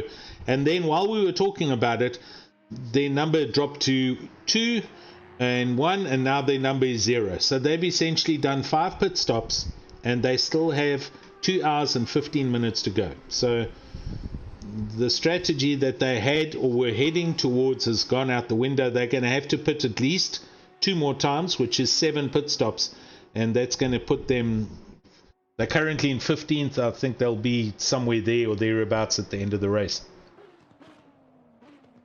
And that's how fast things do change in an endurance race. Amrish, he just went very deep into the final chicane. Sorry, Steve, and he's just thrown it into the pit lane. So Amrish is coming in, and this is going to be a driver change now. Marcel is going to probably get in the car now, who's just left us after interviews, and we'll see how he goes in the car. Yeah, things change just like that. I mean, wow, that is such bad luck for Shane Budd and car number 44, that McLaren. I really feel for them because they were managing this race properly. Yeah, Inoxia on YouTube saying that just cost them the race. I'm not sure who that is, but seriously terrible luck, man. Sorry. Really feel for you guys. Okay. My heart goes out to them, honestly. Definitely. Right, so Amrish in the pits. We're now going to see Rowan Janssen van Vieren come back. He's gone through, so the black and white Aston Martin is now back up into second place. Gone through Lecum and Malmedy and heading down towards Brussels, the hairpin. Gerard Pretorius in the Lexus is just going through Blanchimont, so that gap from them to second place is at least 50-something seconds, if not a minute. Amrish still in the pits. They haven't started moving yet, so I think they're going to be brimming the Audi, and there's a driver change. So Zander Kruger in the blue McLaren with the Gleim green highlights has moved up into third place overall. And that's a net third, actually, because they still have 2 pit stops to go. So They're in that's a good position. Amrish now down into 4th with Johannes Griffenberg in 5th place. And they're in the silver Aston with the lime green highlights. They're now up into 4th place because Amrish is still in the pits. The Audi is now rolling. Minch Gaming on YouTube saying sad. Car 44 did so good. Totally. And Nox said that is Shane Bud. Dude, seriously, what was that? Internet? I mean, you were 40 seconds up the road from this car, Janssen van Vieren in their Aston Martin, and managing this, and your pit stops, everything were perfect. The next thing I see, you disappear and gone. Was this an internet failure for you guys, Shane, on the YouTube channel? Such bad luck, man.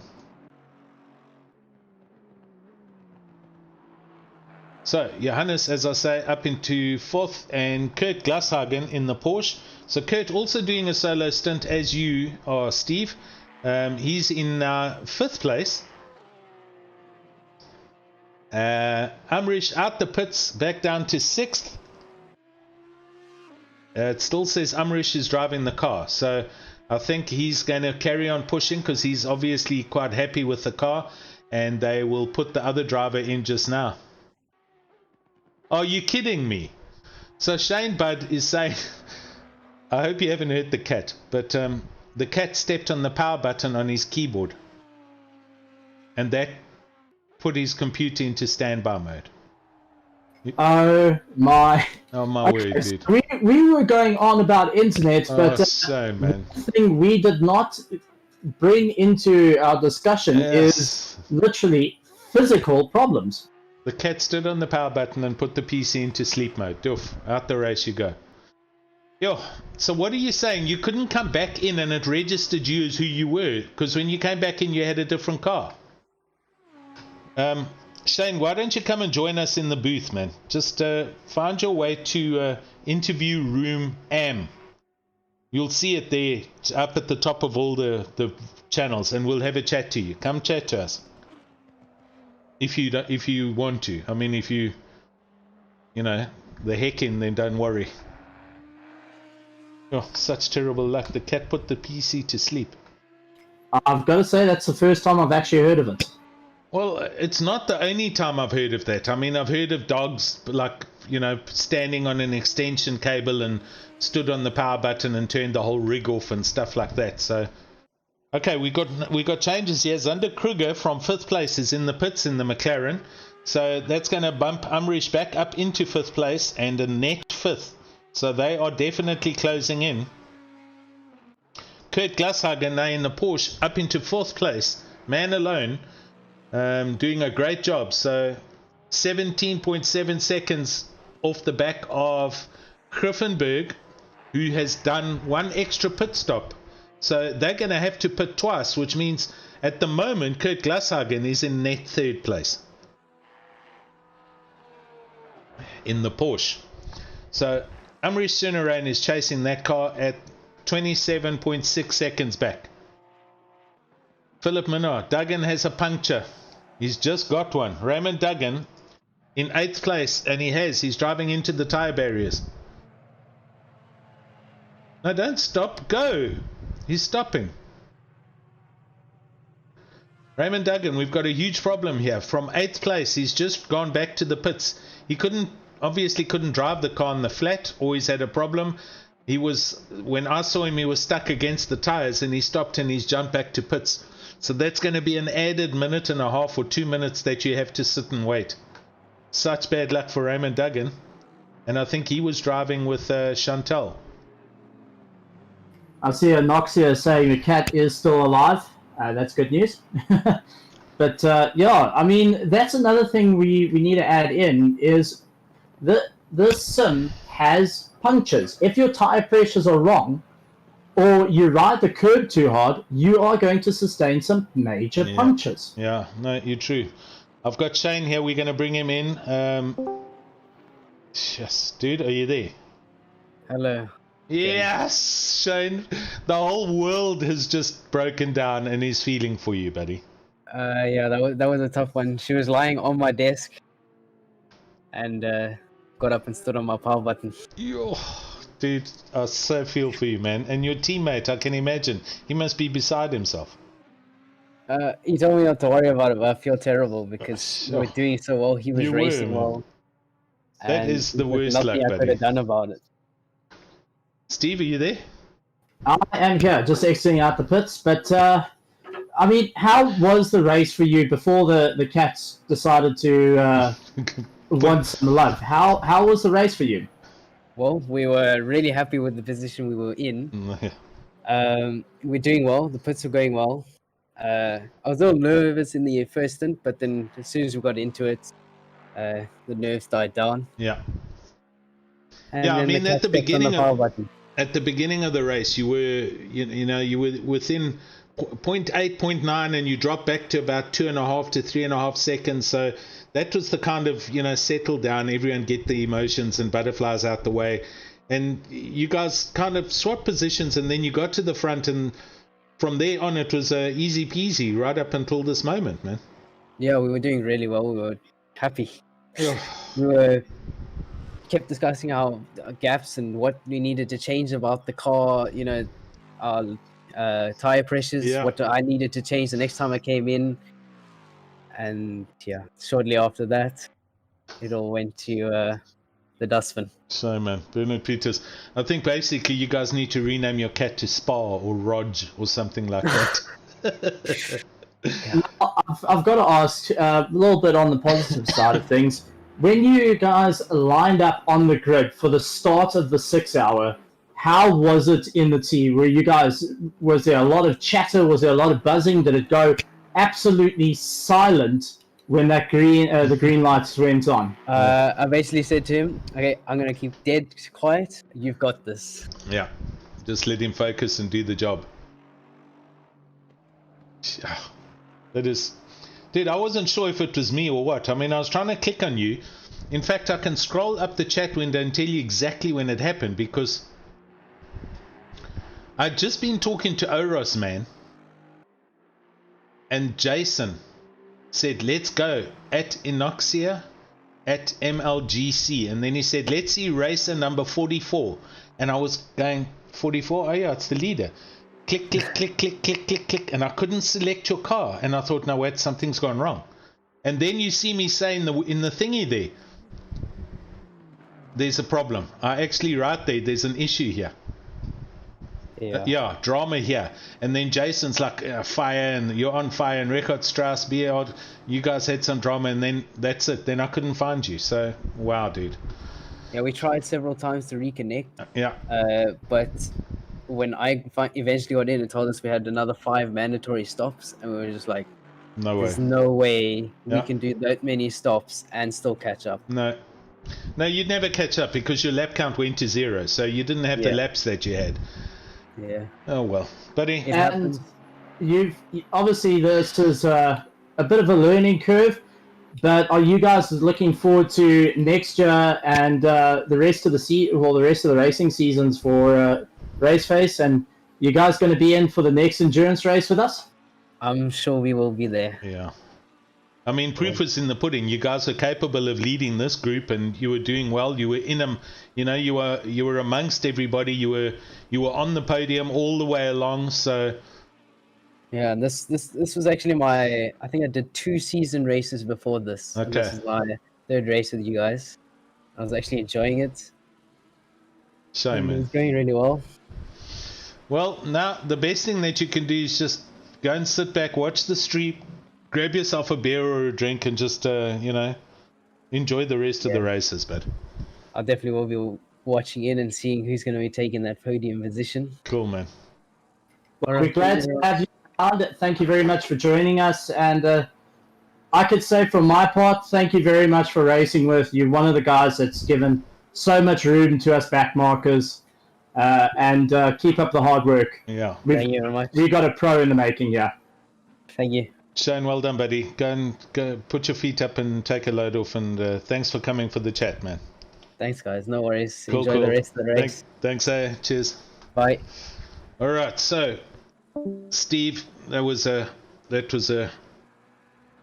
geez, that was bad luck. That's all I can say. The poor, man. Okay. It's heart-wrenching, but we've seen this happen in Suzuka, where just out of nowhere, something happens. Yeah. And, this is what endurance racing is. It's all about heart-wrenching moments that come into play. Exactly. And as that famous commentator used to say, it's never over until it's over. Or something like that. We're up at the hour, so I'm going to have to say stand by as we go for a really fast ad break. You're watching the ROG 6 hours of Spa-Francorchamps by Republic of Gamers, Mettlestate, in conjunction with RCI and Speed Labs and RaceFace. We'll be back with you shortly.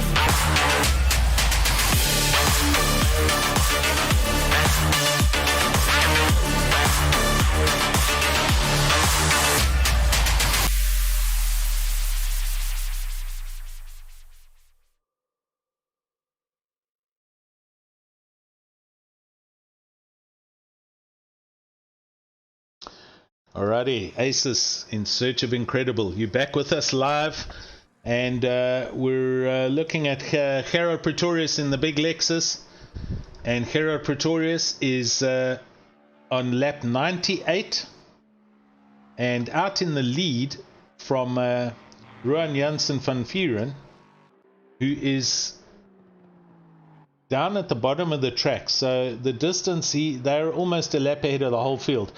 Janssen van Vuren coming up through the campus and Stavelot up towards Blanchimont, and Gerard Pretorius is going through Lecombe and Malmedy at the end of the Kemmel Straight. So the gap is going to reflect as about a lap. It's over 60 seconds, so that's why it's showing that. And they're on the same strategy, still due for 2 more pit stops between now and the end of the race. We have 2 hours left and 30 seconds as of right now. So 3/4 is done. Got a quarter of the race to go still. Johannes Griffenberg up in 3rd place, and he is down at Les Fanes, and Ruan Janssen van Vuren is on the start-finish line going down towards Eau Rouge. So that gap is what I'd say it's going to be at least 20-something to 30 seconds. So first, second to third is going to be now at least a minute and a half apart.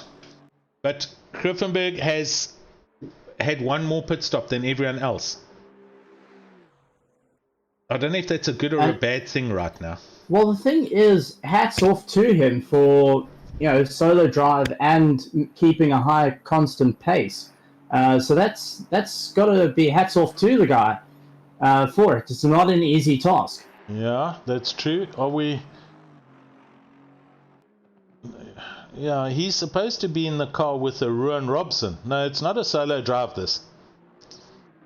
Your solo drive, other than you, is Kurt Glashagen. He's the only other person that hasn't had a driver change in the Porsche, and he's in 4th place and is doing well. So he is that's what I'm saying. I'm not too sure about Johannes Griffenberg. They are showing that they've done 4 pit stops. They only need 1 more to do. However, they've still got 2 hours to go.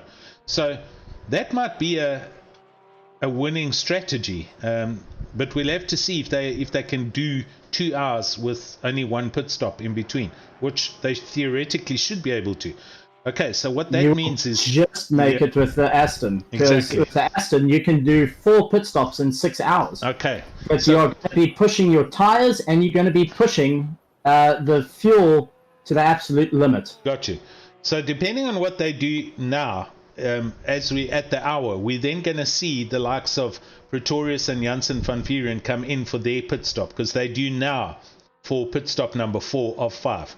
So there's going to be a little bit of chaos again as everyone comes in and goes out. So we're going to just monitor this and see what happens. Cronier in the Ferrari in 16th place is now in the pit. The red Ferrari, so that's the Kessel Racing car. They're going to be they're heading down towards the exit. So I think that pit stop is done.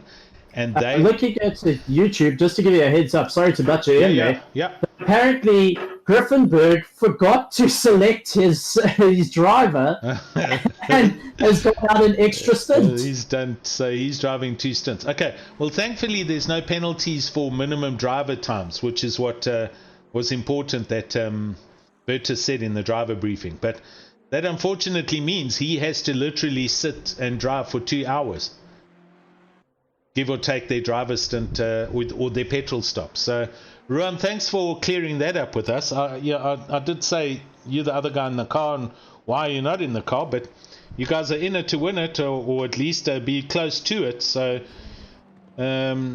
keep it up, or maybe you should pop into the room and come and have a chat with us if you've got some time. So come find Interview Room AM, which is right up at the top of all the channels. You'll see my name and Steve Koenig's name in the Media Pro Am, and I'll pull you in and we can have a quick chat. Let us know what's going on with your what's happening with your strategies, man.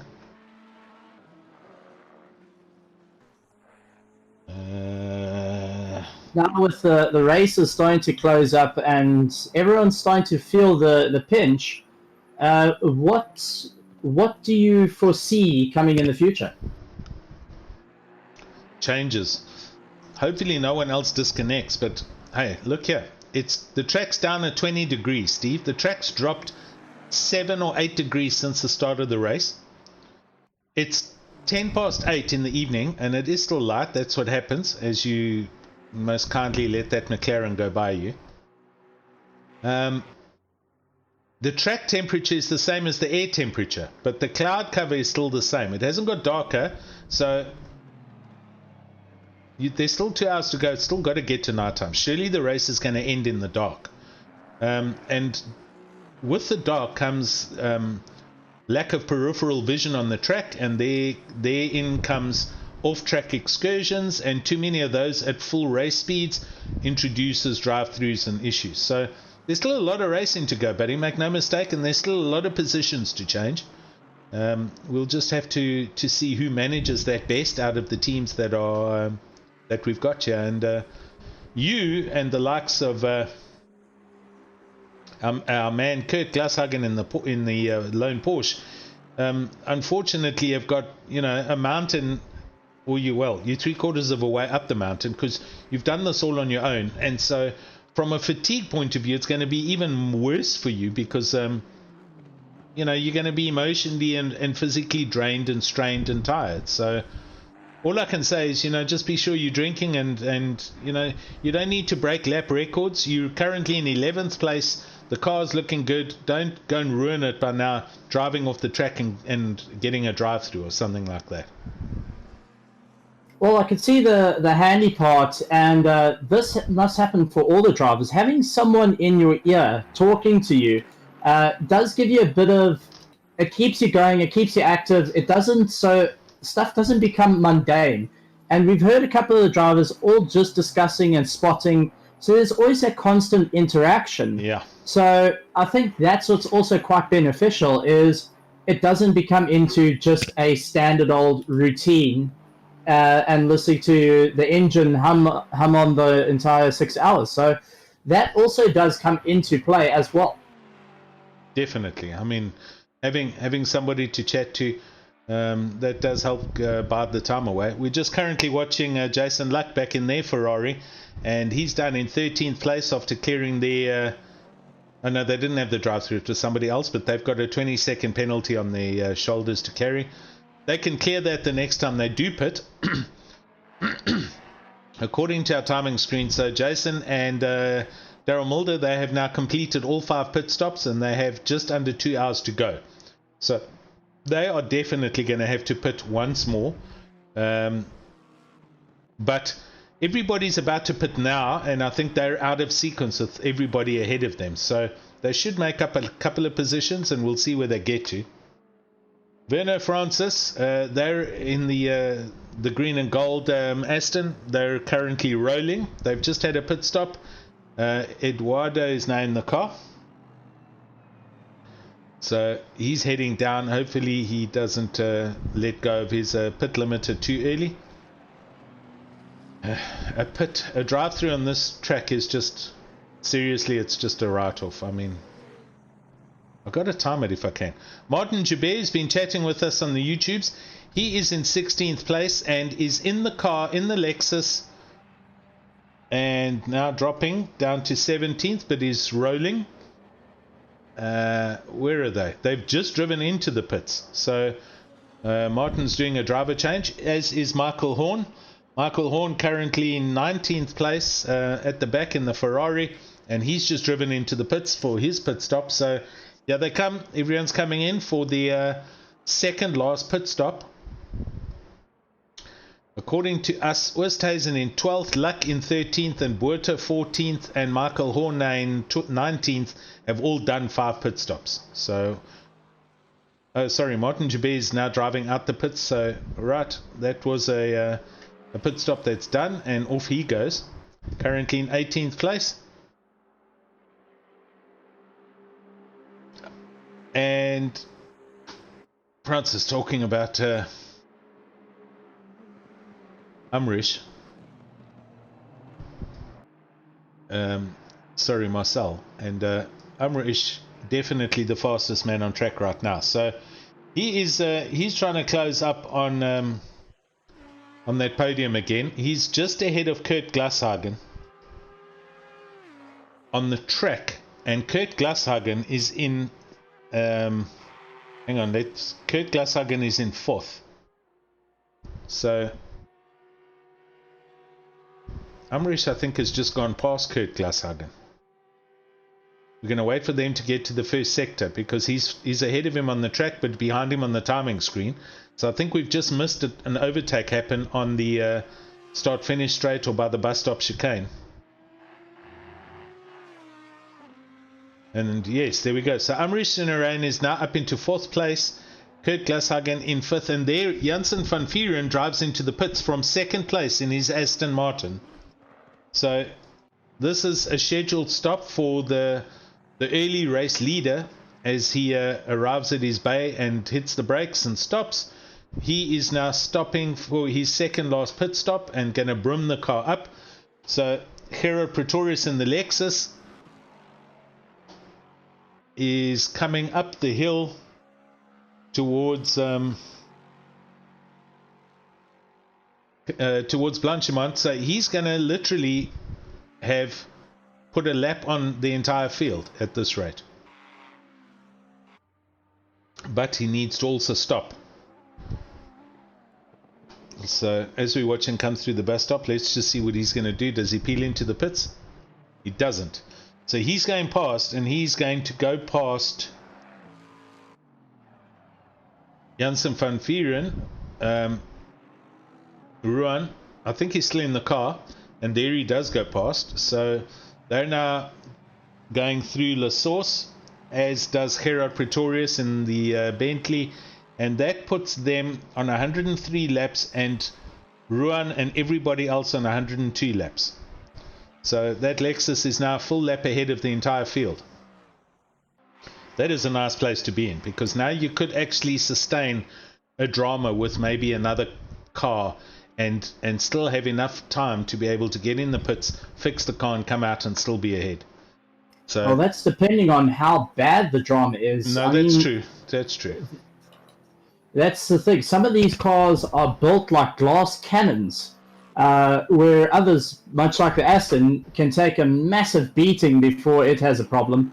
But if you drive, let's say, like the Porsche, it is a glass cannon. Yeah.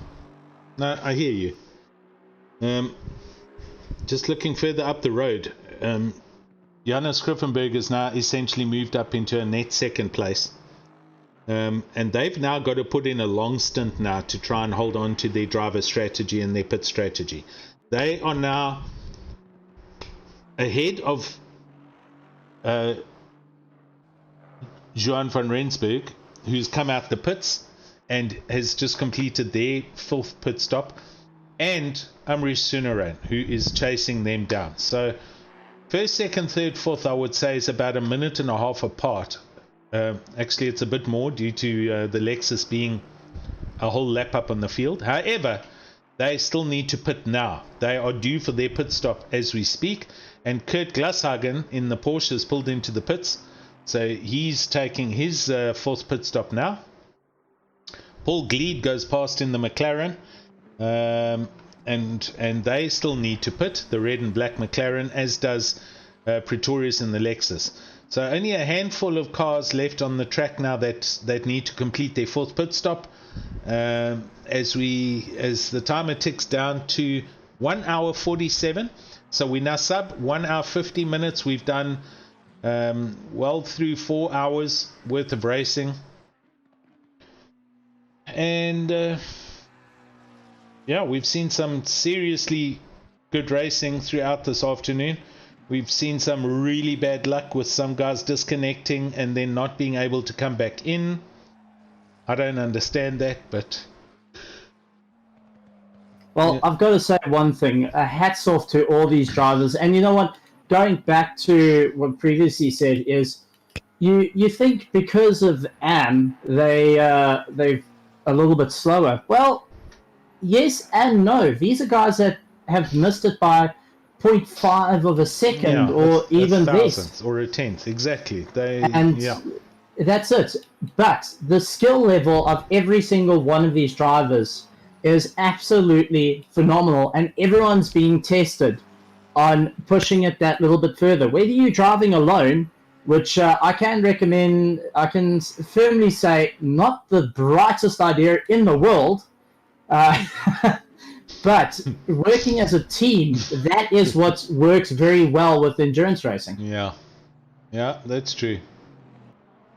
I'm just having a quick squiz over at Division A just to see what's what, but George has got the timing screen nowhere. It's like middle of the field, so I can't see what the top 5 are, but the comments are saying that share it on his own level. So Jordan's obviously in the lead in Division A, but I can't see anything from 13th upwards, so we'll wait a bit and come back there. Well, you guys heard us talking about Speed Labs as being one of the sponsors. Well, if you want, go take a look at RaceFace.Pro and sign up with Speed Labs, where you can have the Jordan Sherrod go and teach you how to drive. And I can highly recommend it. Yeah, they do the driver training courses, as Steven says, and you'll be able to have a one-on-one training session, I think it is, or is it group training sessions? You can pay for a one-on-one, or you can pay a little bit less for a group training session. Okay. So if you really want to get the edge on your competition, take a look at Speed Labs on RaceFace.Pro. Yep, there we go. Thanks for that. Okay, trying to catch up on what we've got going. Pretorius in the Lexus, that car's a fuel miser, so he goes on for another lap. 15 minutes past the hour, and he's still out there, and he still has 2 pit stops to do. So he's got to be coming in the next 5 laps. He has to be. That'll then put probably Griffenberg up into first place in his Aston. Amrish Sunarain in the red Audi up into second, and the dice will then be with Van Rensburg in his Aston, because that's about the time ahead that they are.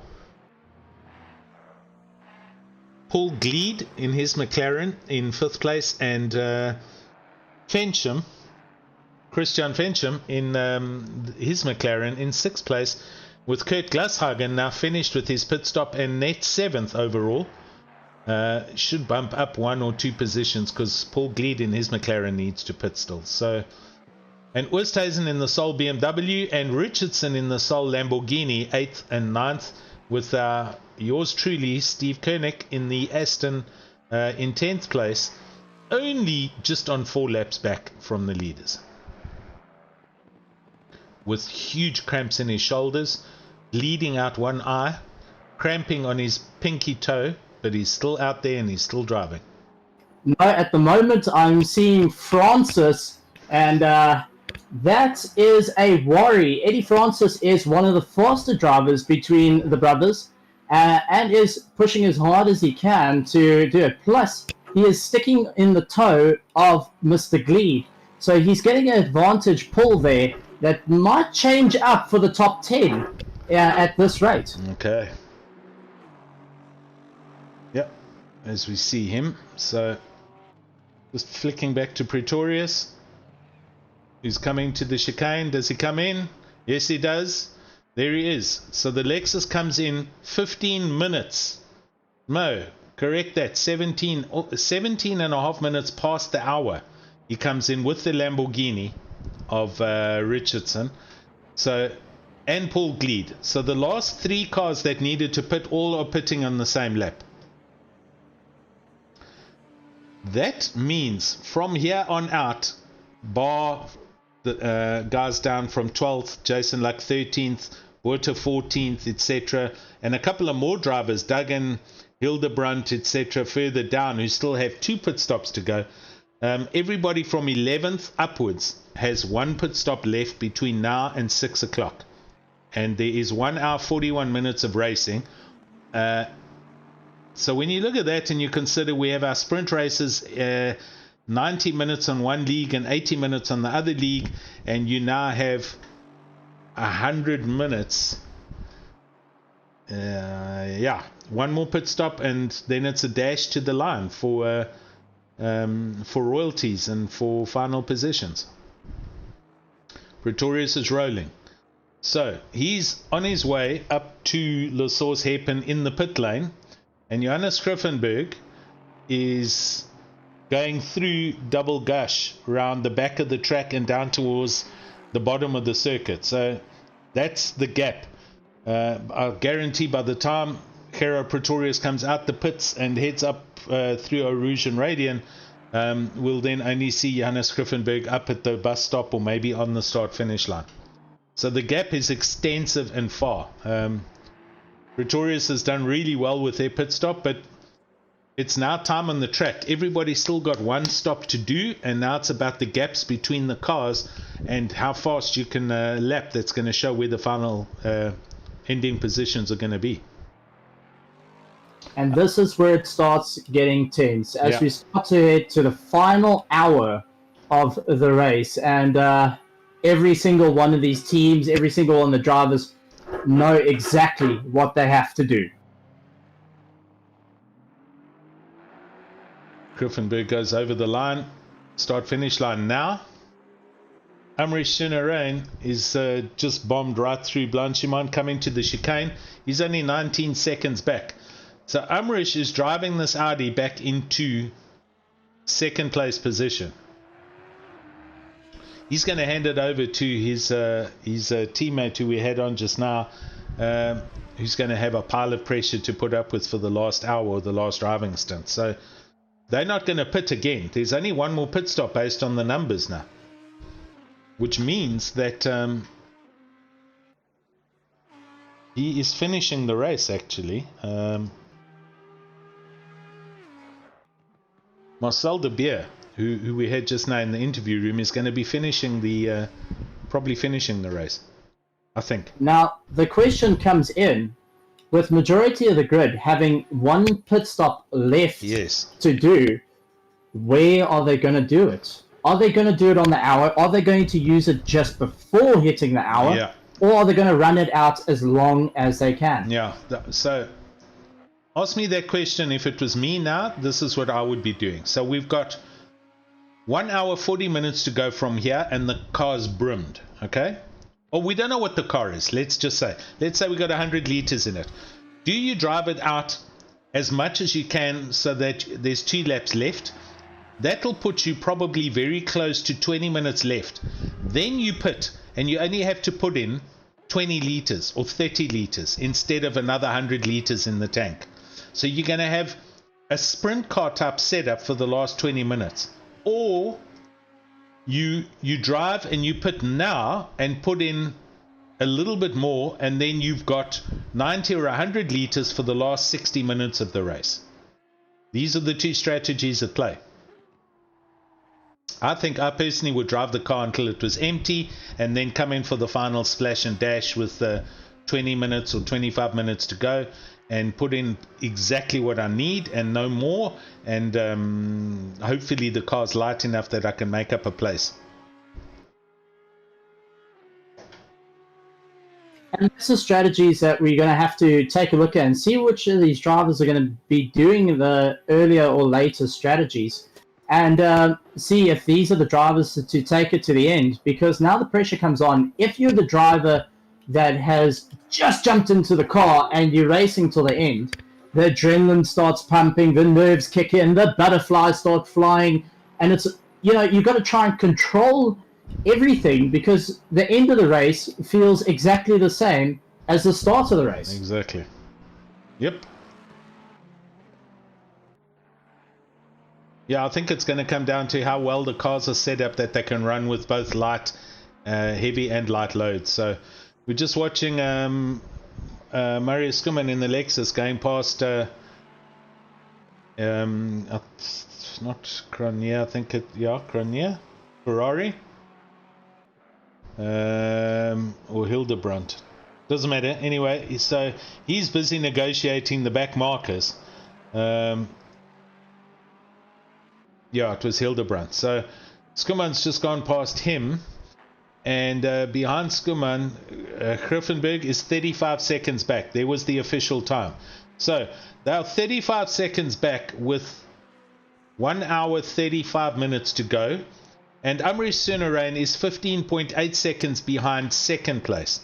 So 35, 45, 52-ish, 52 seconds, and then Van Rensburg, Jean van Rensburg, is another 34.2 seconds behind Amri Sunarain. So first, second and third place are 52 seconds apart on the track after 4.5 hours.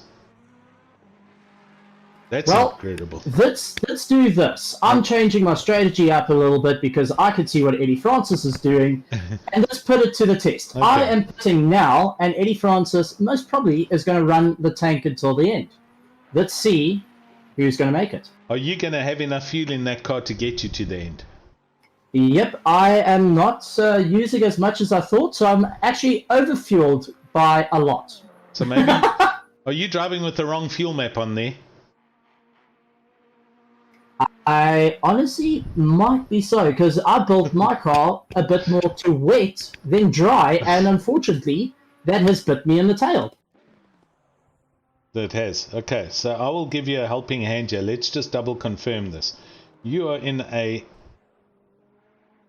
that car, and do I have it or don't I have it? I'm sure Aston Martin. Your fastest highest is 1. So if you're on 2 or 3, you're in fuel save mode. Yep. What does yep mean? I'm on engine map 1, okay. But yet I am doing the same pace as engine map 2 and 3. Okay, but so in turn, it hasn't been hurting the tires as badly, and I'm able to go longer on fuel and tires. So let's see. Let's put it to the test now with Eddie Francis, who I know is going to try and open up as much of a gap as much as possible. So let's see who has got this. Let's put the two strategies to the test right here for the very first time. Live. Face. Okay. Live. All the best to that one.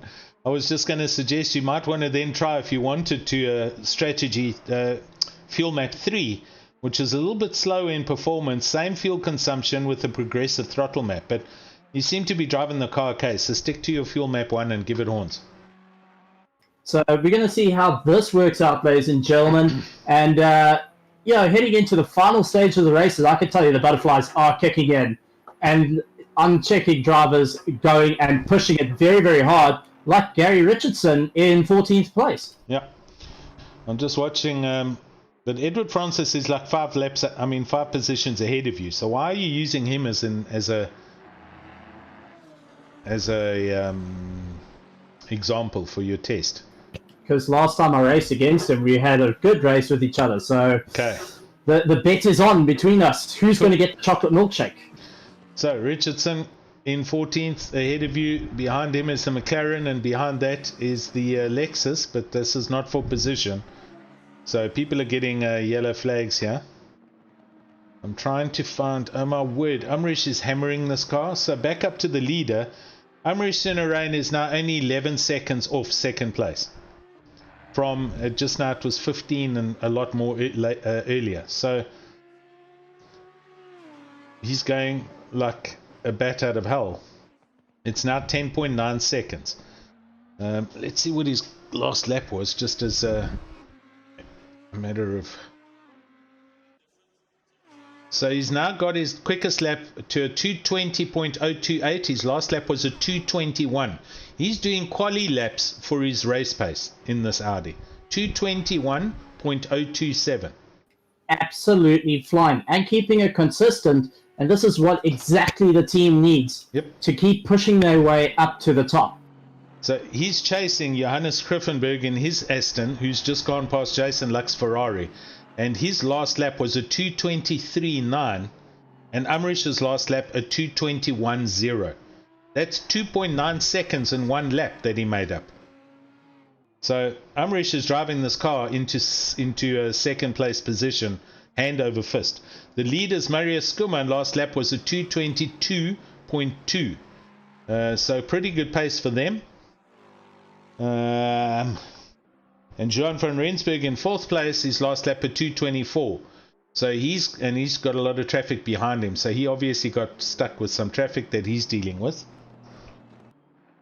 So it's all to play for as far as Umrish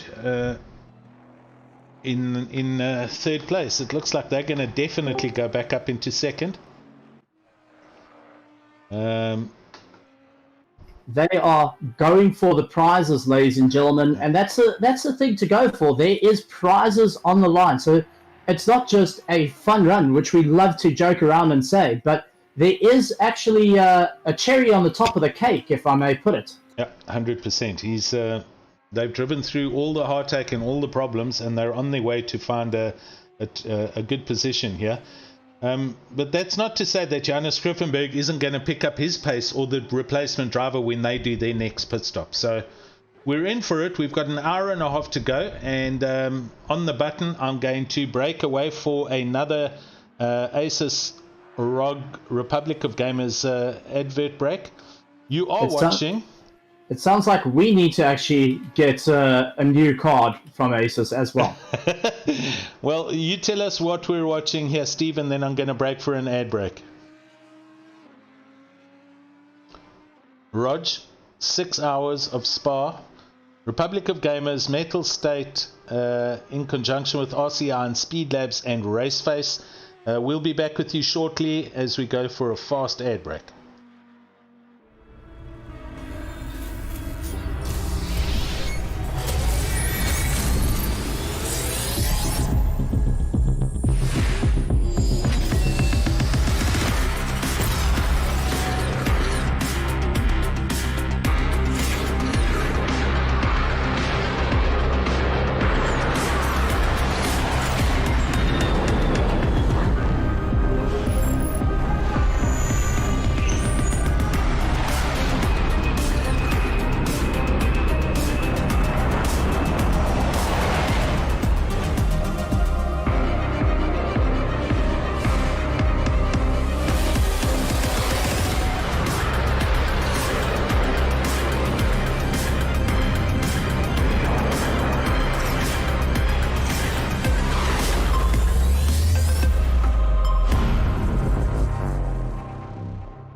That was an incredible looking motherboard. The new Asus Republic of Gamers hardware is incredible. I have Bertus in the studio with us. Bertus, how are you, sir? I'm all good, thanks, Alan, and yourself. Excellent, man. It's been an awesome afternoon, Shame, and there's been some dramas here. We had the leading car disconnect because the pet cat stood on the keyboard and put the machine to sleep. It's been a trip of emotions on this side of the world. I heard the story. Man. Yeah, that's so unfortunate. I hope the cat is still all right. Yeah, apparently it is. That's the first thing I asked, to be honest, but he said no, it's all good, man. Yeah, no, it's unfortunate.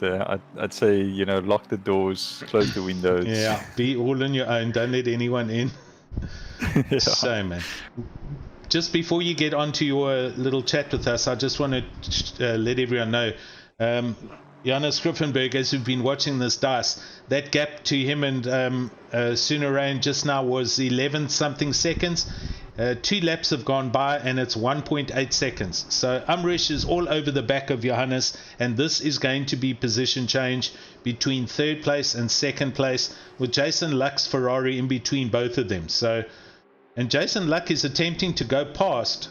That's not actually the right thing to do, but he's just overtaken the 2nd place car, and now he's slowed him up even more. And Amrish is now coming past him as they go through the top of the track. So, okay, they're next to each other. Oh dear, that wasn't such good driving by Jason Luck, but anyway. Bertus, what have you got? What can you tell us, sir? No, I just want to say thank you to everyone. Thanks to you, Alan, for helping out on the AM stream. Awesome, man. I've been watching the stream and it's been great. I haven't had the audio on all the time, so I haven't been listening to you.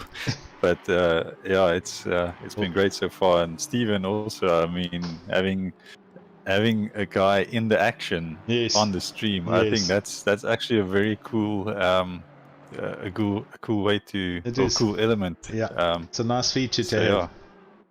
Yeah, so Stephen, what a man.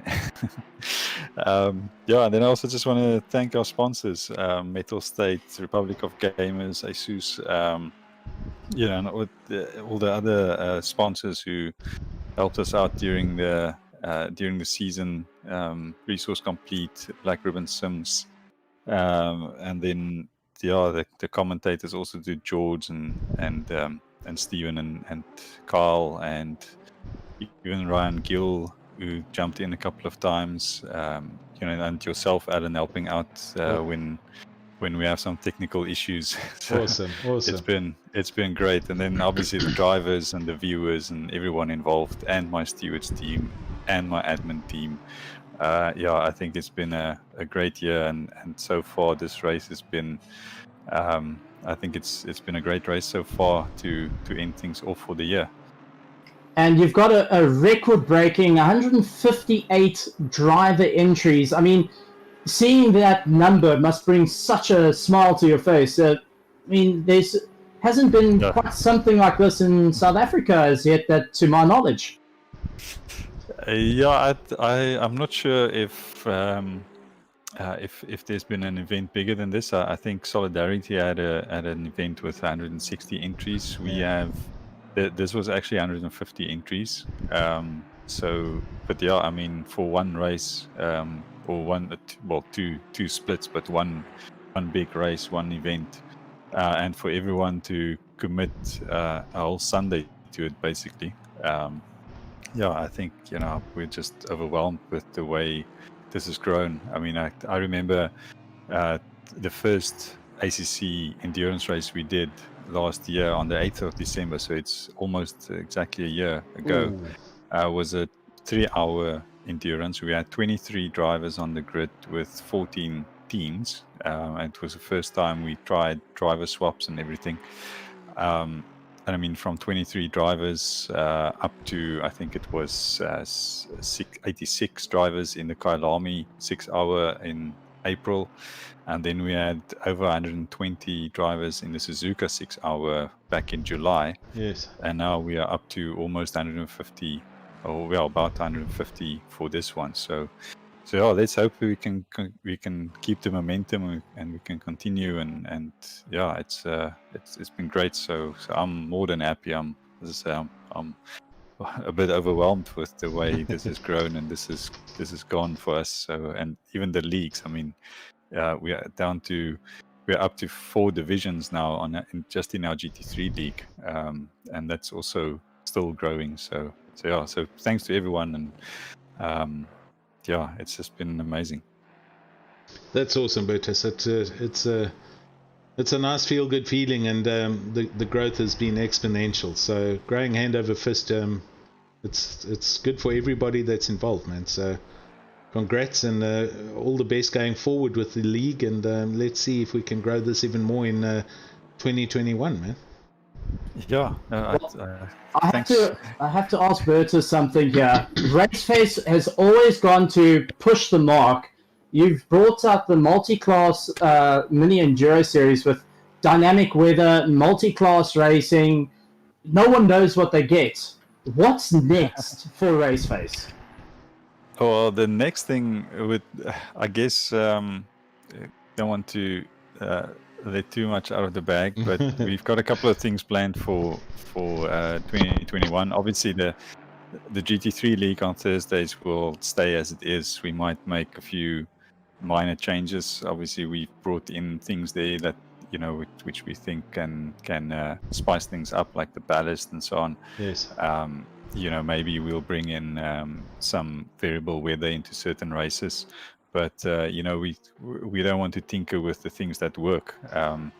But with the other things that we do, the endurance races, we usually do 6 hours, but there's always the possibility of doing something bigger, maybe 12 hours, 24 hours. That's something that we'll want to try at some point. And then who knows what can happen in the Wednesday leagues. I mean, we've had the GT4 leagues, we've had the multi-class mini enduro races. But yeah, Wednesdays will be the time when we try to spice things up and see what works and what doesn't work, and then we'll implement what works, and we'll can what doesn't. So we'll try new things every now and then, but obviously not try and shake the tree too much. Yeah, sounds good. If it's not broken, there's nothing to fix, man. Yeah, exactly.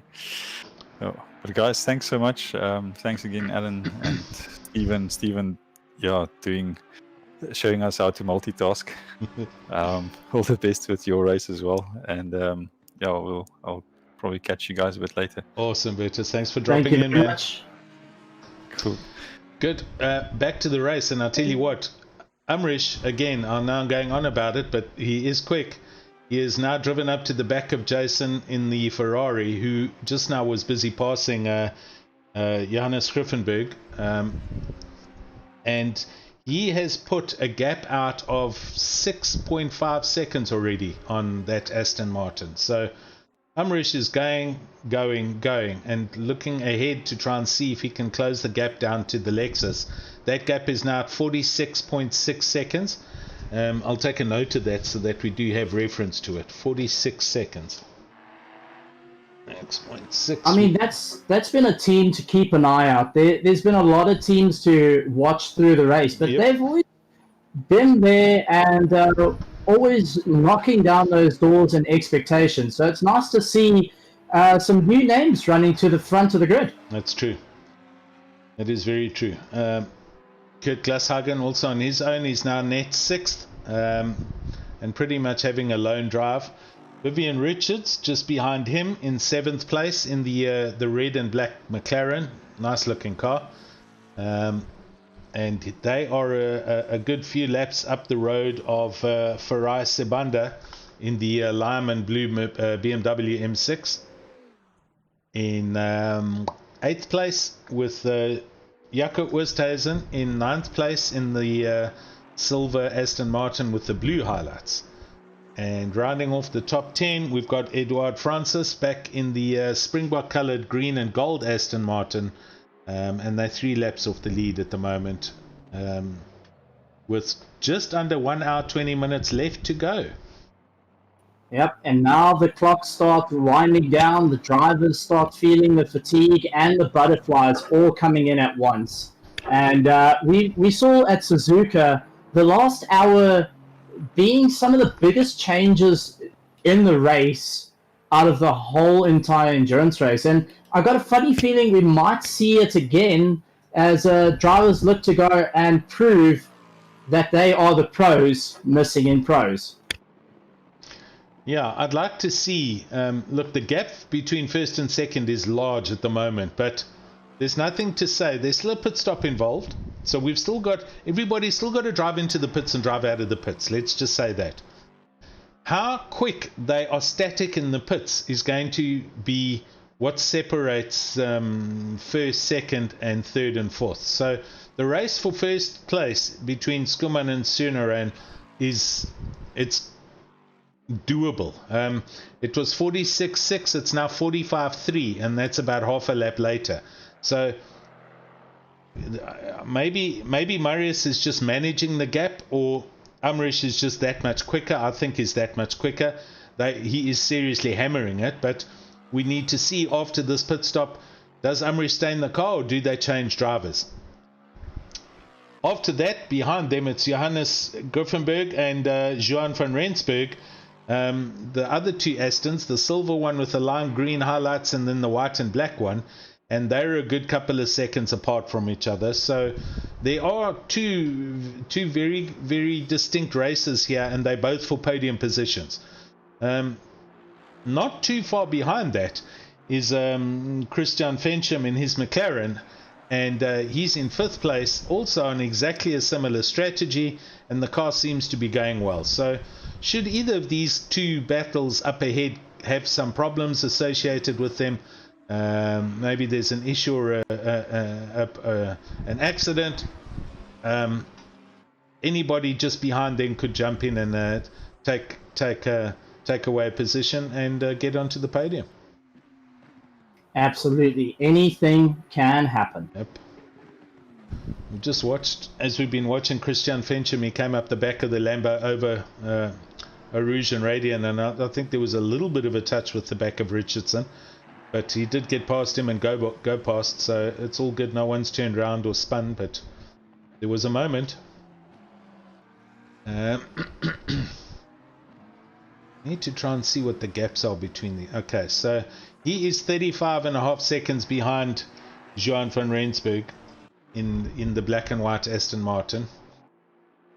And let's see, where's Griffenberg on the track? So Griffenberg's gone through the La Source hairpin and heading down towards this Rouge and Radiant. Johan van Rensburg is just gone through Blanchimont, so that gap is,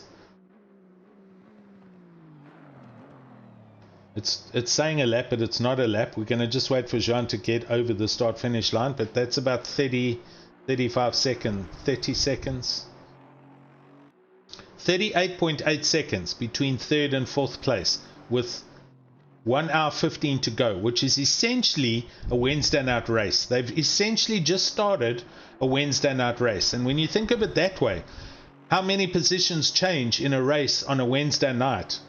And these guys have now essentially started one of those races. So there's 75 minutes of racing to go, and there is 44 seconds apart between 1st and 2nd, and 35 seconds apart between 3rd and 4th on the track. There's a lot of racing still to be had here with a pit stop involved, so let's see what happens. YouTube channel's gone quiet, not too much chatting or discussing going on. Still got 24 people with us watching, 11 thumbs up and 1 thumbs down, so sorry for the thumbs down. Don't know what it was that upset you, but thanks anyway. Thank you. Come again. That's all we can do. I see Skuman has still got 1 pit stop to go. Yeah, all of it. And as you said, that's the main thing it comes to now is it is a sprint race for them. Yep. So they're possibly going to be using a quick splash and dash to pull them to the line. It's that as well as the driver changes, i.e. does Amrish get out the car and give the car to his co-pilot, excuse me, who might not be as quick as Amrish. And the same goes for Mario Skuman, Jonas Griffenberg, Jean van Rensburg. The top 4 guys, do they stay in the cars, or do they hand them over to their other drivers? That's going to be a calculated decision based on the teams. They know who is quicker out of the 2 drivers. They know where they are on the track. They know what race is currently happening, i.e. the gaps between each other, and it's up to them to make that call, which is awesome. As I say, we've got Amrish is 43.9 seconds. That's where he is at. It was 46.6. I don't think it's coming down fast enough, but it's definitely coming down. Van Rensburg's 38.3 between Griffenberg and himself. So let me write it down so we've got it. It was 43 and 36.6 with 72 minutes to go and a pit stop in hand. So the top 7 cars, all of them need to do a pit stop, as well as Francis, who you having the race with in 10th place, Cronje and Carr and Hildebrandt in 14th, 15th and 18th. Everyone else, according to my list, has completed their 5 pit stops. So whether you have enough fuel or not, that is not our problem. You apparently believe that you're going to get to the end of the race with your car. Is that correct? I do think so, because even now I've only got about 66 kgs, and we've still got we have under an hour. Now I was running 50 kgs. No, you've got over an hour. You've got an hour and 10. An hour and 10, but I was running 50 kgs when there was only half an hour left. Okay. So what I found is I'm doing a lot of lifting and coasting. Okay. So yeah, I'm hoping to make a bit of work there, as I hope to get to the top. But I can't take it away from other drivers who might be doing the same. No, you can't, but at least there's an interesting spin on your strategy, so we'll see what happens there. Oros, man, all the stress will also tense. So obviously, yeah, it's all about Amrish and what he's doing up there in 2nd place in that Audi, and if he's gonna haul in the Lexus. Car looks good, sounds good, it's going like smoke. Marius Skuman going around Double Gash, and Amrish Sunaran going up to Lekum. That's the diff. It's 1 sector he's apart. Gap's now 43.2 seconds. There's interesting. And the other dice between Griffenberg in 3rd and 4th, that's 37.3. So that's grown a little bit. So Van Rensburg has either hit traffic, or his tires are going off, or yeah, who knows. But they've slowed down their progression a little bit. So that's the black and white Aston Martin that was in 2nd place. They're currently in 4th place. And the Lexus that was in 3rd place is currently leading. So there's definitely been position changes. Unfortunately, with Shane Budd and them bombing out in the McLaren, they would have been, a lap around the track ahead of everyone as we speak now. But with the pet issue and the keyboard and the PC sleep, that disconnected and helped. So here we go. So absolutely feeling for it. 9 minutes to the hour. 1 pit stop left. When do we take the pit stop? 19 cars left on the track.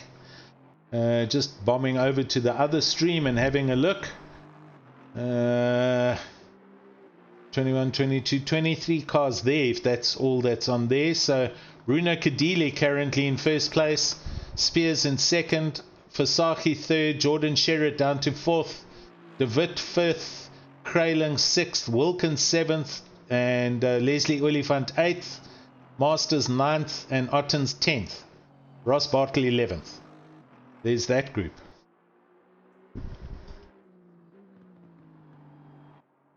I'm sure a bit of pride going in for your team, the Paterson Works team, doing very well. Super solid. They were in 7th and now in 8th.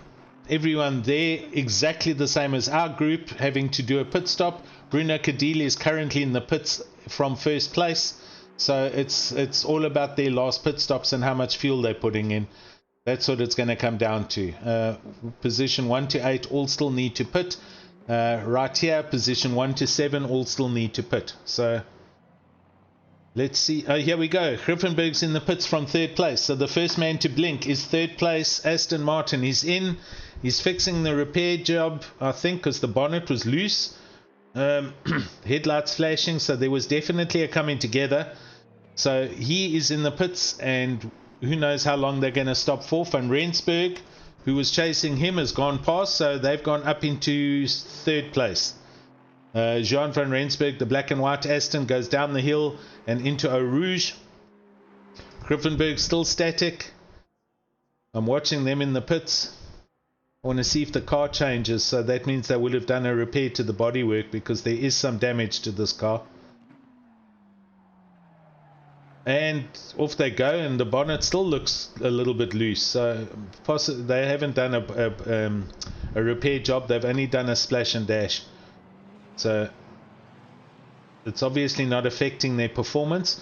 Did they do a driver change? Yes, they have. So Ruan Robson is in the car, Speed Potato Racing as they're known.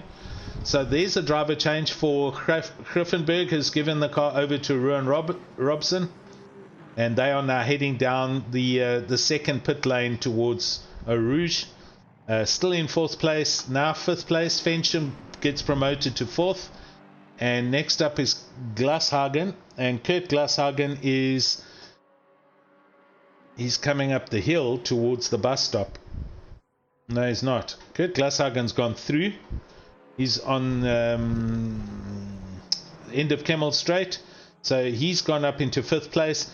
So there we go. Griffenberg is out the pits, or Ruan Robson at least, and their pit stop is over. They're now driving for the end with 1 hour 6 minutes to go.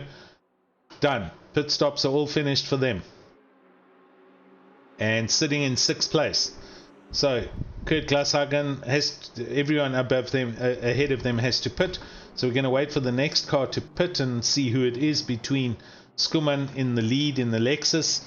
Umrish, let's see what that gap is. That gap's 41.6 from 43.3 from 46.6 just now. So it's come down 7 seconds.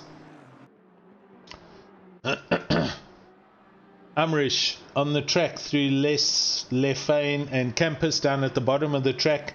Umrish Sunarain has just gone through the hairpin of Brussels and heading down towards Double Gush. And he's thick in the traffic, but seems to be getting through it pretty quickly. 2 cars ahead of him, 2 cars behind him. Van Rensburg from 3rd place into the pits. So the second Aston now in the pits, the black and white one. So Van Rensburg stopped. He's in from 3rd place.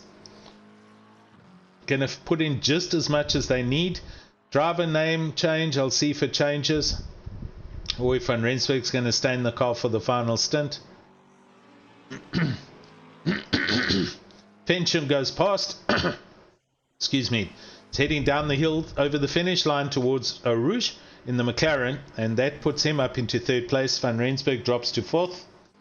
He's still static. He hasn't started driving yet. Glashagen's coming. Glashagen goes down the hill. He's past him. Glashagen now up into 3rd. And Van Rensburg still in the car. So he's doing the last stint. He's going to stay in the car and drive it to the finish. Oh, Fensham's just got a 5-second penalty added to his name in the McLaren as he goes into 3rd. And Umrish Sunarain comes into the pits from 2nd place. So Umrish is pitting before Marius Skuman. Now we'll see if he's going to stay in the car or if he's going to hand the car over to Francis. And that gap was 40 seconds before the pit stop. Out of breath here. It's all going on now. Well, it's turning into a last-ditch effort for a lot of these drivers as they got to try and figure out what they're going to do in the closing stages of the 6-hour race. And I am just getting a lot of feedback from the race control on the different penalties. So they are reviewing some of the accidents that have gone, or the little bumps that cars have gotten. Okay. And they are trying to resolve it all. But this is what RaceFace is all about. As we heard from Bertus Hugo saying, he's got an actual live stewarding team that Yes. are working tirelessly between AM and Pro. So a big thank you to them as well. And just to let you know, those are drivers that weren't able to make it to the race, including my teammate, Van and Kersop, who's going and taking time out instead of behind the wheel and trying a little bit of admin work. And, bravo to them, the unsung heroes, I've got to say. Yeah, listen, everybody, it's all very well, everyone chirps everybody, but until you've actually sat and talked for 6 hours or sat behind the scenes and followed a group of cars, and you can't look away because your job is to see that they don't bump each other. That's what I did at, what's it called? Solidarity races. So I've been there and done it. I know what it's like. And I just, I'm better at admin than I am at driving. My aliens are good at driving, so let them drive. Okay, here we go. So Marius Skuman still hasn't pitted, so he's going to be driving the Lexus as low and as out of fuel as he can.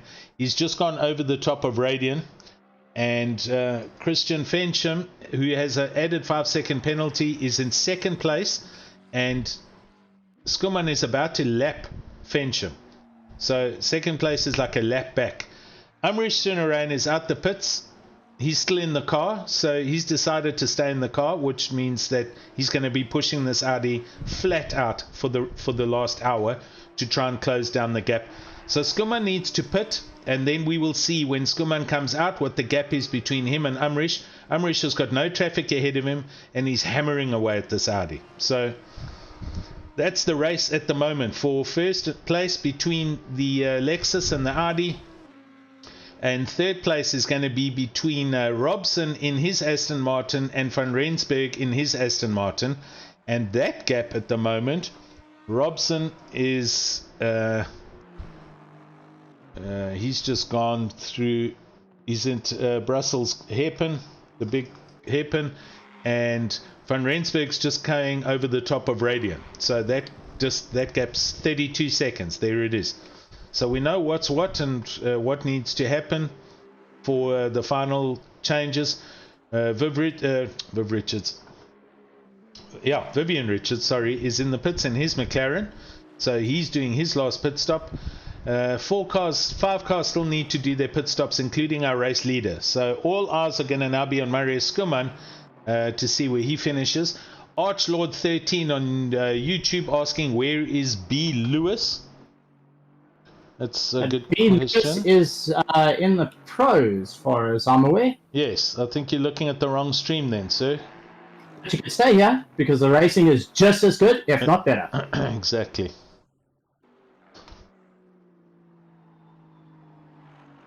Marius Skuman goes past for another lap, is on his way already down to Eau Rouge. So on 123 laps, Christian Fensham is halfway up Kemmel Straight, 122 laps. So almost 2 whole laps down on Marius Skuman. Amrish Sunarain is also halfway up. Okay, so that's the physical gap. Amrish is going through let me just get the track map up again, because that'll tell us the gap distance. Okay, Amrish right now is going around Brussels, around the hairpin, and Marius Skuman is just going through Brussels now. So Marius Skuman can see the back of Amrish on the track, and that is the gap between first and second, with Marius still having to pit. Are we going to see a major turn of events in the last bits of the race? Make sure you keep your eyes peeled right here on RaceFace. Exactly. And hit that subscribe button and that bell notification, because this is the type of racing that we have every season with a variety of seasons. We're between our pros, our pro-am and our am divisions. And as you heard from Bertus Hugo earlier, lots to come in 2021. 100%. So we need to go to our a quick ad break. This will be our second last ad break. So give us 30 seconds and we'll be back with you shortly.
There we go.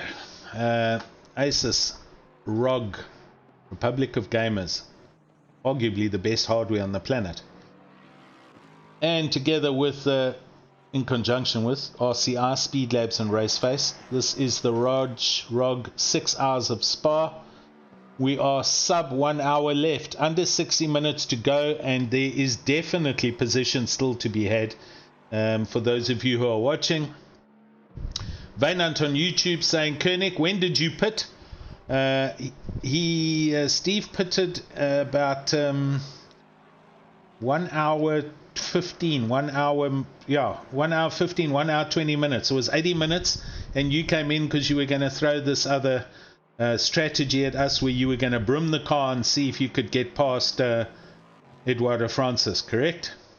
That is correct, and still holding on. I want to believe. I want to believe. I'm singing the Queen song in my head at this present moment, as I'm just battling to keep the car on the black stuff, because the tires are starting to feel the wear and tear as the track seems to have gotten a tad bit cooler. Yeah, you are. You're another degree down. Track temperature at 19 with ambient. Time is now 10 past 12 in the evening, and it's getting dark. The mist is drifting in. Clouds are still abound, but there's no rain. Ahead of you, you are chasing Edward Francis in the Springbok colored car, the green and gold Aston Martin, and he's due to still do a pit stop. And our lead is finally in. So here we go. We're going to change focus. Marius Skuman hits his box and he is pulled over.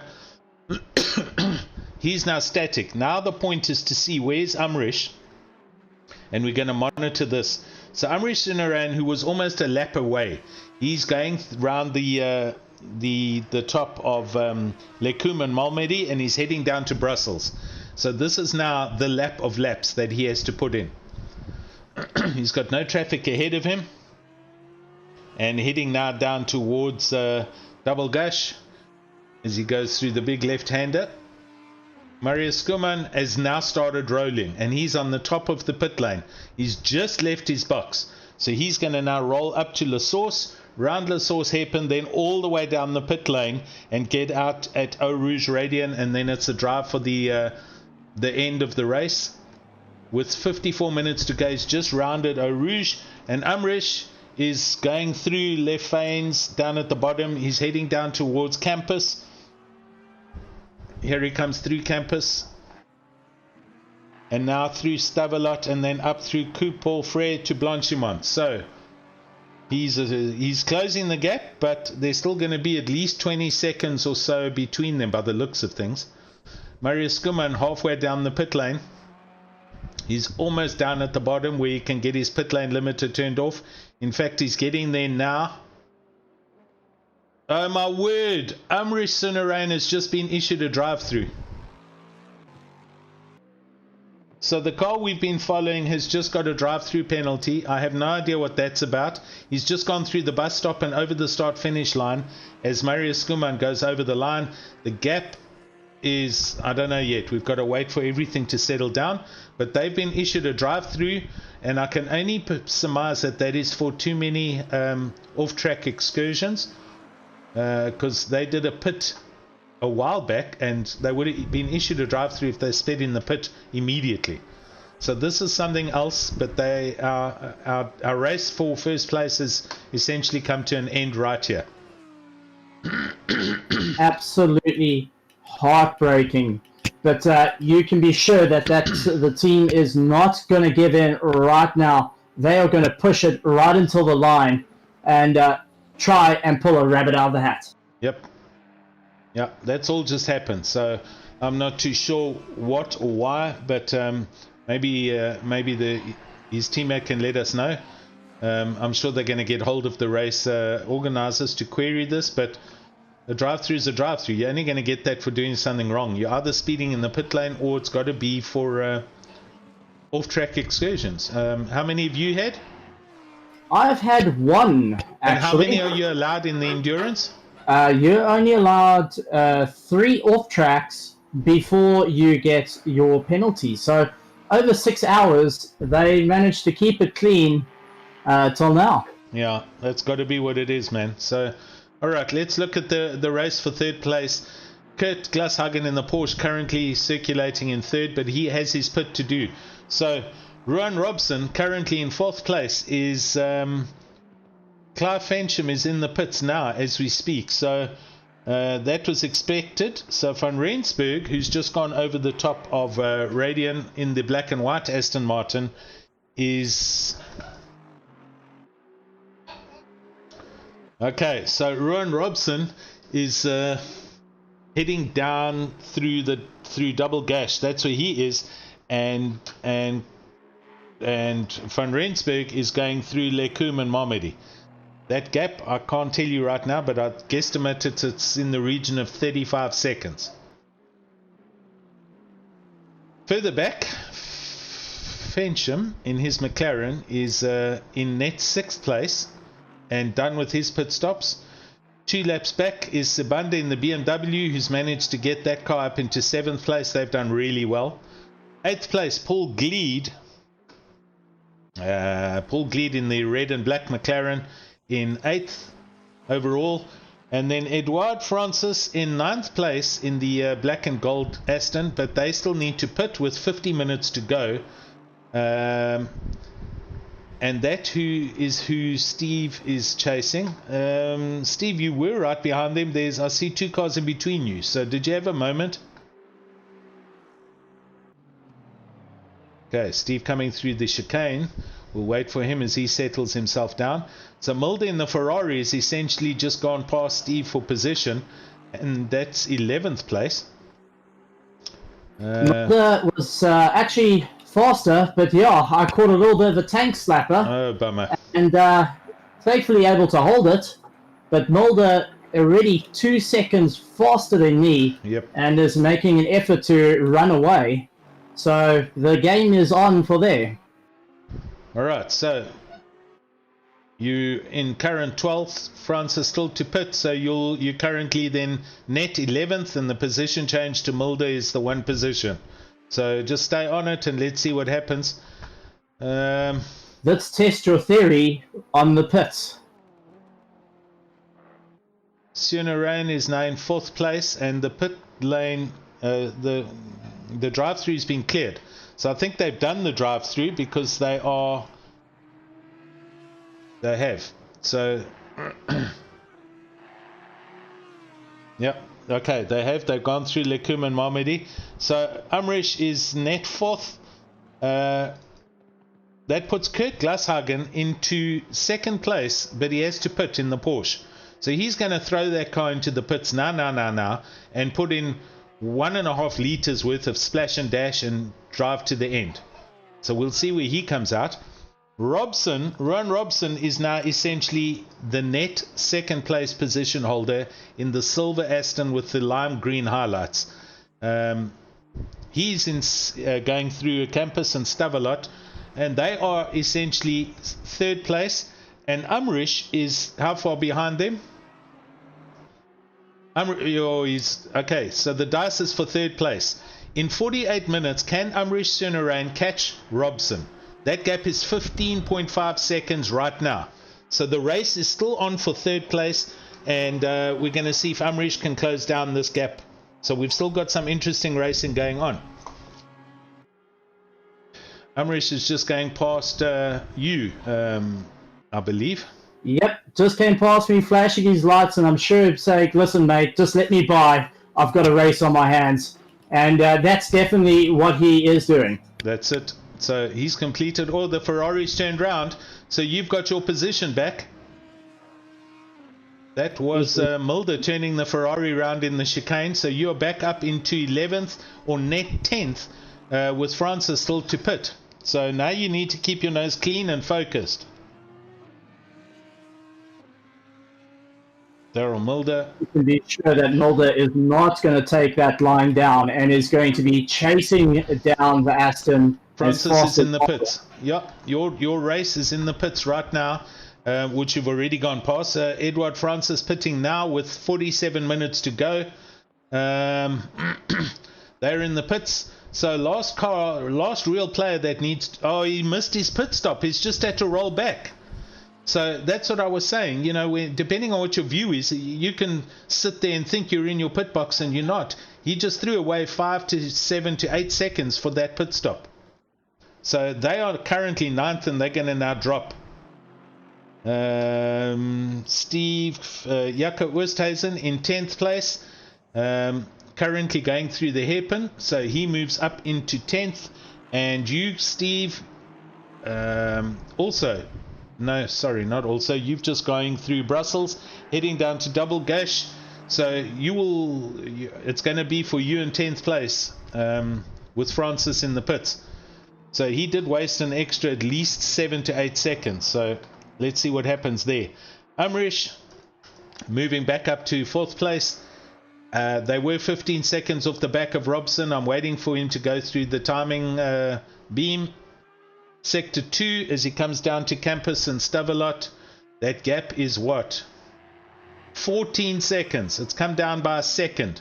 So he is definitely heading that way. Glashagen still not pitted in the Porsche.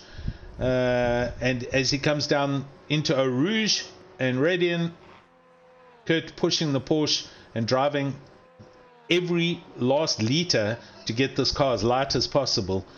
As he heads up the Kemmel Straight in 2nd place, he's going to essentially come in, splash and dash, and come out, I would probably say, in about 6th position, somewhere around Zander Kruger.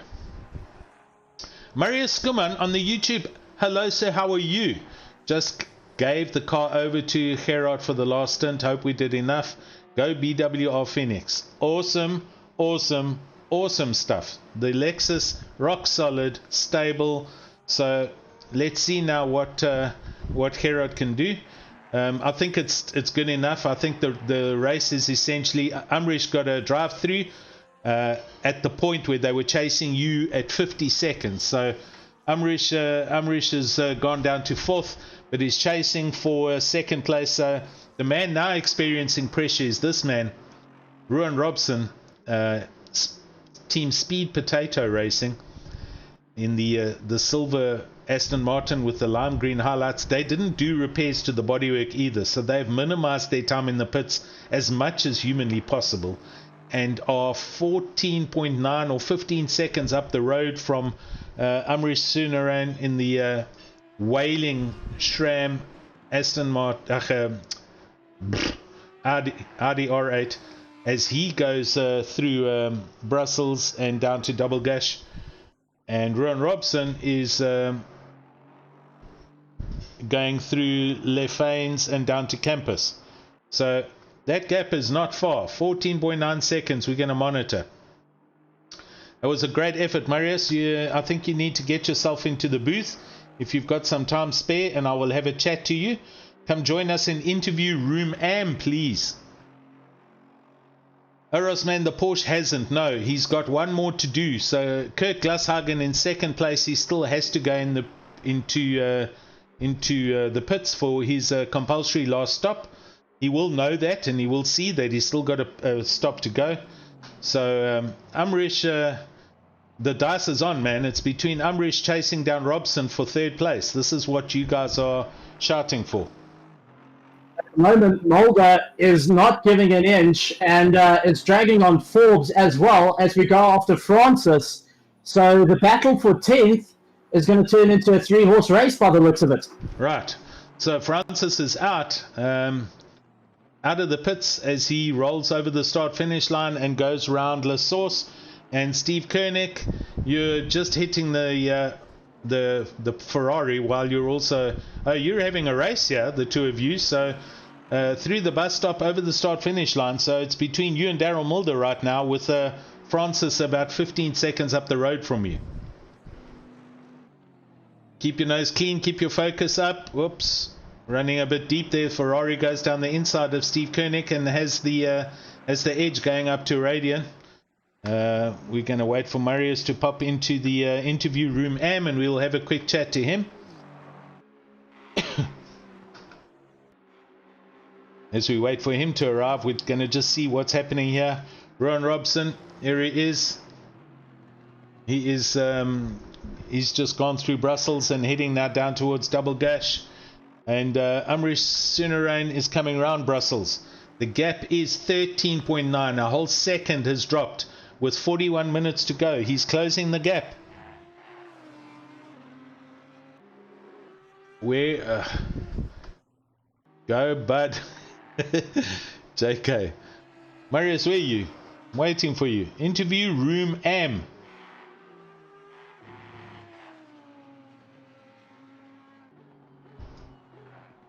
Let's go and see what's going on with Daryl. Daryl Mulder has now got a lot of time already on our man Steve Koenig. So Steve not having the same kind of pace, but there's a good chance Daryl's going to drive off the track again. The big Bentley coming up behind the back of... Hang on, this is also for position. So let's not disturb Steve too much. So this is for 12th place, 11th, 12th and 13th, literally within about 5 seconds of each other. Brent Forbes in the Bentley trying to find his way past Steve. Steve's got to make this Aston as wide as possible. Here's Marius. Marius, come on. How are you guys? Hey buddy, how are you, man? We're not going to disturb Steve too much. He's taking a pile of pressure from Forbes in the Bentley, so we'll leave him be for now. But yo buddy, you were pushing that Lexus at a huge rate of knots, and you almost inherited an entire whole lap's worth of spare time, man. Sure. Yeah, it didn't feel that fast while we were doing it. Car number 44 was a huge threat to us in the beginning, but exactly. they just disappeared. Yes. I don't know if you heard what happened. Did you hear what happened? No idea. I just saw him went into the barrier at ROG. No. Not sure exactly what happened. Shane Budd was in the car. And you guys were 40 seconds, 30 seconds, etc. His cat got on the table and stood on his keyboard and pressed the power key, which put the PC into sleep mode, and they disconnected. Oh no, that's bad luck. That's bad luck, man. So yeah, he's there on YouTube, as you can see. He's proud with how well they raced today. He did well, man. I've got to say, it was really bad luck, but. You happy with the Lexus, clearly, and your strategy? Everything go according to plan? Yes. So far, no problems. The brakes are starting to give us a bit of a headache now. We have to start braking a bit earlier. But yeah, otherwise, still going good. Awesome, man. Well, we're not pushing that hard anymore. I think we're just trying to manage the gap and you manage the gap. Well, for you now, it's just a matter of bringing it to the end. You don't want to risk anything. There's no one jeopardizing your position. Robson is a far way away. He's a lap, almost a whole lap kind of thing. So I think you've got this in the bag as long as you don't have a big disconnect or a huge incident between now and the end of the race. Anything can happen. It's only over when the fat lady sings. That's it, man. Well, So, Marius, good luck to the rest. Thank you. Thank you. And thanks for guys. coming in and having a chat, buddy. Good luck, and we're holding thumbs for you. Thanks a lot. Cheers, Awesome. Alan. Ciao, ciao. Okay, so there we go. Looking further back now, our man Steve's had an issue, and the Bentley has unfortunately got past him. So Steve now down into 13th. Come on, buddy. I know you pitted early, so you're now suffering the consequences of that early pit stop. The tires are probably going off, but try and hang in there, because you never know. Mildo and Forbes, they might still have a moment ahead of you. Now, at the moment, they're running about 23s, while I'm running 25. So they definitely got the overall pace over me, which is fine. You know, the main thing that's been a bit of an exciting point is, well, I started in 23rd. Yeah, you halved the field. You've made up 11 places, buddy. So yeah, but as we just heard, there guys starting to feel that brakes are coming as an issue, and that's a little aspect we didn't touch on. We touch on tires, we touch on fuel, but the other problem comes in with brakes. Yeah, look, it depends on the compounds that you selected and whether you used endurance brakes or sprint brakes, and also depending on how your venting was set up initially so that they cooled sufficiently. We're starting to see sparks through a roof, so it's getting dark now. It's 9:30 according to race time. Temperature 19 air, 19 track, but only clouds, so no rain. I thought maybe in the last 30 minutes we might have a downpour. That would have certainly put the cat amongst the pigeons, but at the moment it's all clear plain sailing weather-wise. Amrish doing his best in the Audi and hammering away, as we know. The gap at 12.3 seconds, down from 15. So he has made up at least 2.5-3 seconds on Rowan Robson. Rowan Robson is driving this race with one eye in the mirror all the time. He's just gone through Stavelot and going past Paul Frey up to Blanchimont. Amrish Sunarayan, he's just come through Stavelot. That gap at 11.3 seconds now. So it's just a matter of one bad tank slapper or one getting stuck behind some slow markers, and he'll be on the back of Robson, and there's still half an hour of racing to go here. Pretorius. And as you said, half an hour of racing left. And I mean, the guys usually race series that are 18 minutes. So this is even less of their usual sprint races. And you can be sure guys have calculated the fuel to finish at, running on fumes, and they're busy taking a dirty rag over the carburetors to try and make it go. I'm so sorry. I'm just I'm having a little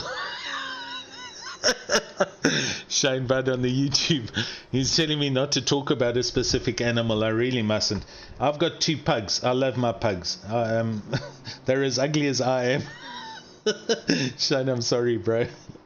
Yo, that was terrible. Okay, let's get our focus back. It's getting darker, as you can see on the screen. 35 minutes to go. It's 9:30.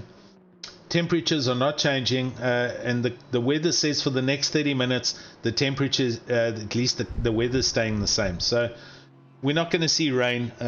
This is it as far as this race goes. Last 30 minutes coming up in the ROG 6 hours of Spa, Republic of Gamers and Mettlestate in conjunction with RCI and RaceFace with Speed Labs. What a race it's been. Some huge unlucky moments for some teams, and for those that kept their nose clean and they've managed to keep themselves out of trouble. Here we are, last 30 minutes basically to go.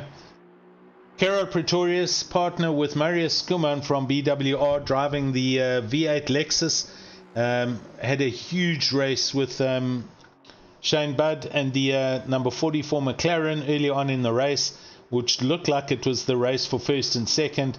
An unfortunate technical issue put Shane and them out of the race. So Kerrot, I beg your pardon, pretty much a lap ahead of the whole field and now just doing maintenance mode to the end. But Ron Robson has swapped positions with the then second place Aston Martin being Van Rensburg, who was up at the sharp end of the stick when Gerard Pretorius and Marius were down in third or fourth at the beginning of the race. And they had a moment somewhere, and this Aston now is in fourth place, net fourth overall.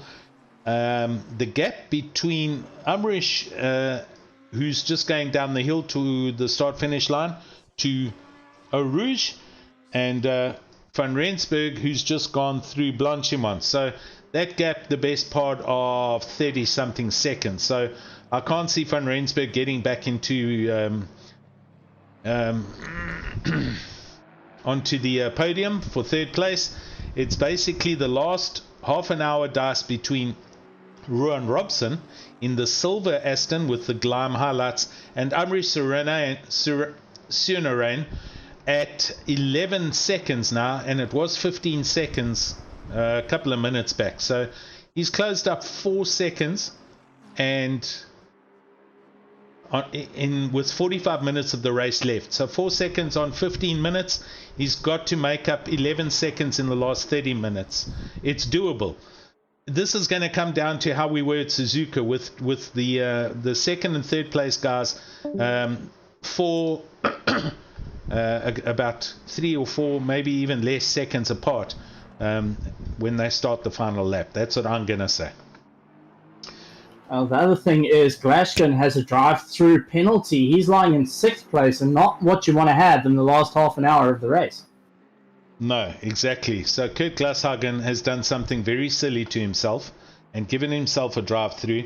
That's either for speeding in the pit lane or too many off-track excursions. So he is now, he's just kissing goodbye a very good result that he would have had for himself, currently sitting in 6th place. He's currently driving through the pits, heading down into the second part of the pit, so he's serving his pit lane, but I think he's far enough ahead. Sibande in the BMW is the next man on track, and he is a whole lap behind. So Kurt, even with the drive-through, is still going to finish in a net 6th overall. Great stuff considering he did the entire race on his own, just like our man Steve Koenig, who is currently in 13th place. And you're hanging on to that car, 52 seconds ahead of Richardson's Lambo, but I see you dropping off the back of Forbes and Mulder. So yeah, you're struggling with pace there, Steve.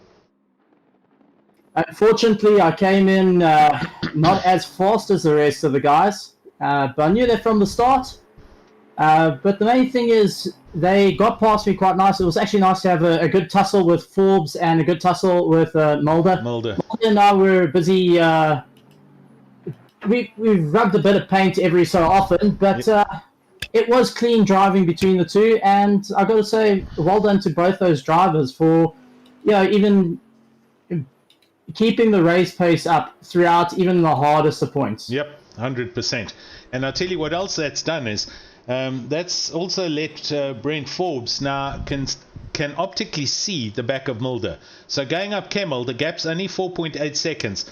That's going to drive him and push him to try and go more to get to 11th place, because every position is it's obviously for prestige, and every position counts. He's going to be driving hard to see if he can get to the back of Mulder. I think having seen Mulder turn the Ferrari around in the chicane, if he's under pressure, anything can happen. But then again, Mulder's also looking at Francis, who's only 2.3 seconds up the road. So the race is actually on here for 10th place, with Francis, Mulder and Forbes essentially 8 seconds apart for 10th, 11th and 12th. Up at the sharp end of the stick, Pretorius doing maintenance, 135 laps, and just taking the car to the end. Ron Robson, however, is sweating, and I mean that in all seriousness. As he comes through the bus stop chicane onto the start-finish line, he's going over the line now to start lap 135 now, and Amrish Sunarain has just gone through the bus stop, and he's going over the start-finish line in third place now. That gap is now 8.8 seconds. It was 11 seconds a lap ago. So Robson is... That's 28 minutes to go. We're going to watch this red car catch up to the back of Robson, and I guarantee we'll be past him with 15 minutes to spare. It's going to happen that quickly. Now, Alan, I mean, this has been a bit of a topsy-turvy race. It's been, you know, the joys, the highs, the lows. Exactly. But, I mean, now we're heading into a bit of the night. You went and spoke about it earlier, that it takes out some of the peripheral view, and then it also highlights the lights a bit more, so you're not quite sure who's behind you. Amrish has just turned it. I'm sorry. Amrish, exactly what's happened, pushing hard, and as he goes into Lekum, he's turned his Audi around. He got the gap down to 11 seconds, and he's just spun the car. Oh, so the gap was 8.9. I'm sorry about that, buddy, interrupting you. So he's turned it around quickly enough, and he's got going. I'll tell you what the gap has gone back out to. So there's a bit of commentator's curse. I just said he was going to pass him with 15 minutes to spare, and he goes and spins it at the end of the Kemmel Straight because why? He's pushing hard. It's got dark, and he's overdriving the car, but he's pushing hard. That's unfortunate. Oh, my heart goes out to them, because they've really been pushing that car to get up through the field. They're doing an absolutely bang-up job. They have. But unfortunately, it happens. It's all about keeping it all together. Exactly. So we're waiting for the time splits as Robson goes through Sector 3. Amrish coming down through the bottom of the track. He'll come into Sector 3. Oh, shame. The gap's gone from 8 up to 17 seconds. So he's now gone all the way back and some more. 17 seconds with 26 minutes to go. It's still not over, buddy. We'll keep monitoring this, but that didn't help him at all. I thought he'd catch it, and he did try. He had opposite lock on, but the car just went round on him. The other race going on for 10th, 11th, and 12th is also happening. Werner Francis, the green and gold Aston, as he goes up to Blanchimont, you can see just behind him the white Ferrari. That is for position. The gap 1.2 seconds. This is between Mulder and Francis. And Mulder, I beg your pardon, Francis runs very wide as he goes through Blanchimont. Climbing on the brakes now, trying to pull the car up and brake the car for chicane. And the Ferrari is right there. Mulder is right there. The gap's under a second. Forbes in the Bentley also coming to join this party, as there he is in the background. He's just gone through the chicane over the start finish line, and that gap, he's only 4 seconds back. So 10th, 11th and 12th is 4 seconds apart, and second and third is 17 seconds apart. Let's see if that's changed.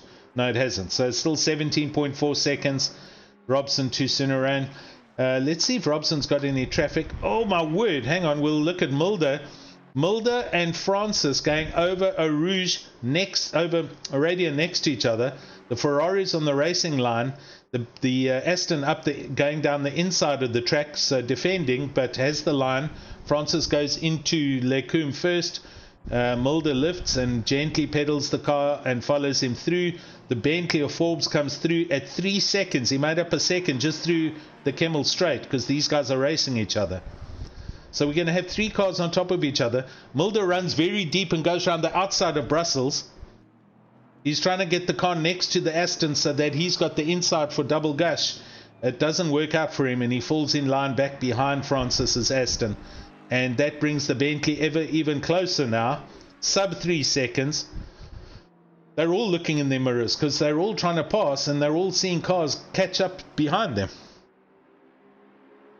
Further back down the grid, Jeffrey Carr is currently in the Aston Martin. They had an unfortunate drive through.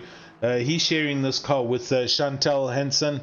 They're in 16th place behind Richardson's Lamborghini. Michael Horn now making up a position and up into 17th. Martin Joubert, who was joining us on YouTube earlier in the Lexus, car number 344, he's in 18th place on 131 laps, and Andre Hildebrandt in the Ferrari 4 laps back, all on his own in 19th place. That's the field as we see it. But let's go back to Francis and Werner Francis and Daryl Mulder, etc. Oh, there's a white Ferrari, so they're all going through traffic, and the Bentley is here. Oh no, and the white Ferraris just turned Daryl Mulder around from 11th place. So a little unfortunate incident. Mulder's got the car going again and he's pulled off. So Forbes in the Bentley has gone past up into 11th place. That was the Ferrari of Michael Horn, I believe. No, not Michael Horn. Andre Hildebrandt. He got caught up in amongst the bunch coming past him, and they turned through the chicane. The left turned through the chicane. He caught the back of Mulder. Mulder's now caught back up to him and needs to get past him up over Radian and up the Kemmel Straight, which he does. Mulder takes a shortcut to get past and next to him, and he's past him and going. So Mulder trying to close down. 22 minutes to go. Overall, he dropped. Francis is in 10th. Forbes in the Bentley 0.7 seconds, and Mulder 7.4 seconds back now. So he's got a bit of work to do. Absolutely. I mean, the racing between the guys, pushing it. I mean, we've only got 22 minutes left of the race, exactly. And everything to play for. There is prizes right till 11th place, what I saw on the Mettlestate site, and so they have got everything to play for with those top three. Yeah, of those three. They do. That's all. Everything. Yeah, there's prizes involved, as you say. Looking up at the second place position, Robson still managing to maintain his gap. I think Umrish has given up. He's flying off track, taking really wide corners, and if he does that at speed, he's going to get a drive through. So I think he's probably hung the towel up. He's surrendered to third overall, because if he pushes at this rate and gets a drive through, they're really going to be kicking themselves. But I'm premising this is, assuming this is what's happening. The gap is 12.1 seconds. Mind you, it's not bad. It was 17, so okay. Umrish is still pushing. Let's put it to you that way. 21 minutes to go. The gap at 12.1 seconds, excuse me. And yeah, it might still happen. It's going to require lots of work, lots of counting four-leaf clovers, but it is possible. It is possible. As we go back down to Francis in 10th and Forbes in the Bentley, they've come up on the back of the Aston Martin. Oh my word, and he runs deep, and Forbes throws the Bentley down the inside through the La Source hairpin and has gone in front of the Aston Martin. So Forbes goes up into 10th place in the Bentley. Francis gets demoted to 11th, and there in the distance you can see Mulder coming down the hill towards Eau Rouge and trying to get back into this party. But they're coming up to another slow marker just up ahead. I don't think it's a slow marker. Let me just confirm. No, it's not. It's Robson. It's our leaders who are just doing chilling and driving along all on their own. Umrish Sunarain. No, wait, something's gone wrong here, people. Our leader's now gone missing. Have we had another disconnect here? Umrish is now in second place. Robson is in first place. What happened to our leader? Who was our leader?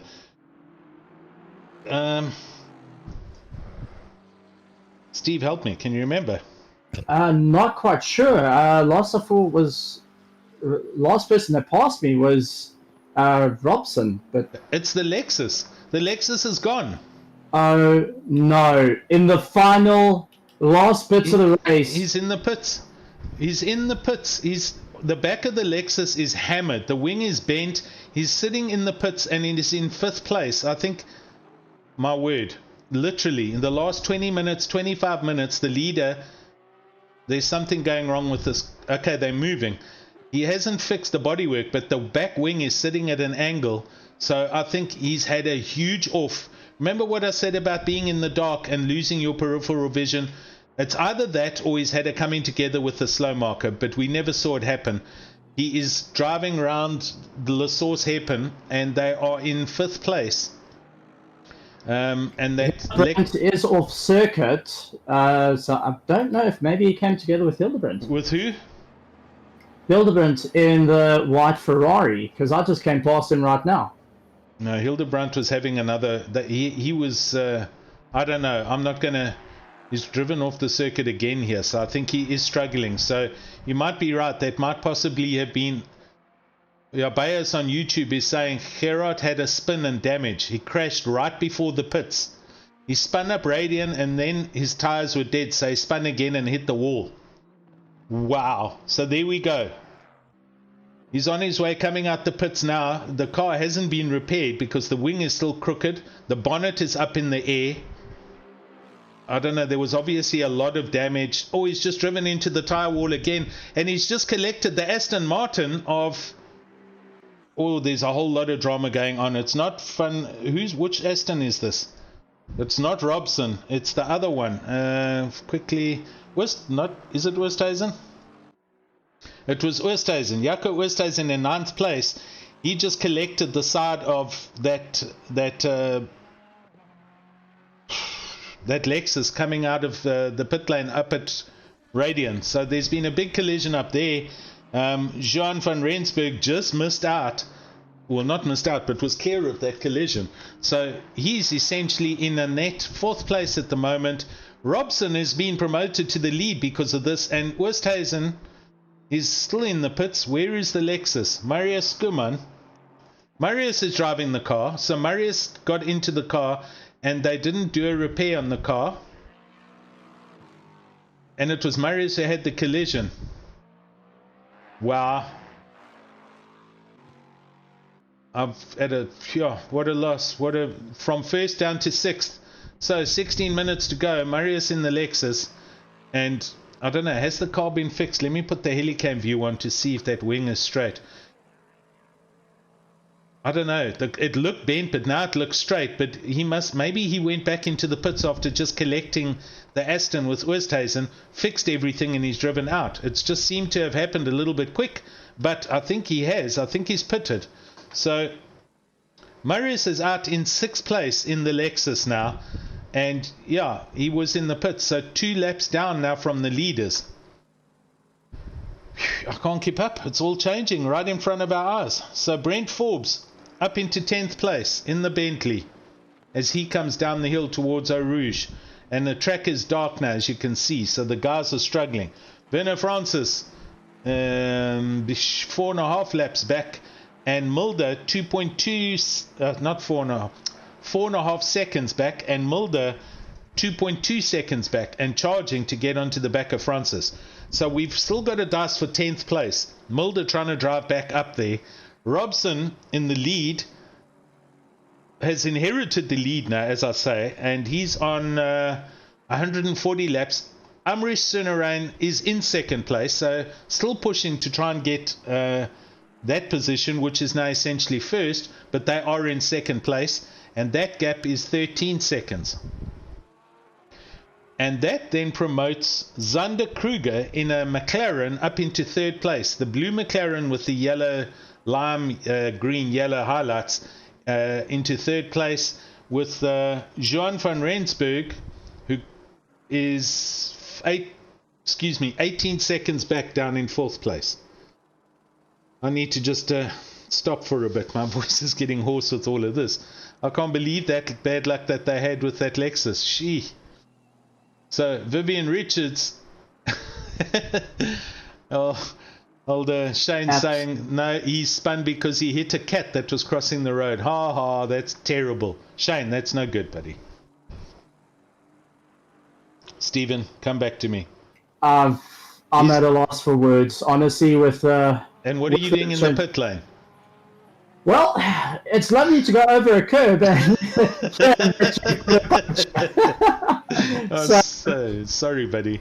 Oh, well, it is part of what it is, but my heart goes out. I'm honestly driving, and all I'm busy thinking about is this drama, the chaos, who is it going to be at the front of the grid? Yeah. It's nail-biting at this rate, and this pit lane is longer than infinity at this Exactly. point. As you head down there, you went right past Oosthuizen, who was collected by that Lexus, and Oosthuizen hasn't exited the pits. They have retired.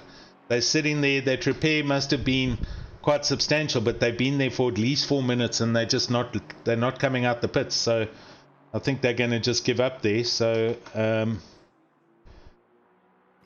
I've just been informed that no pressure. I just happen to have my dad and my brother watching me. okay, so Mr. Koenig and Brother Koenig, yep. Yeah, we have Stephen, who has tried an alternate strategy. It didn't work. He had a coming together, but he is essentially driven for 5 hours and 48 minutes all on his own, and is currently sitting in 15th after starting 23rd. So not too bad. You've done well, Steve. The well done goes to the drivers, the spectators, and to you, who's been chatting quite a bit with all this developing action at this point. Exactly. Yeah. I can tell you, driving at night a bit trickier with all the cars. Yep. As all you just see is headlights at this point. Exactly. So you've got a McLaren right up you. It's Paul Gleed in the not Paul Gleed, I beg your pardon. It's Zander Kruger's McLaren from 3rd place as he goes past you, and I see you kindly get out the way for him as you guys go through campus and stuff a lot. Up at the sharp end, Umresh, the gap at 12.7 seconds, so he's not closing it down as much anymore. Possibly it makes more sense just to take the 2nd place now because they are in 2nd place. And Zander Kruger, the McLaren, just went past you, is in 3rd place, with Jean van Rensburg 20 seconds back in 4th place with 11.5 minutes to go. Kurt Glashagen, with that change with the Lexus dropping, Kurt Glashagen in the Porsche single-handedly driven to 5th place all on his own. I can't remember where he qualified, so also another great effort. Marius Skuman back in the Lexus, trying to bring the car back to the finish. He's 2 laps and some change down. It's very unfortunate for what happened with them. I really can't believe it, but Shane Budd saying some really poor jokes about them hitting a cat over the top of Radian. That's just not cool, dude. But anyway, I've got to say, the little bits of banter that comes out from the drivers is absolutely fantastic, and lovely to see you guys coming in and watching the stream as we head into the final 10 minutes and 20 seconds. And wow, what a race has it been. It is. Totally has. I mean, considering that the man cracking the jokes was in the lead by almost a whole lap and had a terrible moment. Farai Sabanda in the BMW, who has been driving and pinging high ping rates for the past hour, but is desperately hanging on to get the car to the finish and not fly off into the atmosphere as what happens. You can see the car's looking a little bit odd. His ping rate's going on and off, as you can see there. Paul Gleed in the McLaren, red and black McLaren, up into 8th place with Brent Forbes now up into 9th in the Bentley. He's currently going past you, Steve, as you tiptoe through Les Fanes and down to campus. And Stavelot, he's backed off, so he's probably going to come past you. Okay, there it is. Brent Forbes up into 9th place in the big Bentley, with Mulder then still to come round. Mulder in the Ferrari, as he comes round behind you guys and starts heading up towards Blanchimont. He's 6.5 seconds back, so I think he's also given up and resigned himself to that position. And Francis is 9.5 seconds further back in 11th place. Mornay Deploy in the red Ferrari, 12th position. And 16 seconds back is Gary Richardson in his Lamborghini, still managing to circulate with that car. He went up and down the grid. Runs a little bit wide here. 14th place Jeffrey Carr in the other Aston Martin that he shared with Chantal Hansen. 15th place our man Steve Koenig in his Aston Martin, having had to have done an extra pit stop due to the tyres going off. So net 15th from 23rd. It's still a good result and a solo result. 16th Michael Horn in the Ferrari. Martin Joubert in his Lexus up and in 17th place, with Jaco Oosthuizen just not coming out of the pits in the damaged Aston Martin in 18th, and Andre Hildebrandt in the white Ferrari. He'll be coming around eventually and taking that 18th place. So with just under 8 minutes to go, Rowan Robson has managed to keep his lead, or Umrish has decided to rather back out of it. Umrish 11.7 seconds back, and circulating with a bunch of traffic coming up ahead of him. Zander Kruger in the blue McLaren, and he's a good few seconds back. And then Johan van Rensburg, and all three of these cars on the same lap. Rowan Robson goes over the start-finish line to start lap 144. Umrish Schoenerain crosses the line now to start his lap 144. Zander Kruger is going around Stavelot and up to Blanchimont, and he will then start lap 144, and the gaps are as such.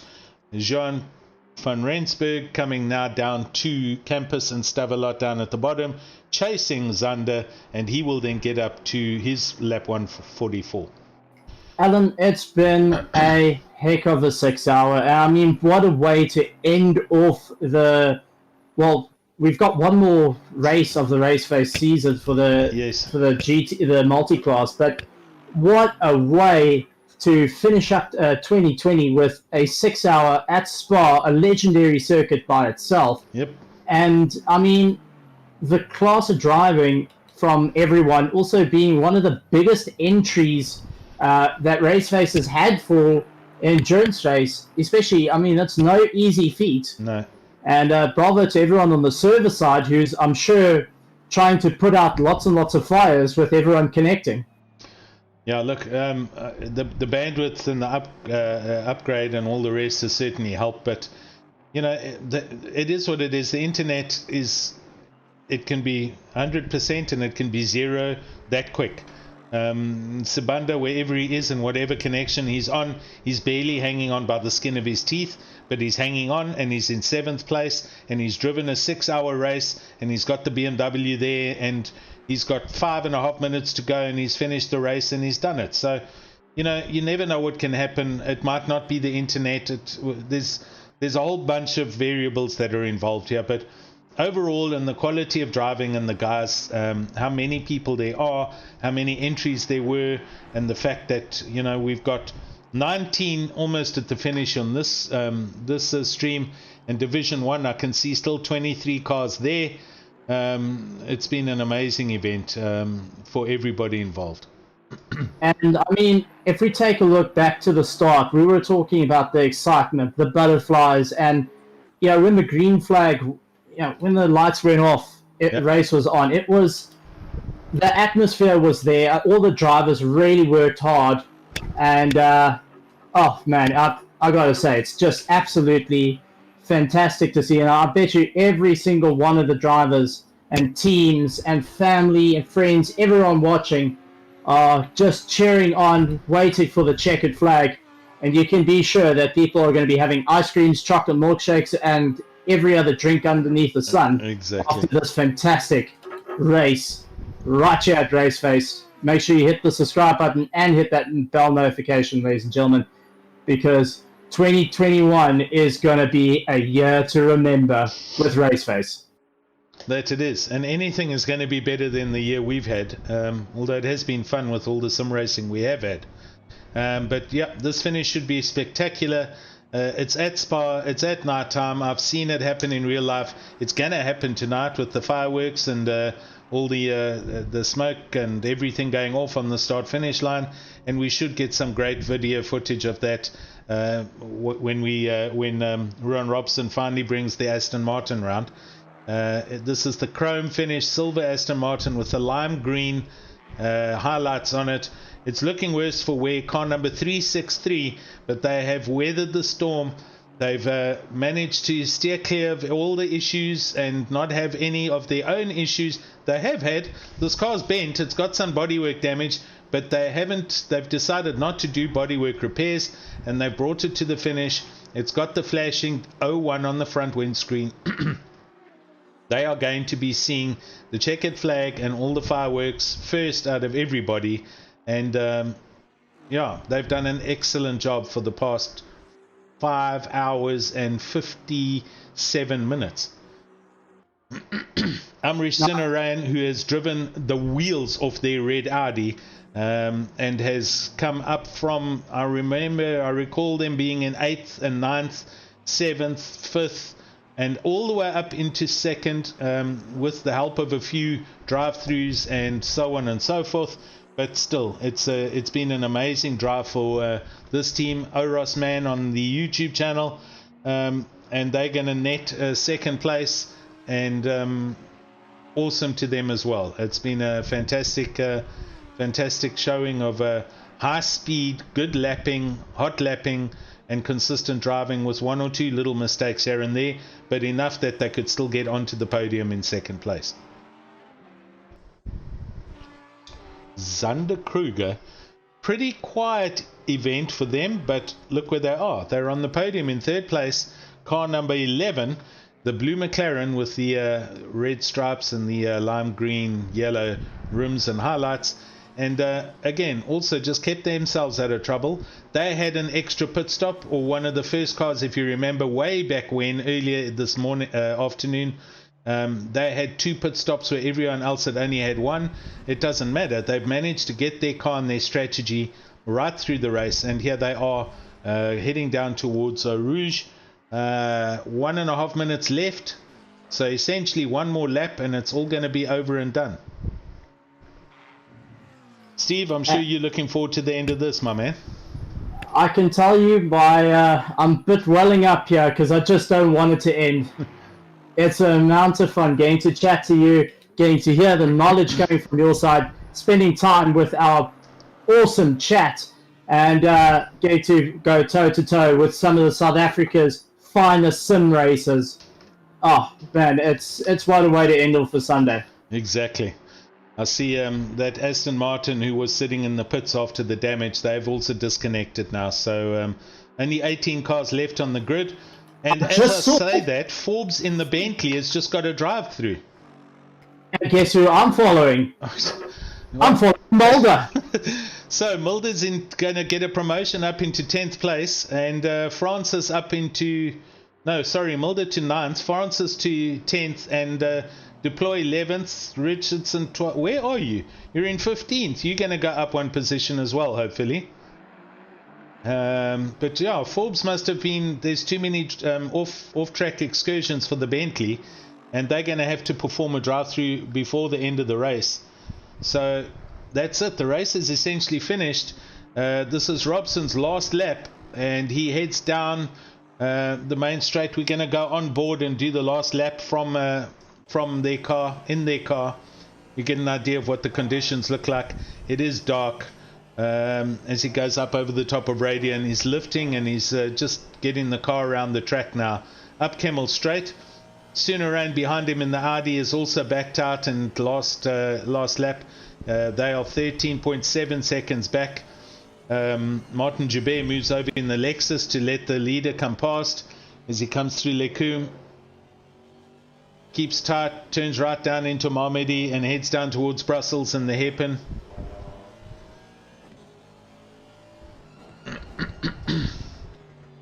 Does everything how he should. Keeps it tight on the apex. Doesn't want to spin the car, have any problems now.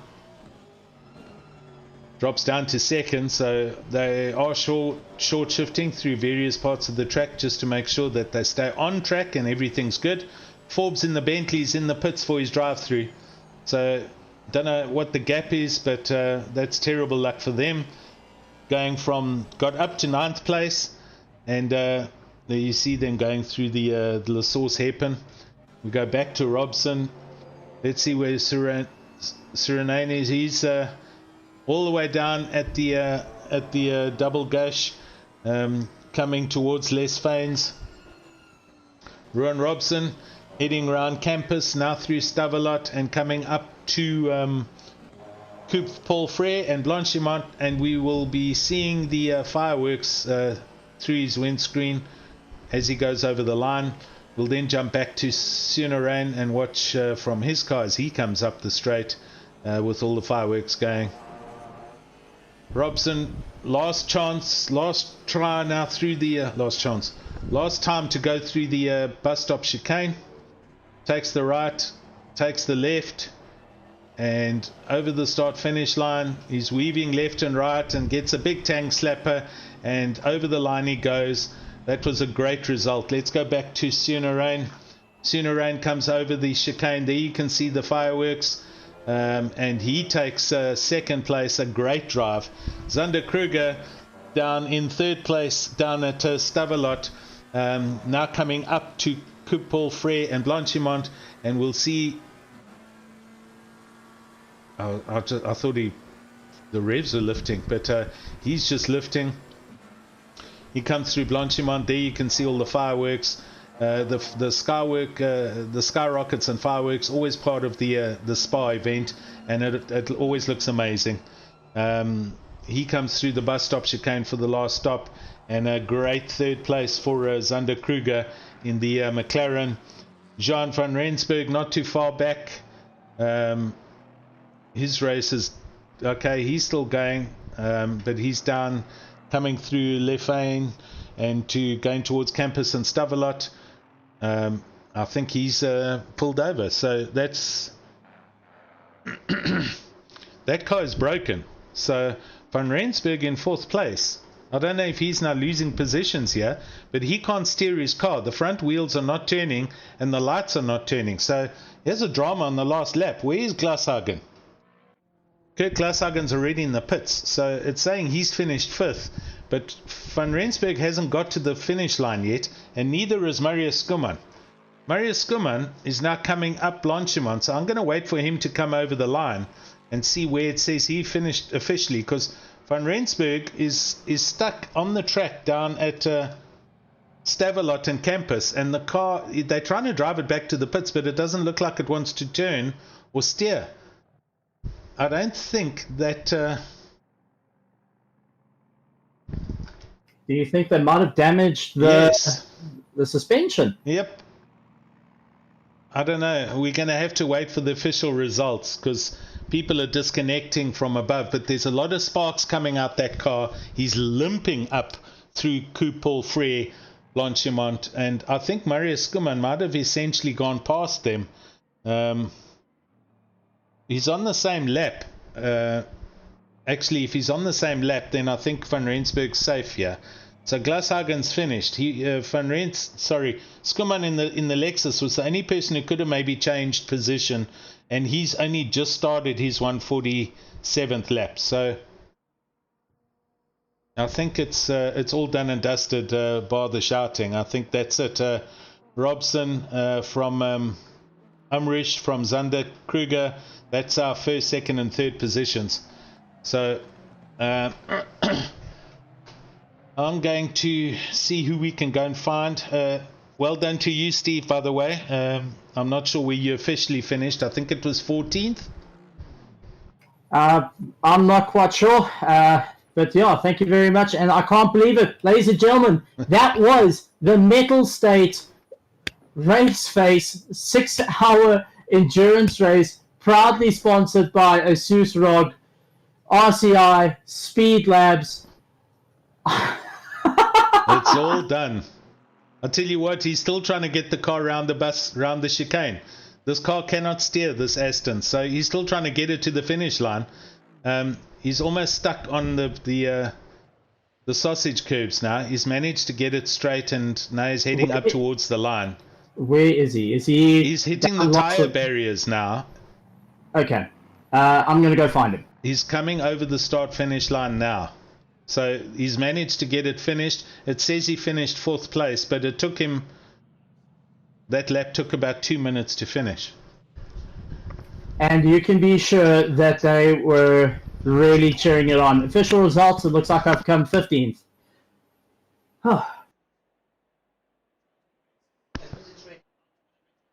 Let me see who I can go and find. I'm going to disconnect the game, and I'm going to put our still images back on here.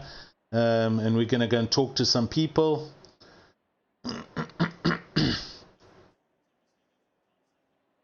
Sure. I think we actually need to go up to George G. Max in the pros. Okay. And go say how's it. Interview Pro-Am. So I'm going to go and join George. George, are you there, my man? I'm here. And there you are. Are you going to be interviewing some people, or are you all done and dusted? No, I'm wrapping up. Oh, okay. I will. I'll go back to our room then. What are you doing? Yeah, I'm going to have just a little chat with our 1st, 2nd, and 3rd place people. Okay. I'll come and join you there. Yeah, no problem. Okay.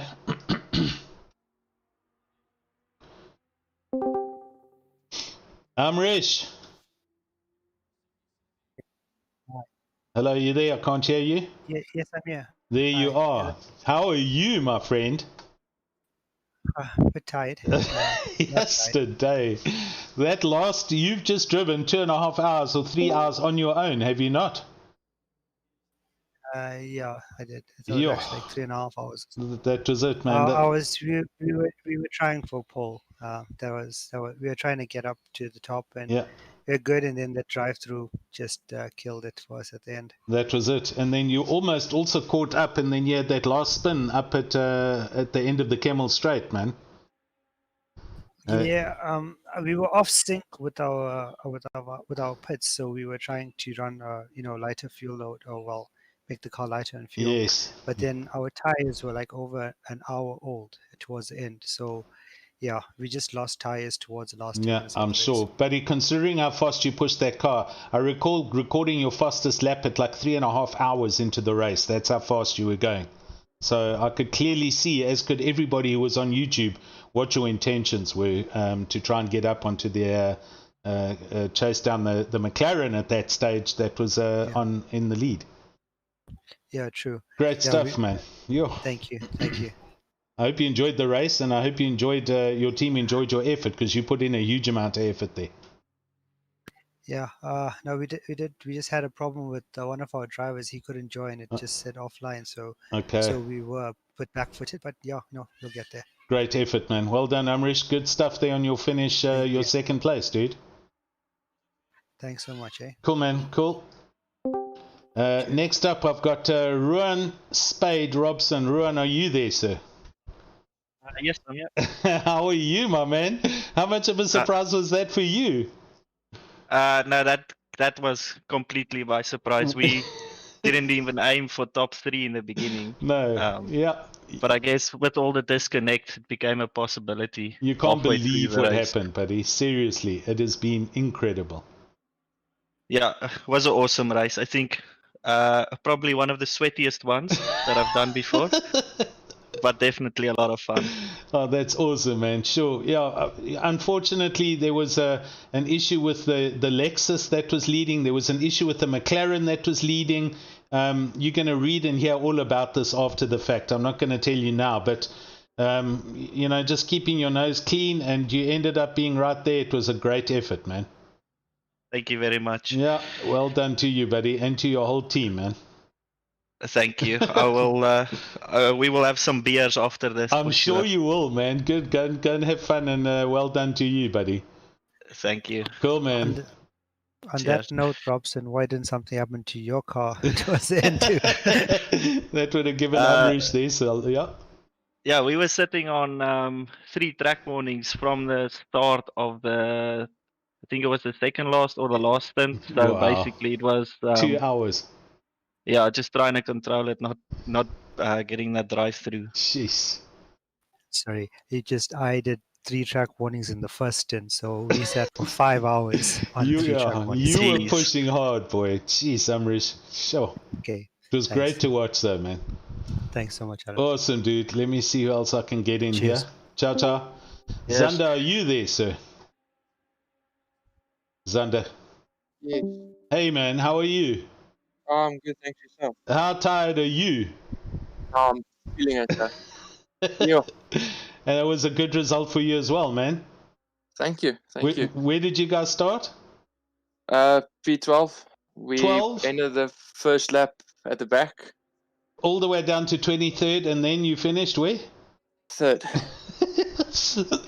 There's nothing wrong with that drive back, Zander. That's the best drive back we've seen. I was the first to comment on your car way back when, somewhere in an hour. You were the first to have 2 pit stops in because of an incident that you had. Yes. And from there, you just managed to clean your act up, and you came all the way through and drove into 3rd place. Thank you. Yeah. We had to get creative with the pit stop since we had too much damage to the car. Exactly. So I couldn't keep the car pointing straight. So due to my teammate, I'll give him the credit for Christian. Him being able to save so much fuel in a stint, we had the opportunity to take hour and a half okay. in one of his stints to make up for the time we lost in the pit. Exactly. Awesome. And the car behaved, the tires, everything like that, no problems? Oh yes, that car was a gym. For a first race ever with this car, I can't complain. Excellent. Well, Zander, great stuff for you. Very happy to see you on the podium, and go and have a beer or 3 and put your feet up and relax, man. Sweet, man. Thank you very much. Awesome. Well done. Take it easy. Thank you. Cool. Cheers. Ruan, are you there? You are. Marcel, that's what I'm looking for. Marcel. Yes. How are you now? Honestly, wasn't expecting that high of a podium from us. So from when we chatted earlier to where you are now, how much of a difference that is in emotion, hey? Quite a lot, because we were up there. I can't remember where we were. P5, I think it was. And I was expecting like a P5, P4 area there, that area, but definitely not P2. But yeah. You'll take it, buddy. I'll take it. Yeah, don't say no to a P2. That's a good finish, buddy. Yeah, I mean, we were on to win. We had the lead. Yeah. And but then the drive through happened, just going just wide and gaining some time. So gave us a drive through. We had to serve that and catch up to second. So. Sure. Well, it was awesome to watch. I've been here for I've been here for 10 hours doing all of this, and it's been an amazing race, and thanks for entertaining us, man, and a great result for you. Yeah, totally, man.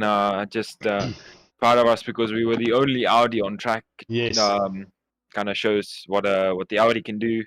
It is very hard to drive though, like light on tires, but yeah. Good. Well done, buddy. Thanks. Good, and have a good evening. So, George, last chat with you, my friend. How did Div 1 go, and did you enjoy yourself? Div 1 was incredible. The racing was nuts down to the line. I mean, we had literally a last lap or second last lap switch over for the lead. Oh wow! Did you? Strategy. So Harry Spears from Fordzilla. Yeah. Had a crazy race, came up, took the victory ahead of my White Rabbit Gaming cross Coach Dave team. Second place there, and third place went the way of Visachi and JC Krobler in their Rinaldi Racing Aston. So to be honest, it was great racing for the top 3 in Pro, and literally down to the line. Actually, Alan, you're gonna have an interesting story with Kieran. Okay. Talking about the race down to the line. The two Lexus drivers there.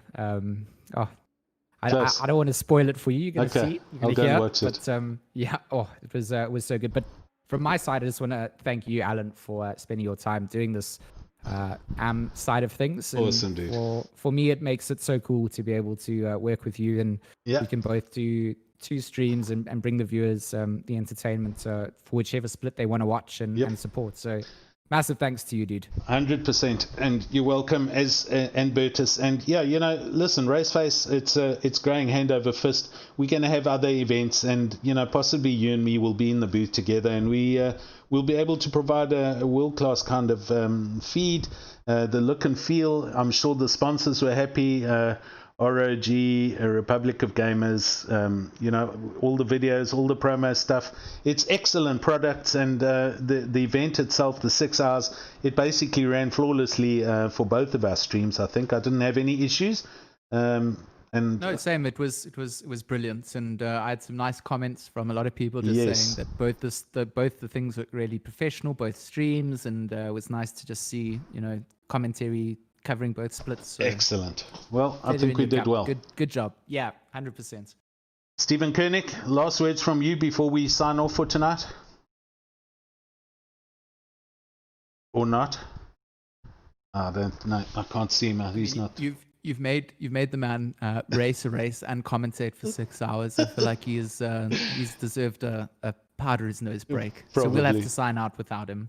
Well, I was fighting the top 10, George. He's back again. Steve, last words from you, buddy.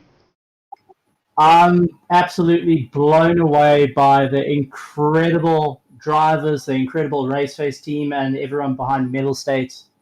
A massive thank you to our sponsors, to the teams participating. George, incredible work. Alan, it's always great working with you. Thank you. And I can say I was fighting for the top 10. But once again, world's fastest back marker has to deal with 15th next time. Well done, Steve. So from me, Alan, I'm saying over and out. Good night. Thank you. And I hope you enjoyed yourself. George, you can say goodbye and let's kill it. Thank you so much, guys, for joining us. It has been an absolute blast doing this Mettlestate Republic of Gamers. 6 hours of Spa from myself, George, and the rest of the team. We will see you guys next week, Wednesday, over on the YouTube channel for the final of the Mixed Mini Enduro GT3, GT4 multi-class with driver swaps. Come and join us on Wednesday for the final round there. That will be us done for RaceFace for 2020, I believe. That's it.